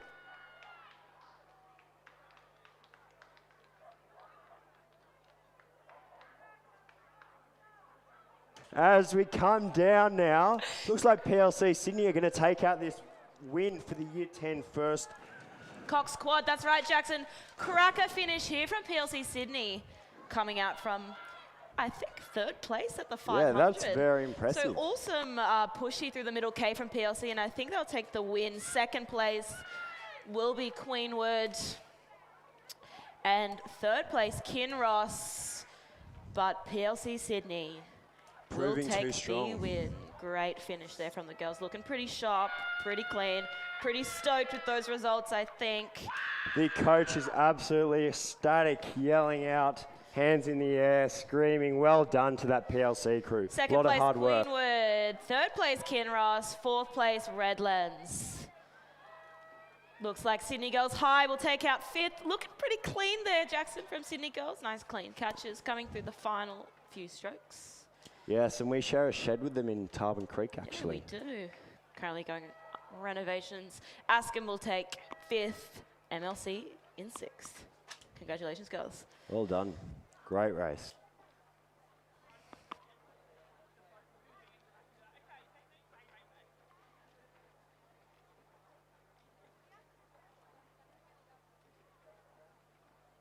And we are underway for the second division of this Year 10 Cox Squad. We've got Lane 3, Kinross Walleroy. Lane 4, Queenwood. Lane 5, Tara. Lane 6, Sydney Girls. Lane 7, PLC Sydney.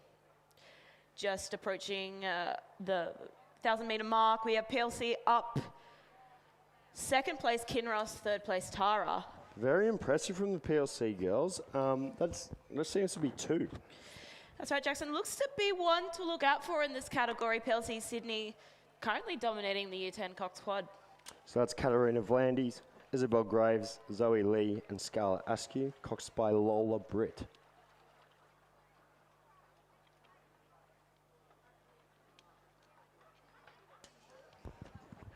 And Katarina Vlandis is actually the daughter of Peter Vlandis, chairman of the NRL and the New South Wales horse racing. Little fun fact for you.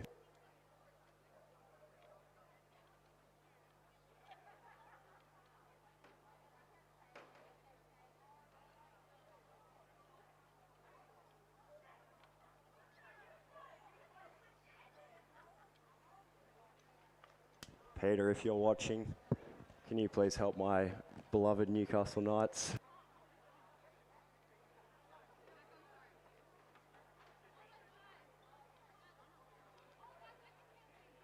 And looks to be a dominant showing here from PLC Sydney, approaching the 1,500-metre mark. Yeah, 7-second margin at the K. That's very impressive. It's a sizable lead. Yeah, credit given to the Kinross Walleroy crew, though. Third race of the day. Impressive stuff from Kinross here today.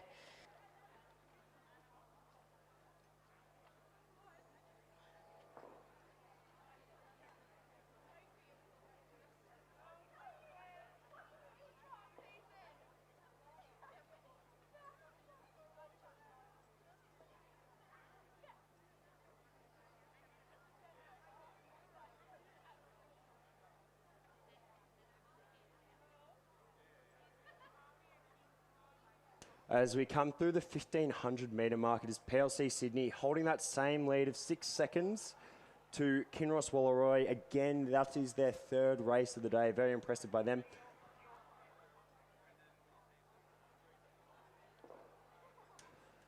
As we look to the podium for the race 42, Schoolgirl Year 10 Cox Quad Scull Division 1. PLC were the winners. Very looks like they're stoked with that win. Is Ava Lane in the bow seat. Lara Rathjen in the 2 seat. Sophie Moore. Zoe Leisha stroking the boat. Coxed by Talia Kinslide. Well done, PLC.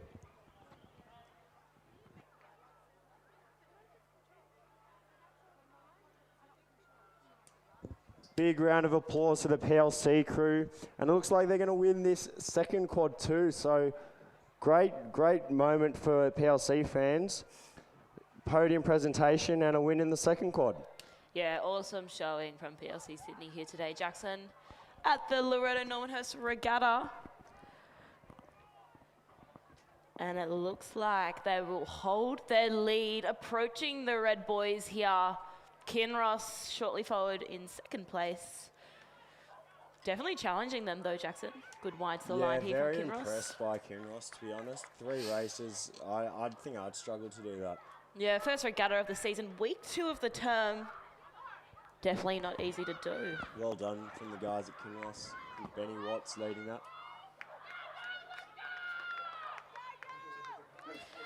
And PLC taking their final strokes will take the win of the second division of the Year 10 Cox Squad.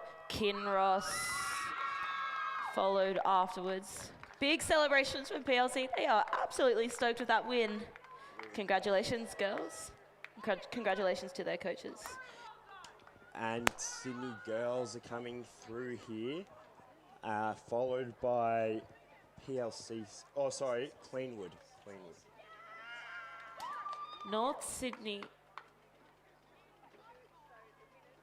My apologies, Tara will take out third place, followed by Sydney Girls, followed by Queenwood. Well done to those crews in the Year 10 Coxed Quad Skull Division 2.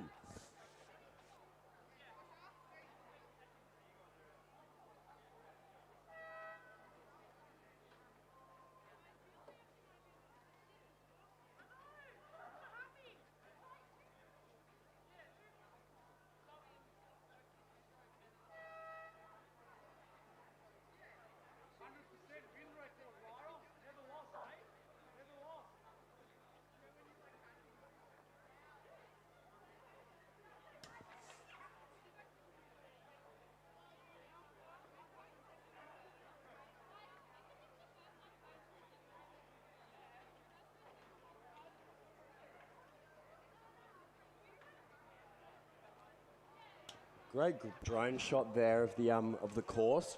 It's really beautiful. You can see it's a man-made course. It was built for the 2000 Olympics, so I think it opened in 1998.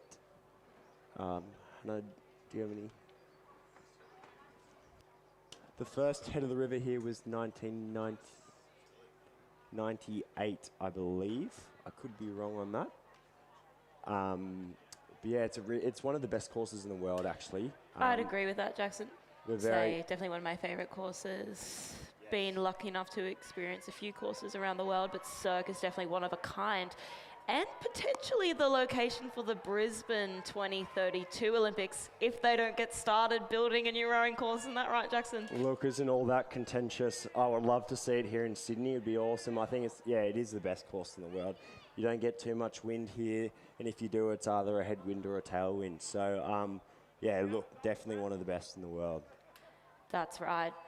Hopefully could use the Loreto Normanhurst shed if the Olympics were to be hosted here. Definitely some Norma girls, I think, would be up there. As we turn our attention to the schoolgirl Year 10 third quad, Loreto Kilbilly storming through with a time of 6:31 at the 1500 metre mark, followed by North Sydney girls 12 seconds behind. Looks to be PLC, I want to say. Yes, PLC 7 seconds behind them. And Sydney girls 5 seconds behind them, so in fourth place.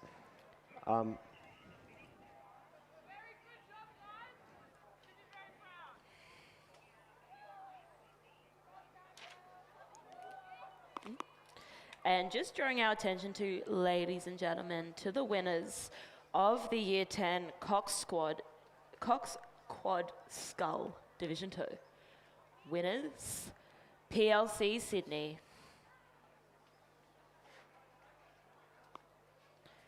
We have Katarina Vlandis, Isabel Graves, Zoe Lee, Scarlett Askew, and Lola Britt their Cox. Congratulations again to PLC Sydney, taking the win out in the first and second division of the Year 10 Cox Quad Skull. Well done, PLC. And we have the third division coming down the track here, approaching the 250 mark. Looks like Kirribilli's up in front. Haven't seen them in a while, Jackson, but good to see them here in the third division. Yeah, very good. Coached by Mietta Jones, one of our good friends. Good friend, fellow Cox at Sydney Rowing Club.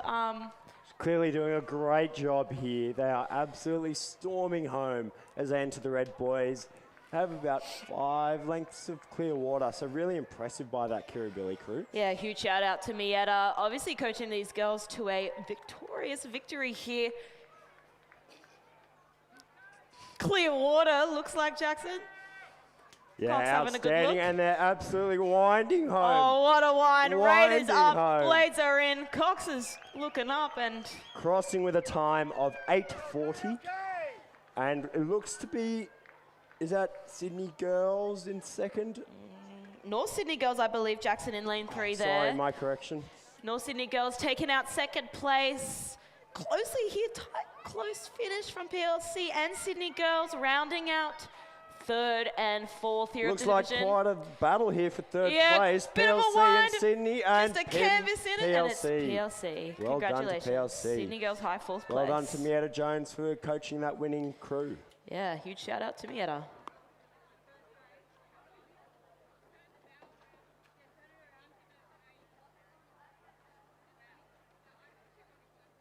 And in this, I just want to draw your attention, Hannah, to the year 10 fourth quad. It is Kirribilli, Kirribilli, Kirribilli, Kirribilli, Kirribilli, and Kirribilli. You heard that right, ladies and gentlemen. That's 6 crews from Loreto Kirribilli filling out this 4th division of the schoolgirl Year 10 Cox Quad Skull. Oh, and sorry, drawing our attention back to the 3rd division, we have Queenwood here. Rounding out the field. Very good finish by them. Well done. Cheer them on in the crowd. Yeah, give them a good cheer, ladies and gentlemen. But over to Division 4 of this event. Who's going to take it, Jackson? Look, Is it Kirribilli or Kirribilli? I'm going to have to say Loreto Kirribilli, to be honest. Yeah, I might have to agree with you there.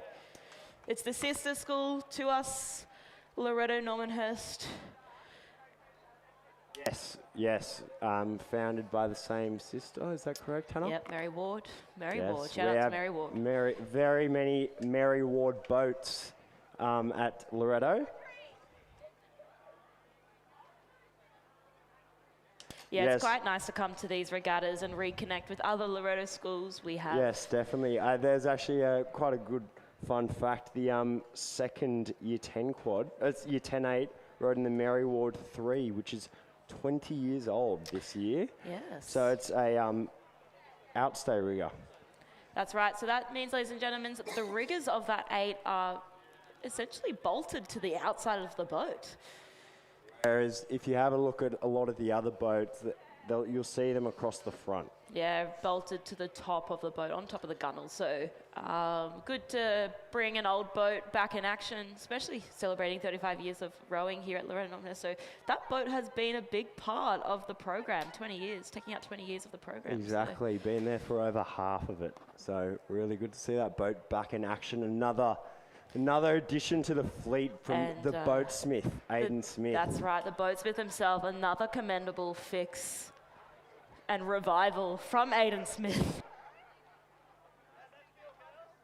He is doing a stellar job for the Loreto Normanhurst program. And Kirribilli are coming across the line in first place, followed by Kirribilli in second place. I think it'll be Kirribilli in third.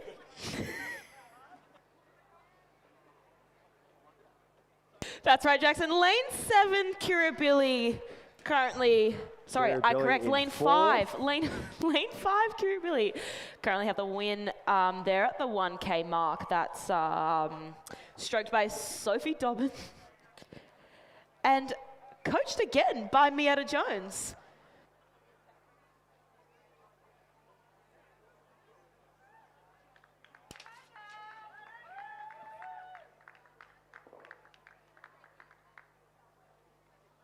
Just a little break here from the Kirribilli action. We're going to have more Kirribilli action. They've just won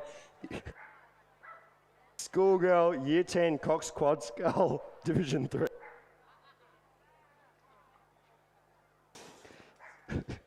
That is Charlie Horth, Eloise McLewis, Addie Bartlett, Lulu Chindy, and Audrey Lonergan. Coached by Mietta Jones. Well done to all Kirribilli representatives, and cheer them on in the Loreto Kirribilli fans. That's right, Loreto Kirribilli fans, this is a race for you. Coming down the track, approaching the 1,500 metre mark, we have Lane 5, Loreto Kirribilli up in front, again, coached by Mietta Jones. She seems to be doing a stellar job there at Kirribilli, so well done to Mietta. Yeah, awesome Cox at Sydney Rowing Club, and looks to be an awesome coach at Kirribilli.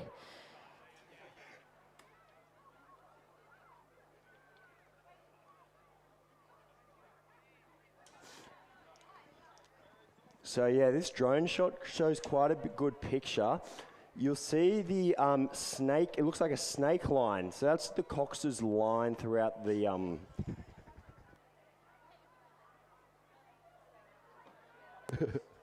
line throughout the race. It seems like the crew in lane 7 has a very, very straight line, so well done to that, Cox. It's very hard to steer boats. I couldn't imagine it. I have to do a little bit of steering in coxless boats when I don't have a cox with me, and it's quite hard. So full credit to the coxswains. Hannah, maybe you can share a little bit more as a Paralympic cox.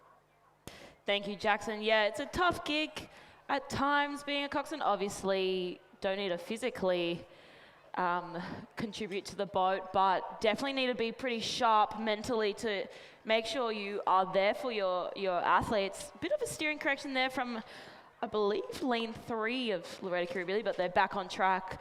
Yeah, definitely need to have a strong eye, know how to steer the boat, know your athletes, and you know, be able to make the right calls when you're under the pump in a race. And it looks like lane 5, Loreto Kirribilli are storming here with an awesome lead, followed by their fellow teammates taking out 2nd, 3rd, 4th, 5th, and 6th of this division. Loreto Normanhurst fans and Loreto Kirribilli fans, join together, support your sister school as they come down into the finish. You can see the Loreto Kirribilli girls that have just won their race cheering on their fellow crewmates. That's it, lane 5, coached by Mietta Jones. She'd be pretty stoked with this 2nd win. Let's make some noise in the crowd. Awesome show up from Loreto Kirribilli here. Missed their presence in the last couple of races, but they've definitely made up for it here in this 4th division of the Cox squad. Yeah, really impressive, coming in with a time of 8:48. And looks like the Cox is pretty stoked with that win. Clapping and cheering, don't blame her at all. And here we have the lane 7 crew, stroked by Molly Roberts, crossing the line.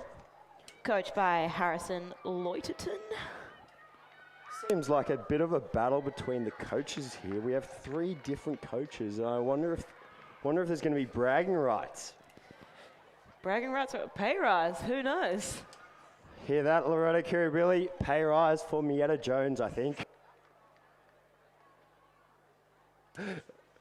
As the Loreto Kirribilli crew crosses the line in 3rd place.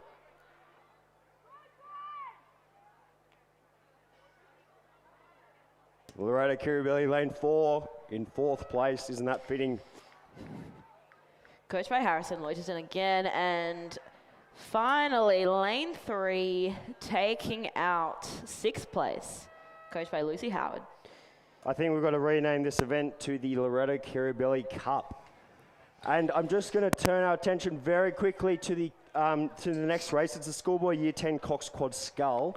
They've started very quickly behind, and Kinross Wallaroy in lane 4 are taking the win. That's right, Jackson. Kinross, not sure where their counterparts St. Augs are, but it looks like a strong finish from Kinross. Unfortunately, looks to be a bit of a boat breakage in Kirribilli, the final Kirribilli quad over there in lane 3, but Kinross will take out the win for the Year 10 Schoolboy Cox Quad. You're not seeing that wrong. They are different races. Don't worry, the Kinross crew didn't just lose to the Kirribilli crews. They actually just won their Schoolboy Year 10 Cox Quad Scull. So well done to the Angus Stortell, Xavier Zinger, Heathcliff Bell and Ash Robinson, coxed by Sam Thomas. A lot of those boys we actually commentated, I think, about an hour ago. Yeah, so I believe a few of those boys were in doubles. Yeah, definitely. I think it was singles. I think Zinger definitely won in the 3 I remember seed. Zinger, I remember yeah. Zinger. Great name. Zinger Rose.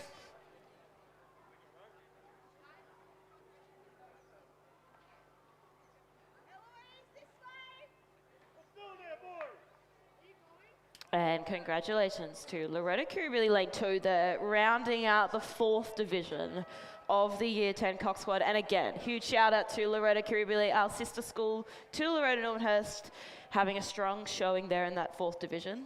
Awesome racing.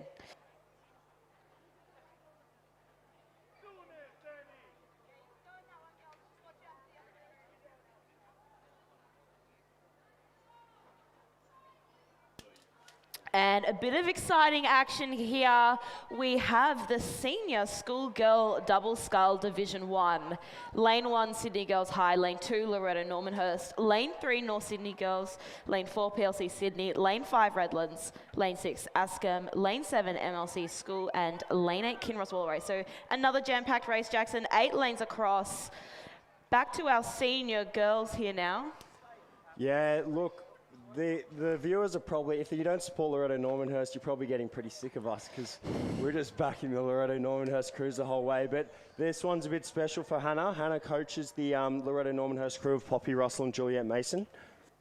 That's right, Jackson. Been lucky to coach these girls over the last 2 years. We're in the first 8 last year and again in the first 8 this year. So really lovely to see them go out and have a crack in this double. Poppy Russell actually co-captain of boats here at Loreto Normanhurst. Yeah, she's doing a great job, great job. Awesome shot there of the schoolgirl doubles coming through. Hard to tell placings. Oh, here we go. I think it's Askham coming in first. Place, Askham. Again, another dominant program here in the double scull. Second place, Kinross. Third, MLC. Fourth, Loreto Normanhurst. Fifth, Sydney Girls. Sixth, PLC. And seventh, Redlands. Eighth, North Sydney.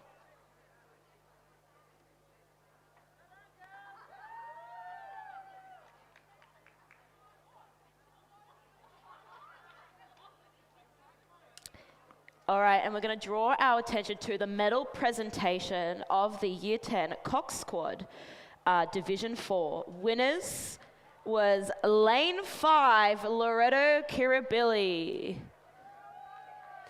That's right, we have Sophie Dobbin, Allegra Johnson, Harriet Fallon, Lily Heyman, Eloise McKinnon, and was the Cox, and sorry, coached by Mietta Jones. Geez, her name seems to be coming up a lot today. Well done to that Kirribilli crew for winning the Kirribilli Cup, I've named it. Yeah, special race there for Loreto Kirribilli. And again, huge congratulations to the school and to Mietta. Let's get a big cheer for the girls on the podium. All right, and it looks to be a pretty tight lineup here for second, third, and fourth. Looks like a clean lead from Askham here in the double scull.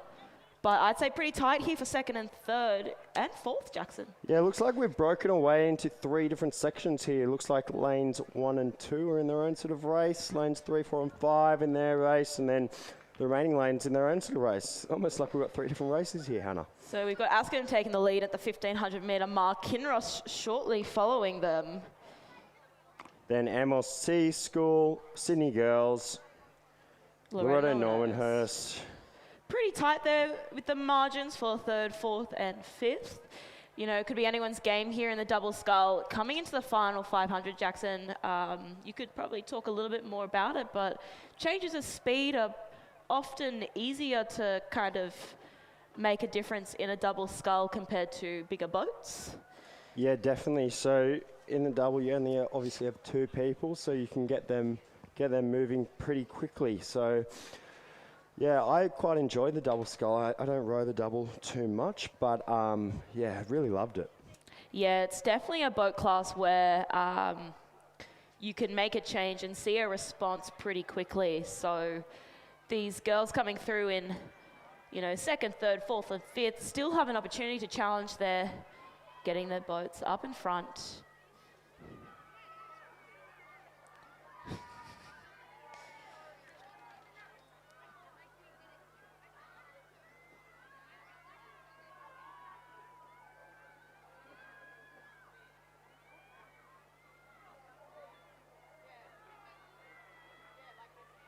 And approaching the red boys, we have Askham taking the lead here in this first division of the schoolgirl double scull. Yep, again, that's Sammy Robilliard and Chloe Hitchens, coached by Lizzie Chapman. Yeah, Lizzie Chapman, a strong force here in rowing New South Wales and rowing Australia, often on the commentary microphone herself. But yes, it's good to see her out there coaching. coaching. Lot from her. Lots to learn from Lizzie, a very great person for the sport. Definitely, and it's Askham taking the win here again. maintaining their dominance in this boat category for years now, Jackson. Second place, Kinross. And it looks like third place will go to MLC, coached by Rafe. Yes, so that's the MLC crew, school that we were talking about earlier. They're just up on the rise, and that's Sydney Girls High, crossing in fourth, followed by Loreto Normanhurst in lane 5. Yeah, beautiful wind there from Loreto Normanhurst. Pretty proud of that result. Those girls will be pretty stoked. Second race of the day, so... Yeah, I think a lot of these girls will be racing the second time today, so really good to see a really strong and competitive hit out. That's right, Jackson. And coming through here in 6th place, looks like PLC up ahead of Redlands, followed by North Sydney Girls High.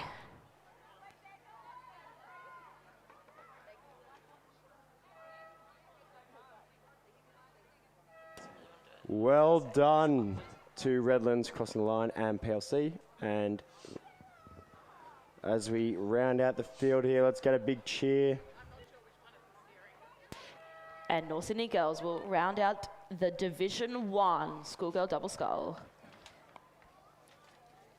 Awesome drone shot there of the second division coming down. We've got lane 1 Redlands, lane 2 Loreto Normanhurst, lane 3 North Sydney Girls, lane 4 Sydney Girls High, lane 5 MLC School, lane 6 Loreto Normanhurst, lane 7 North Sydney Girls, and lane 8 Mossman. First showing from Mossman here today, guys. A strong up and coming junior program, definitely one to watch out for. But drawing our attention to the medal presentation of the schoolboy Year 10 Cox Quad winners, Kinross Walleroy. So that's Angus Sawtell in the bow seat, Xavier Zinger in the 2 seat, Heathcliff Bell in the 3 seat, Ash Robinson in the stroke seat, and Sam Thomas coxing that boat.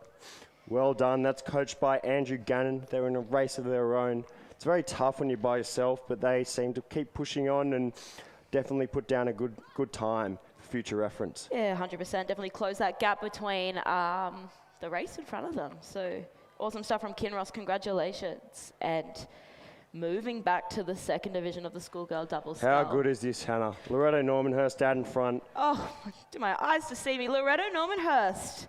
It's Patricia Boland and Matilda Cronin. That's right. Patty Boland. Yes. Fellow representative of the under-19 Australian rowing team this year, Jackson, in the double scull herself. Yes, a bit of an advantage there, I think. Yeah, I'd say she's bit of an expert of this boat class. She got to race in Lithuania at the World Championships this year, racing in the B final with doubles partner Lucy Yapsley, who actually attended Ascom. So, dominant sculling school there. But good to see her out in the lead. Mossman are putting up a great fight, 3 seconds behind. I wonder if they can close the gap here. Hopefully not, but Loreto Normanhurst can keep pushing on. And we've got MLC School in 3rd place, followed by Sydney Girls and North Sydney Girls. Yeah, that Mossman crew, that Mossman double, coached by Joshua Hewitt. Actually, old Joey's boy, Jackson. Yes, another old Joey's boy. Good to see the J Boars in action today. That's it. Same graduating year as myself, 2019. Good to see. Again, people giving back to the rowing community, but it is Loreto Normanhurst. You can see the Loreto Normanhurst girls lining the bank, cheering on their fellow crewmates.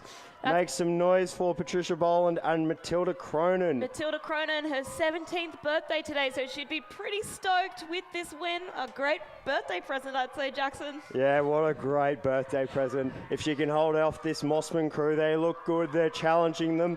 This will be right down to the line, I think, Hannah. Yeah, it's the red and white stripes from Mossman. Charging force, charging junior program in the sculling category. It's definitely one to look out for, as I mentioned before.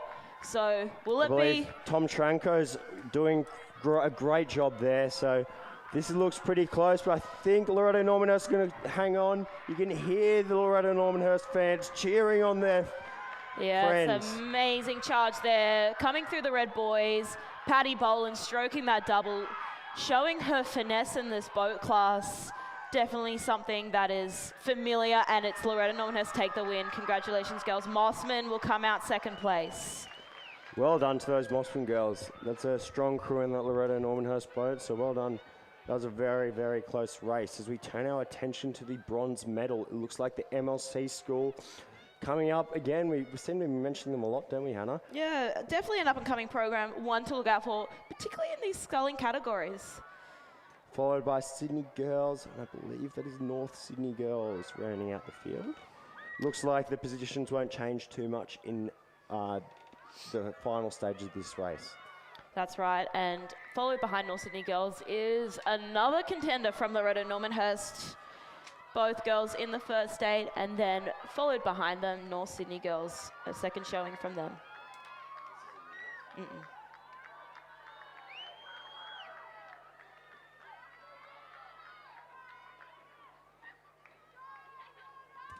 And the Loreto Normanhurst crew of Maddie Ferreira and Ellen Ogilvie coming in 7th place in a sort of field of their own. It's a bit of a weird split up. They're trying to stay nice and long there, crossing the line with a time of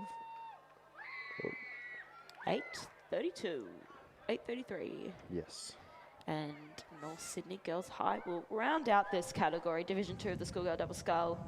And I believe the 3rd division is well underway. We've got Lane 2, Sydney Girls High, Lane 3, Loreto Normanhurst, Lane 4, Mossman, Lane 5, Loreto Normanhurst, Lane 6, MLC, Lane 7, MLC, and Lane 8, Sydney Girls. So double up from Sydney Girls, double up from MLC, and another double up from Loreto Normanhurst. So unfortunately, myself and Hannah will be passing on the microphones to Lily Gavin and Josie Sims, both old Loreto girls. It's been a pleasure. Thanks very much. Thank you, everyone. And please enjoy the rest of the regatta. Go Loreto. Go Normo.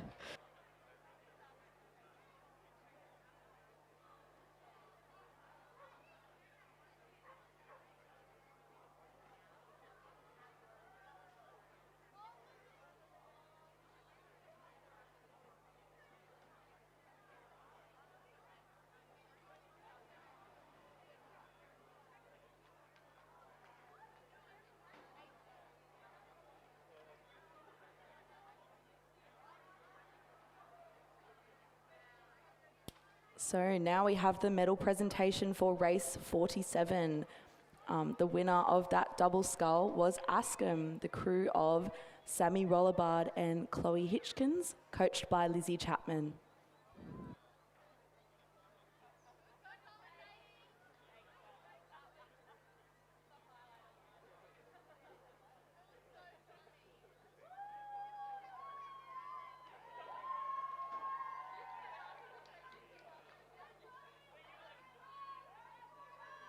Let's congratulate these girls from Askham School.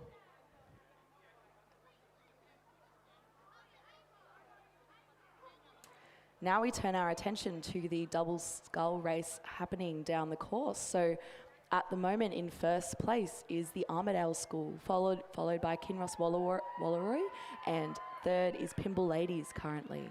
But it's a close margin in that first 3 currently for this race. So it'll be interesting what happens in the last 500 metres and who takes the lead.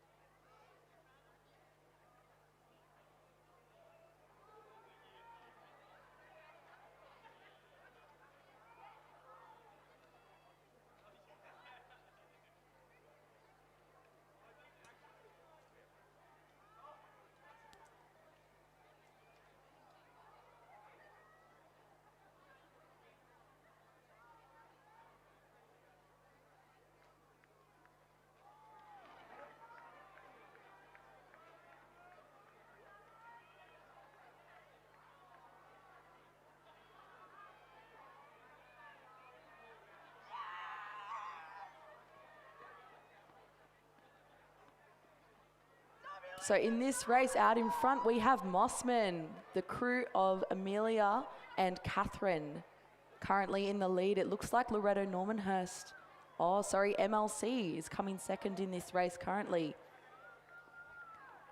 Looks like Mossman will take the lead, followed by MLC with Sydney Girls in third.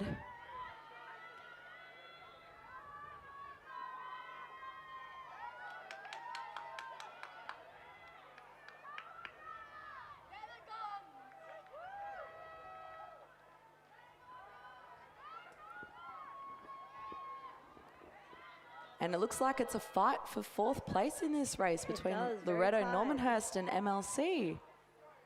Looks like MLC, school number 3, lane 6, are going to take it ahead of Loreto Normanhurst. And rounding out the field in that race, we have another, a Sydney girls crew. Sydney girls 4, Bonnie Steele and Alice Gayo.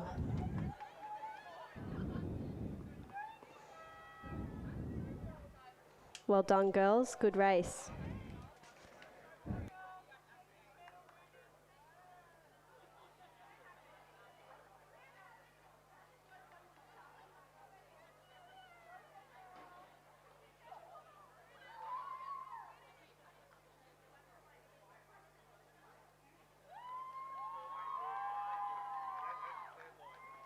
So now we move to the finish tower where we are presenting the medals for Paddy Boland and Matilda Cronin from Loreto Normanhurst. Everyone, please say happy birthday to Matilda Cronin. It is her 17th birthday today. Everyone, please wish her a very happy birthday.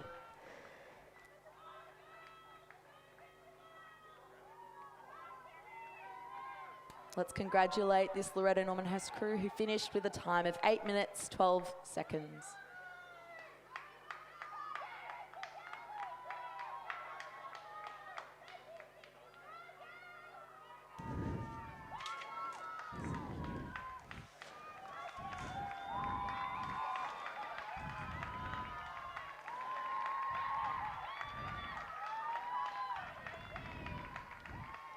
Our next race coming up the course in lane 1.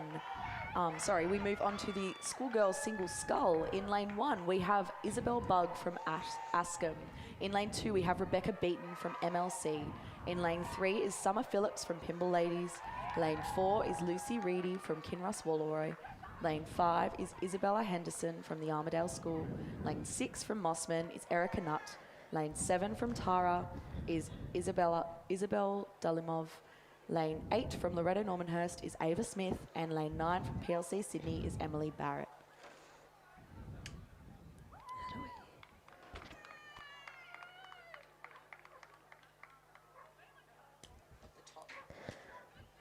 So currently in the lead, we have Isabella Henderson from the Armidale School. In second place, we have Lucy Reedy from Kinross Wallaroi. In third place, we have Summer Phillips from Pimble Ladies.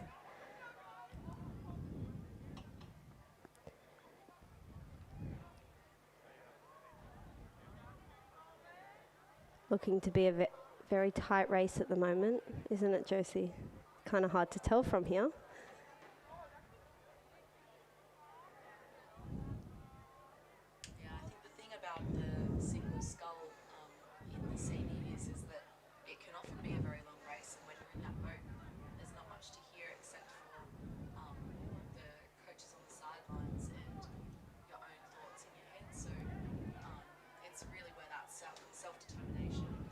Yeah. Yeah, definitely.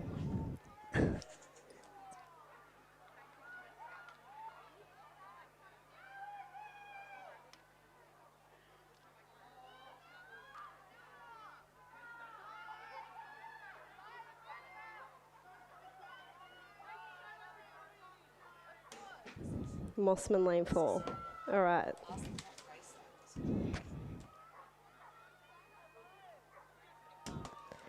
What race was that?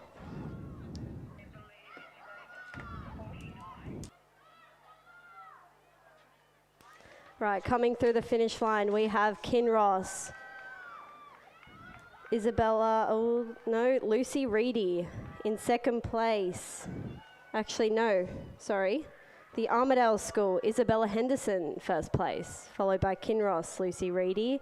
And in third place, we have Pimble, Summer Phillips. And down at the medal presentation, we have the Mossman double of Arabella Turner-Smith and Lola Balmain, coached by Joshua Hewitt, who won their division of the double scull.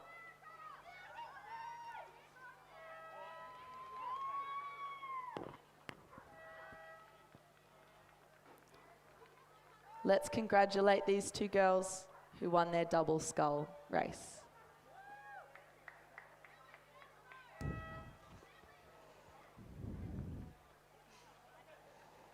Wait.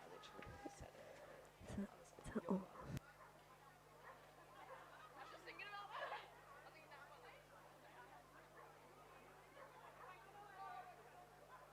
So the Mossman crew who is getting their medals right now is the crew of Arabella Turner-Smith and Lola Balmain, coached by Joshua Hewitt. Let's congratulate them on their double scull win.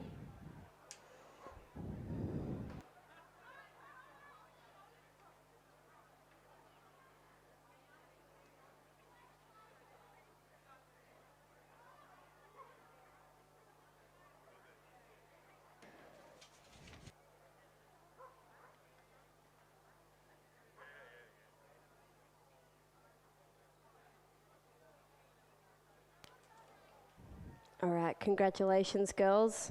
Very well done.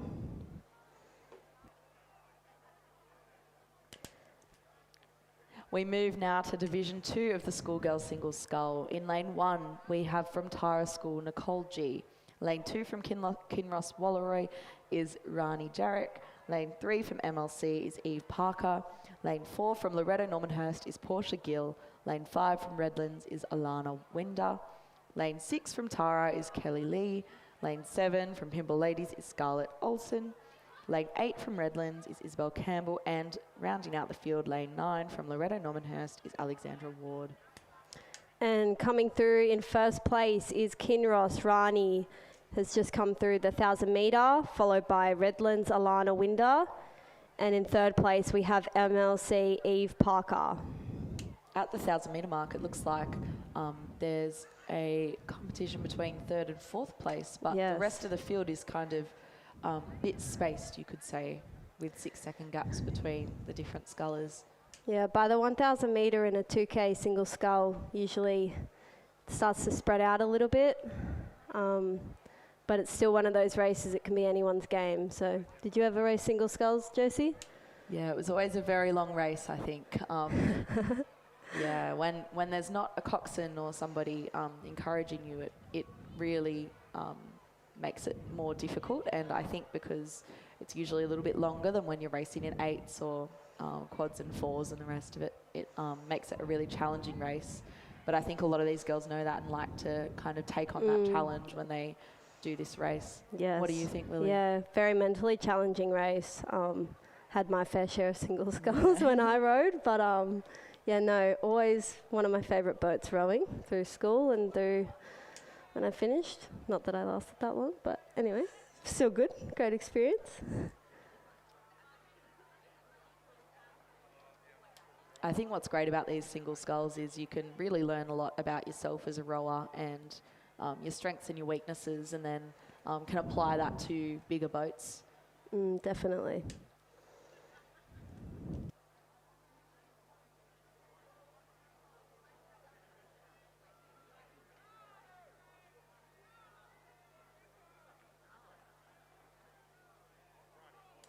All right, so we're just going to focus our attention back to the podium where we will be presenting the schoolgirl single Div 1, the Armidale School Isabella Henderson, finishing with a time of 8:22. Well done, Isabel.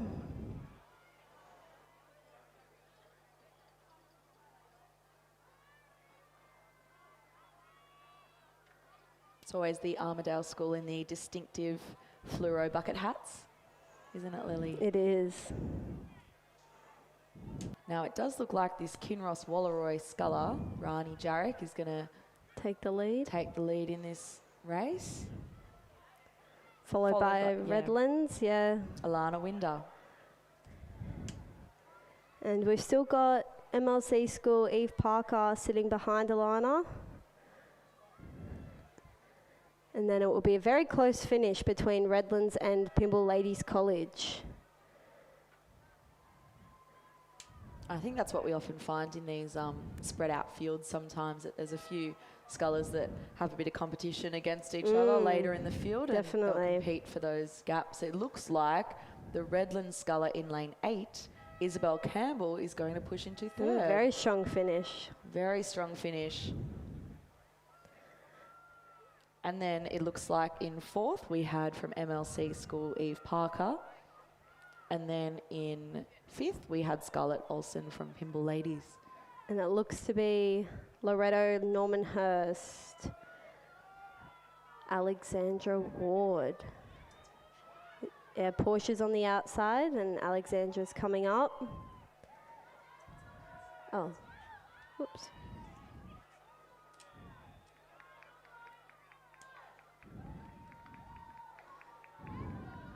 My mistake. It's actually Portia coming up, finishing now, followed by Alexandra Ward in lane 9. It's great to see some of the Normanhurst girls going out there and having a crack at the single scull. I know it's not everyone's favourite boat, so... Oh, we've got Tara School. Kelly Lee. Very tight finish between Tara and Normanhurst. About a second difference.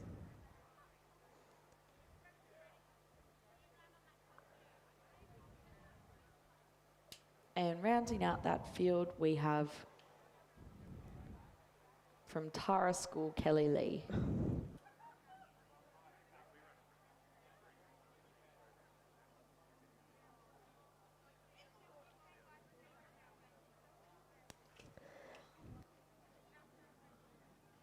Delusional.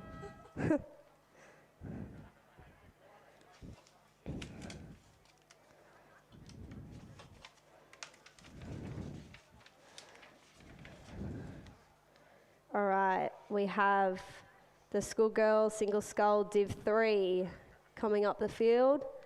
Pimble Ladies in lane 1, Claudia Wyatt. Redlands, lane 2, Liv Goodland. Lane 3, Loreto Normanhurst, Maggie Hall. Lane 4, Tara School, Rita Liu. Lane 5, PLC Sydney, Kiara Ewing. Lane 6, Pimble Ladies, Leander McLaughlin. Lane 7, Loreto Normanhurst, Lucy Hannaford. Tara School, lane 8, Piper Walker. And Pimble Ladies, lane 9, Millie Collane.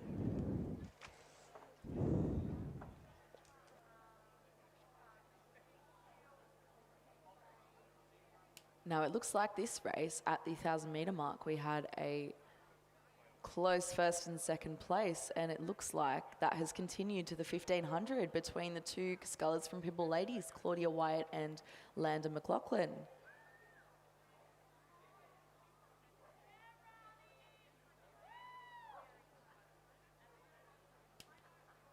Now it looks like they have established a fairly significant lead over the sculler from Tara, Rita Liu, and Liv Goodland from Redlands.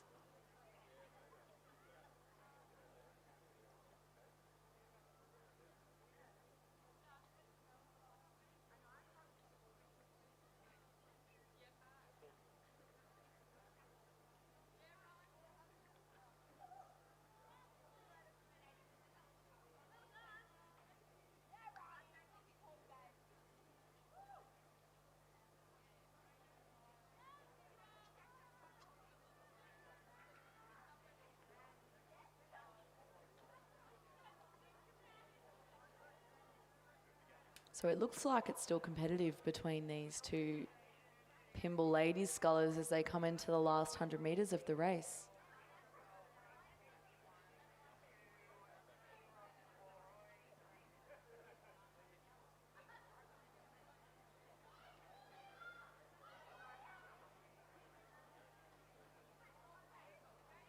All right, drawing our attention to the podium where we will present the Schoolgirl Single Scull Division 2. Kinross Rani Jarik, coached by Benjamin Watt, with a time of 8:33:07. Congratulations, Rani. Very well done. And it looks like in this sculling race between the two Pimble crews, Jessica Burrows has established, Claudia Wyatt has establish a lead over her rower and has won the race in a time of 8:43 with Leander McLaughlin behind her.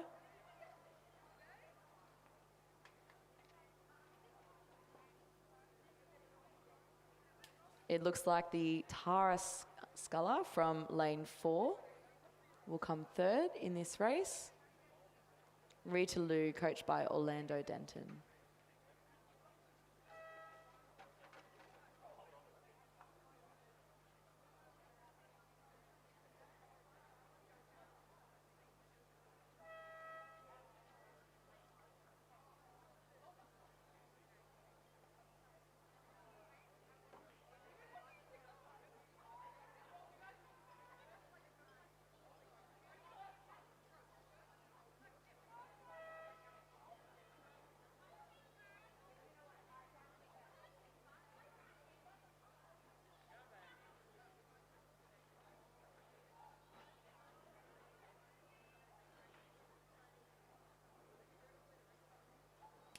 So now we have the Loreto Normanhurst Sculler, Maggie Hall crossing the line, followed by Piper Walker.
Now we have our second last race of this schoolgirl single scull.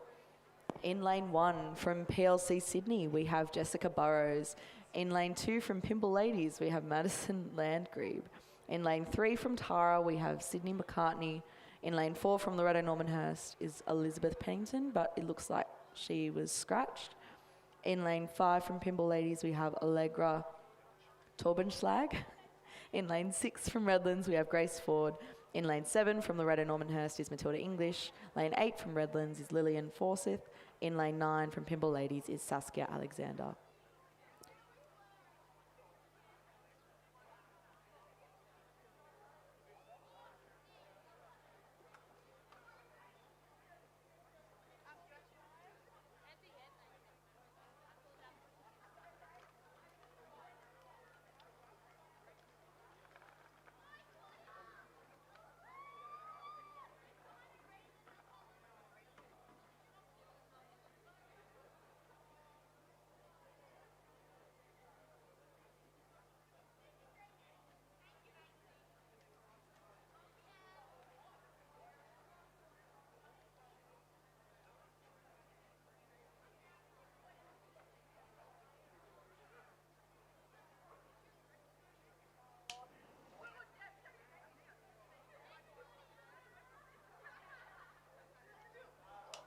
All right, and back down to the podium where we will be presenting Schoolgirl Single Scull Div 3.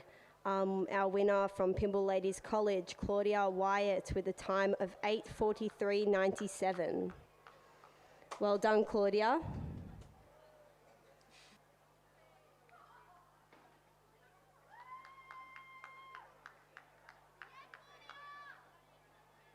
And we have some times from that 4th division of the Schoolgirl Single Scull, which you'll see from the finished grandstand coming across soon. Looks like we have some Pimble Ladies scullers up the front, followed by some Redlands scullers.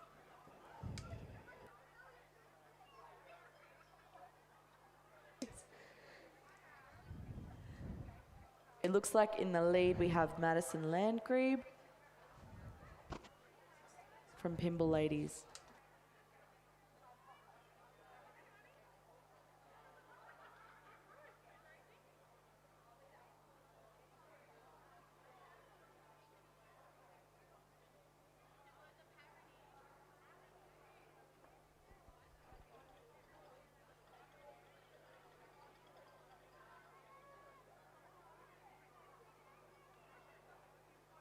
Now this Pimble Ladies sculler in lane 2 is dominating this field here. It looks like that in second is another Pimble Ladies sculler, so Saskia Alexander is coming in second for this race.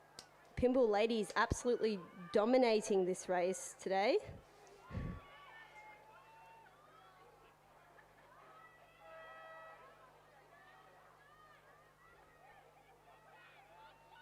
And that was finishing with a time of 8 minutes, 50 seconds. Followed by Saskia Alexander, who came out of her lane a little bit but recovered. And in third, we will have from Pimble Ladies, Allegra Torbenschlag.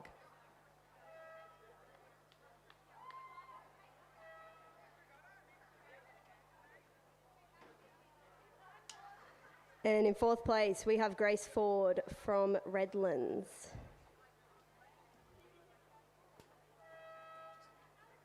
Followed by Lillian Fawcett in fifth place. And then we have the PLC sculler, Jessica Burrows in lane 1.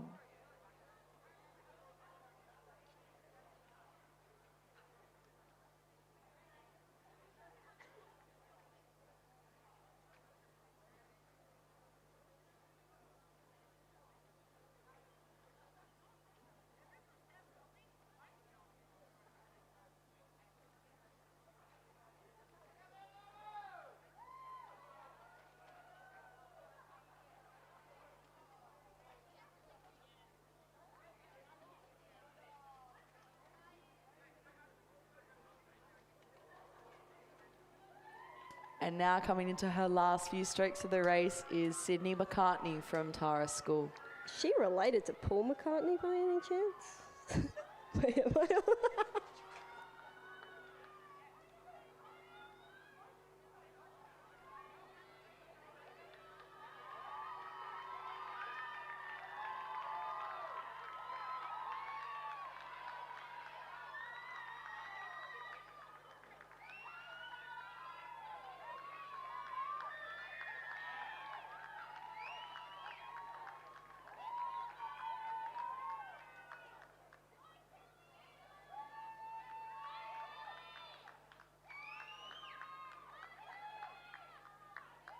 And now coming across the line from Loreto Normanhurst, our hosting school is Matilda English from Loreto Normanhurst.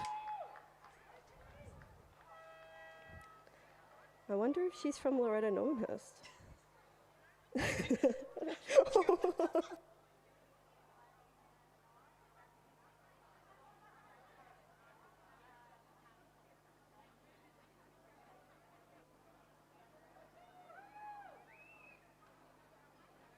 And now we have Division 5 of the schoolgirl single scull. In lane 1 from Loreto Normanhurst, we have Gracie Maylander.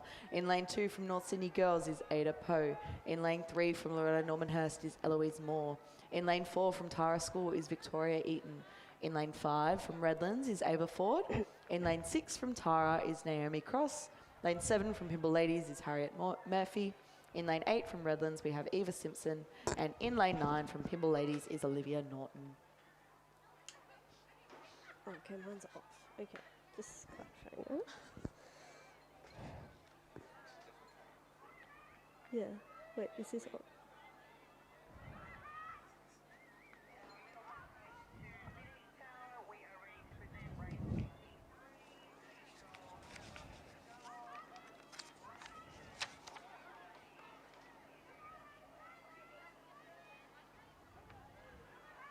Named group. M. So we now turn to the medal pontoon, where we are presenting the medal for the Schoolgirls Single Scull Division 4. The winner was from Lane 2, Pimble Ladies, Madison Landgraby.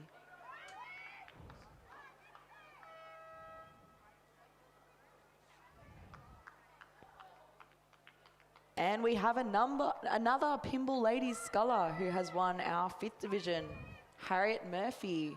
And it looks like another Pimble sculler is coming in second, Olivia Norton. Now it looks like they're really performing well in their schoolgirl single sculls today.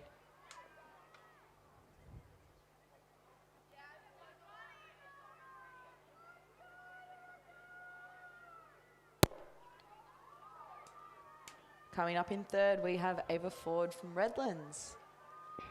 Really bringing the rate up as she comes into that last 50 metres of the race. Looks like she's really motivated to get to that finish line.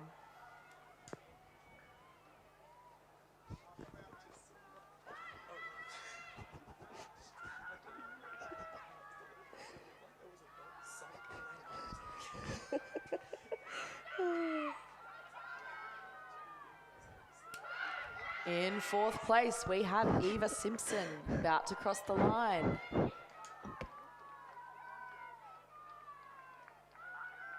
The winner of this race got a time of 8 minutes 37 seconds.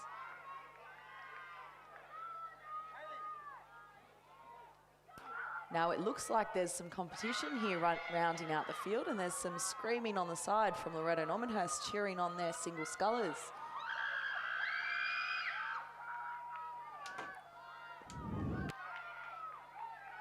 It does look like, though, Ada Poe will be the next to cross the finish line from North Sydney Girls, followed by Gracie Maylander from Loreto Normanhurst and Eloise Moore from Loreto Normanhurst, who is really bringing up the rate and really pushing towards the finish line. As her second single scull event of the day, I'm sure she will be very happy for this to be over.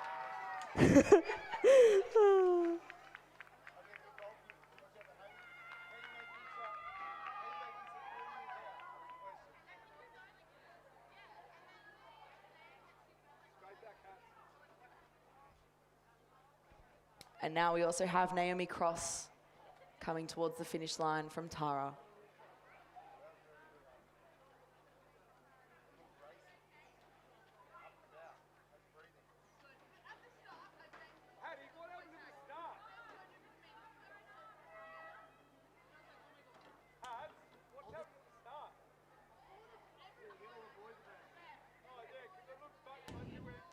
Okay, we just had Victoria Eaton crossing the line, followed by Naomi Cross.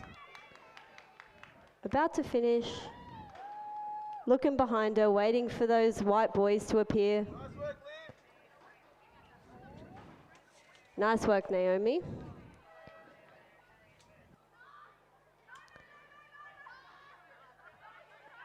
All right, back down to the podium. We have the Schoolgirl Single Division 5. Another win from Pimble Ladies College, Harriet Murphy, with a time of 8:37.40. Well done, Harriet.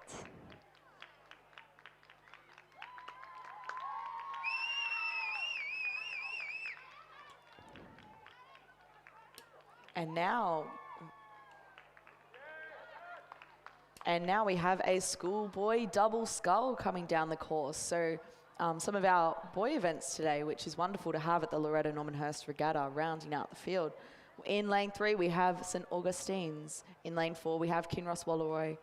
In lane 5, we have Redlands. In lane 6, we have another St Augustine's crew. And in lane 7, we have another Kinross Walleroy crew.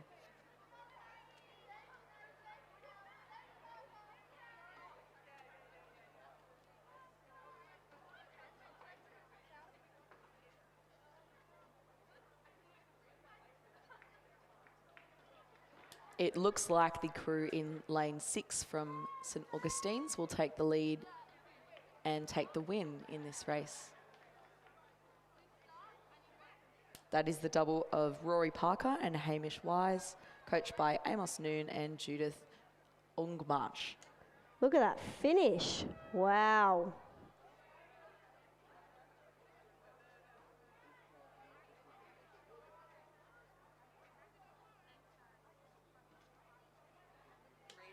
Another St. Augustine's crew crossing the finish line, followed by Kinross.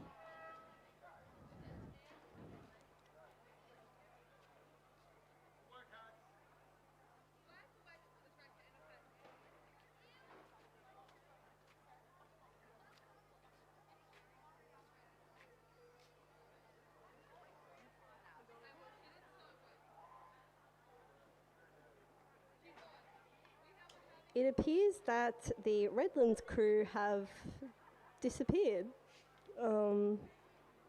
Yeah, so that race was only Kinross versus St. Augustine's. Battle of the best.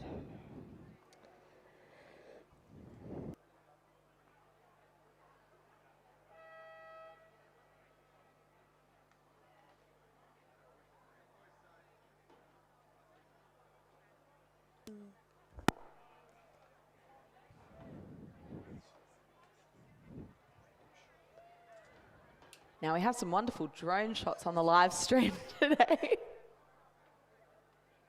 It's really just adding to this feel of this regatta, celebrating the 35 years of Loreto Normanhurst rowing, which is such a wonderful event.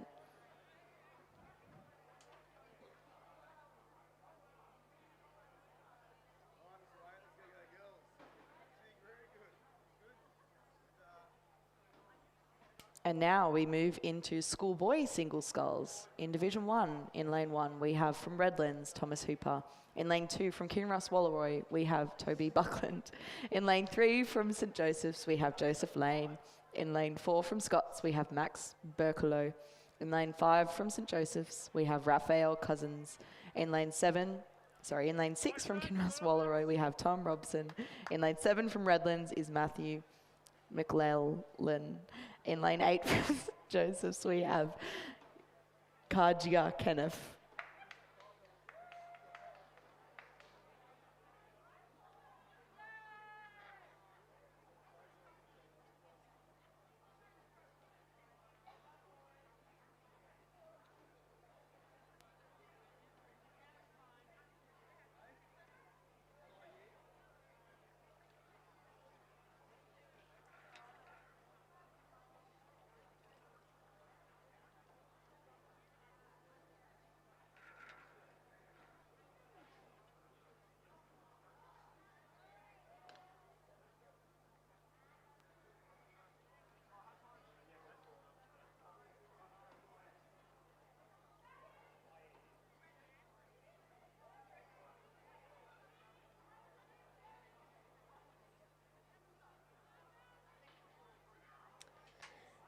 All right, heading down to the podium, we have the schoolboy double scull, St. Augustine's, Rory Parker and Hamish Wise.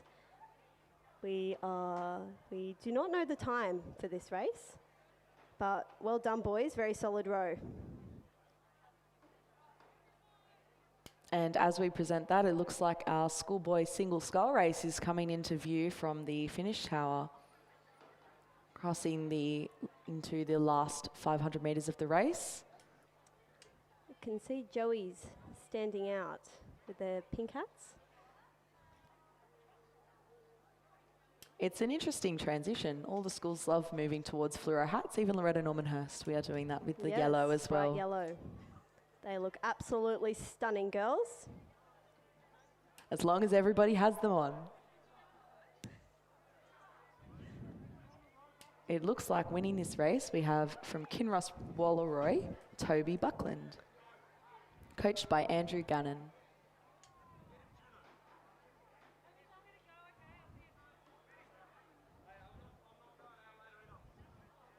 Joseph from St. Joseph's is looking relatively close to Toby in second place, pushing up in the last 250.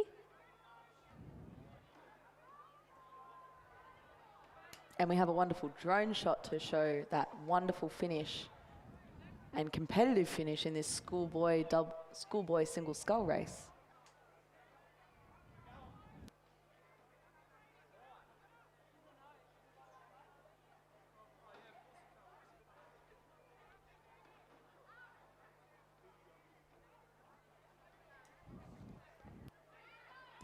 And another Joey's boy, Raphael, coming up just behind Joseph.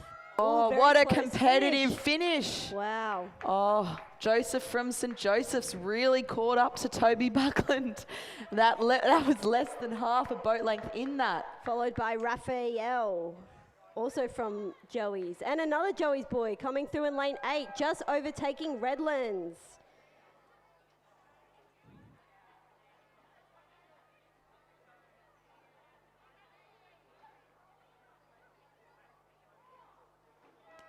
And Kinross, Tom Robson, just crossing the line there. Some very strong, close finishes there with the boys. It's good to see them out and about, having a good crack.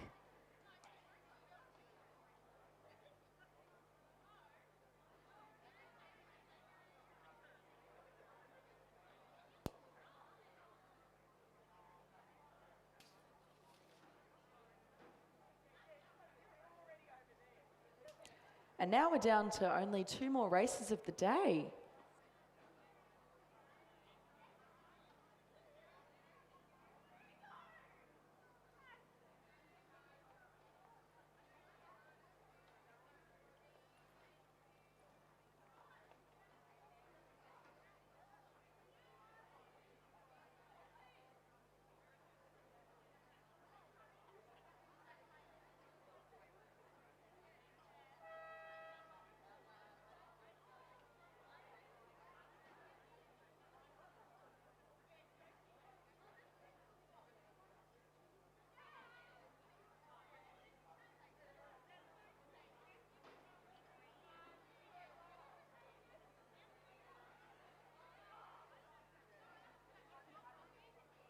And now we have a wonderful drone shot of that close start line for the Division 2 of the schoolboy single scull.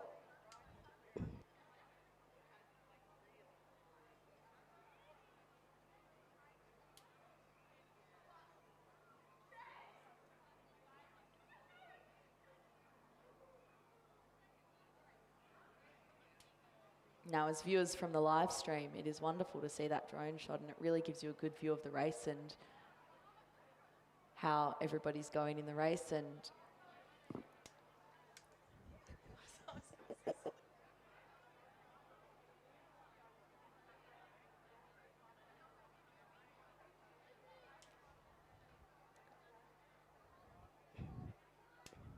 we have those scullers crossing the 500-metre mark.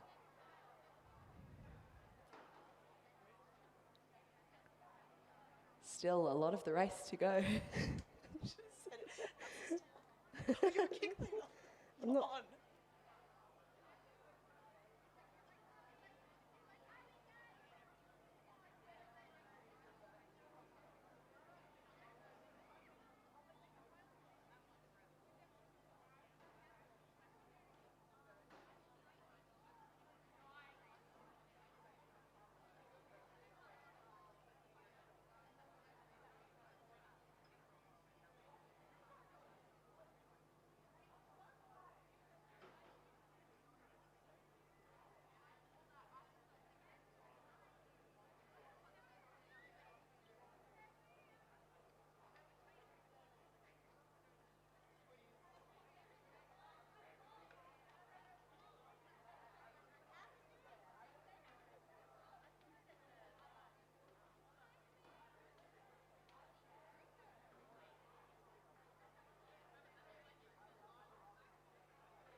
Now it looks like the Scots sculler Maxwell Crawford did not start this race. And in the lead, we have Hamish Searle from Kinross Walleroy.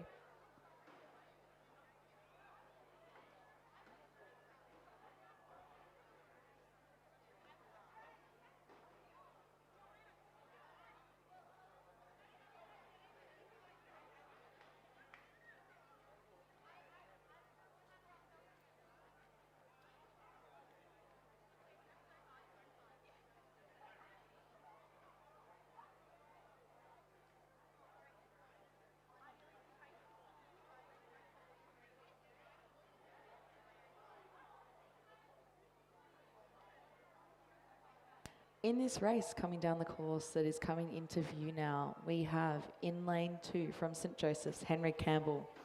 Lane 3 was Scratch. Lane 4 from Redlands, we have Connor Morrison. Lane 5 from Kinross Walleroy is Hamish Searle. Lane 6 from St Joseph's is Lewis Benuska. Lane 7 from Redlands is Gus O'Sullivan. And lane 8 from St Joseph's is Christian Tripolone.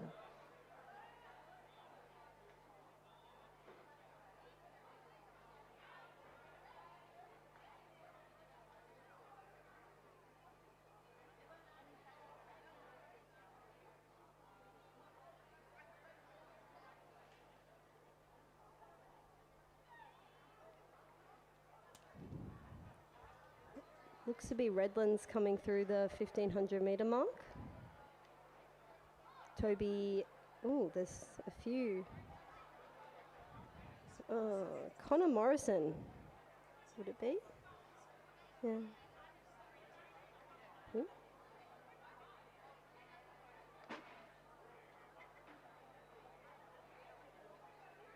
And it does look like the Kinross Walleroy sculler has maintained the lead in this race.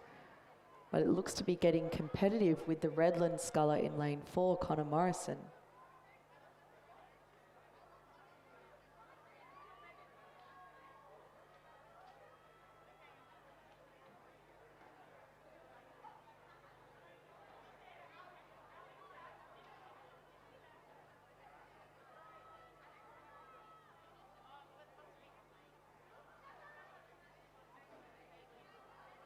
Now, as these scullers are coming into the finish line, you can tell they're hurting. You can tell they're really trying to push that extra little bit so that they can get across the finish line first. Except for that Kinross sculler, who's able to rate very low and maintain his lead.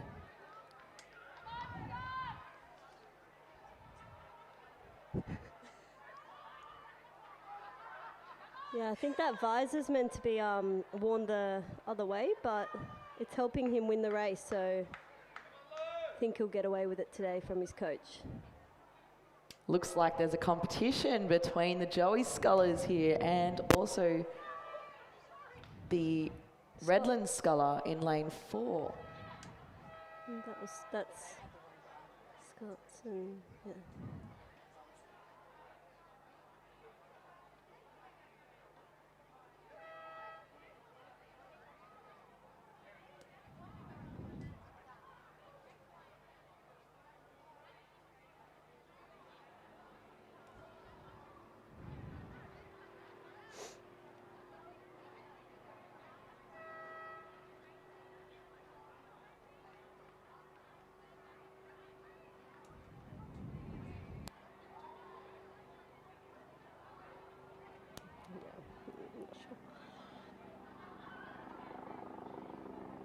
And to our last race of the day, the Schoolboy Single Scull Division 3. In lane 2, we have from St Joseph's, Fred O'Hara.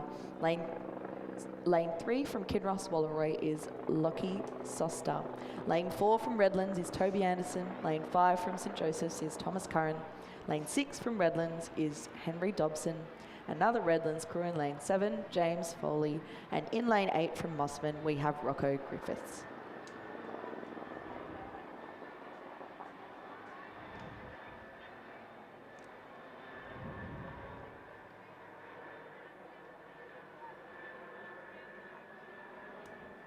Looks to be, who's in the lead here? It looks to be Fred O'Hara from Joey's who is winning this race so far, creating a substantial lead over the rest of the field. Really dominating this race.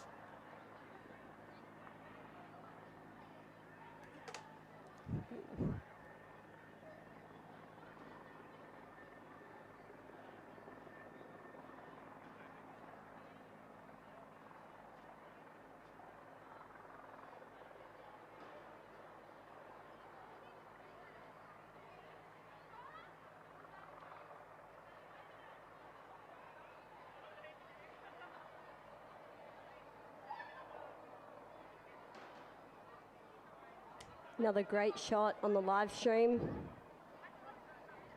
can see a real picture of, oh, now I can't really see it. Yeah, great shot of that Joey's kid in the lead. Fred O'Hara still maintaining that distance.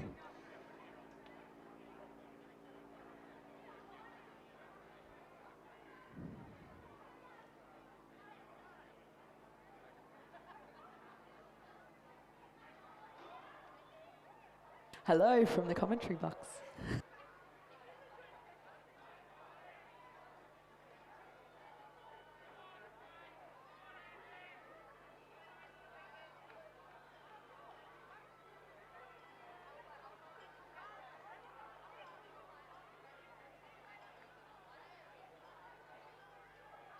Now it looks like second spot is going to be fairly competitive.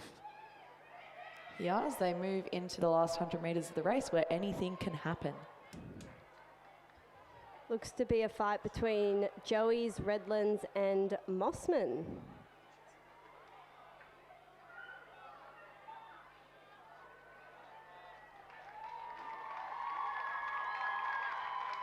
And shout out to Richard, our junior second 8 coach, who is walking down the stairs with a cast on his elbow, just come out of Nepean Hospital.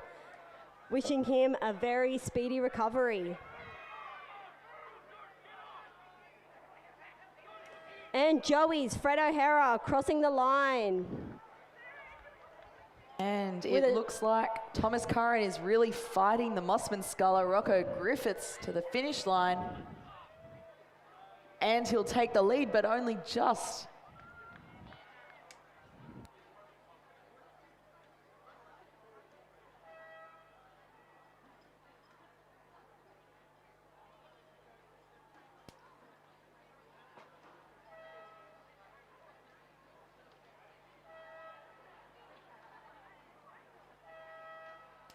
And that is our last finish buzz of the day.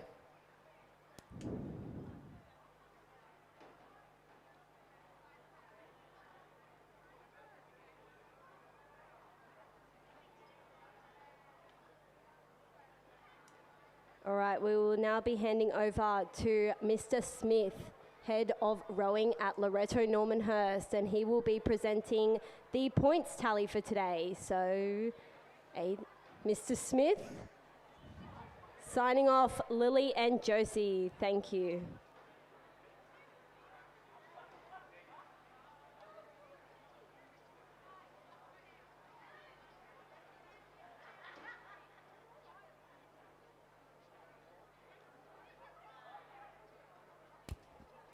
Thank you, Lily, for that warm welcome.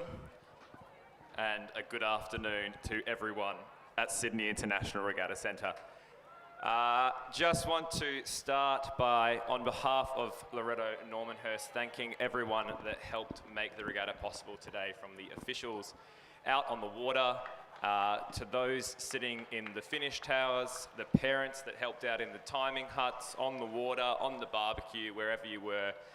Thank you very much for making this regatta a smooth and very successful one. Very, very much appreciated.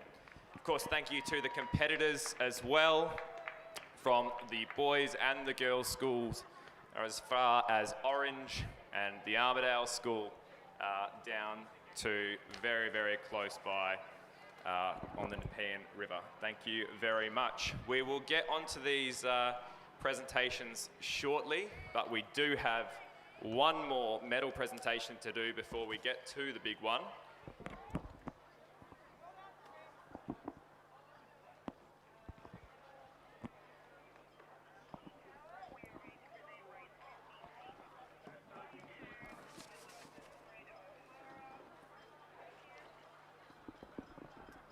And that last medal of the day will be presented now by our very own rowing captains here at Loreto Normanhurst. Winner from Lane 2, St Joseph's, Fred O'Hara.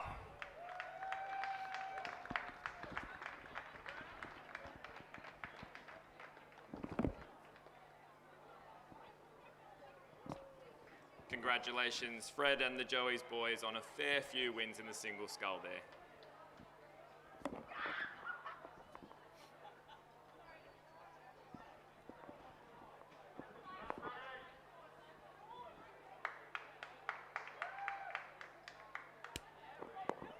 We are just waiting on some of the last points to be tallied from those last couple of races.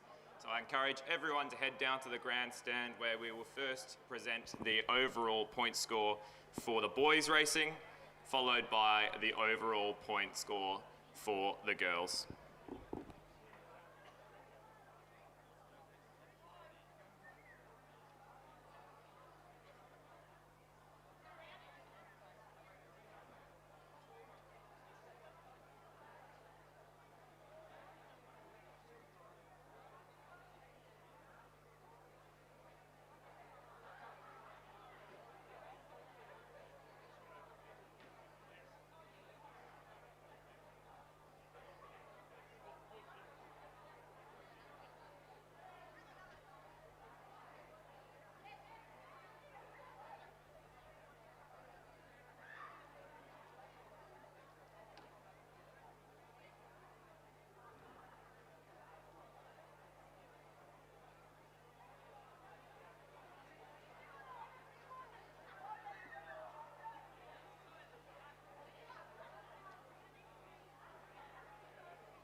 We will now present the overall point score for the schoolboy events today. In 5th place, St Augustine's. In 4th, St Joseph's. In 3rd, Scots. 2nd, Kinross Walleroy. And 1st on 409 points, Redlands.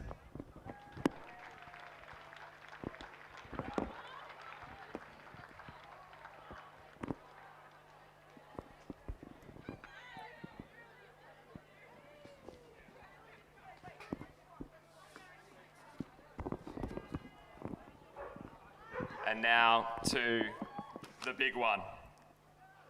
The schoolgirl overall point score for the Loreto Normanhurst Regatta 2025, with 15 schools and clubs competing. In 15th, the Armidale School. 14th, Mosman. 13th, North Sydney Girls.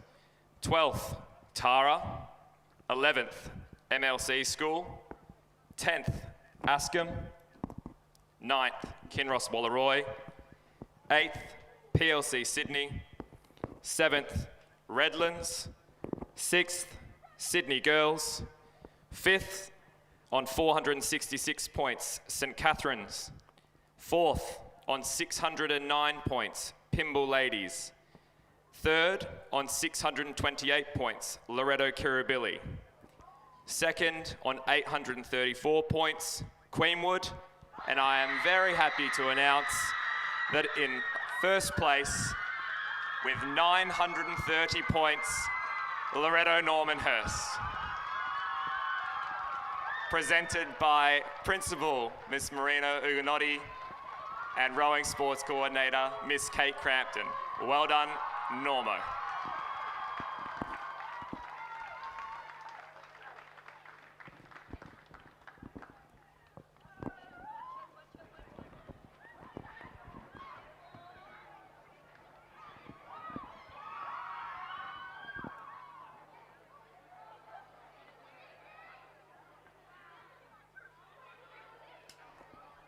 Well done, Loreto Normanhurst. I'm obviously a little bit biased here, but this is a cracking start to the season.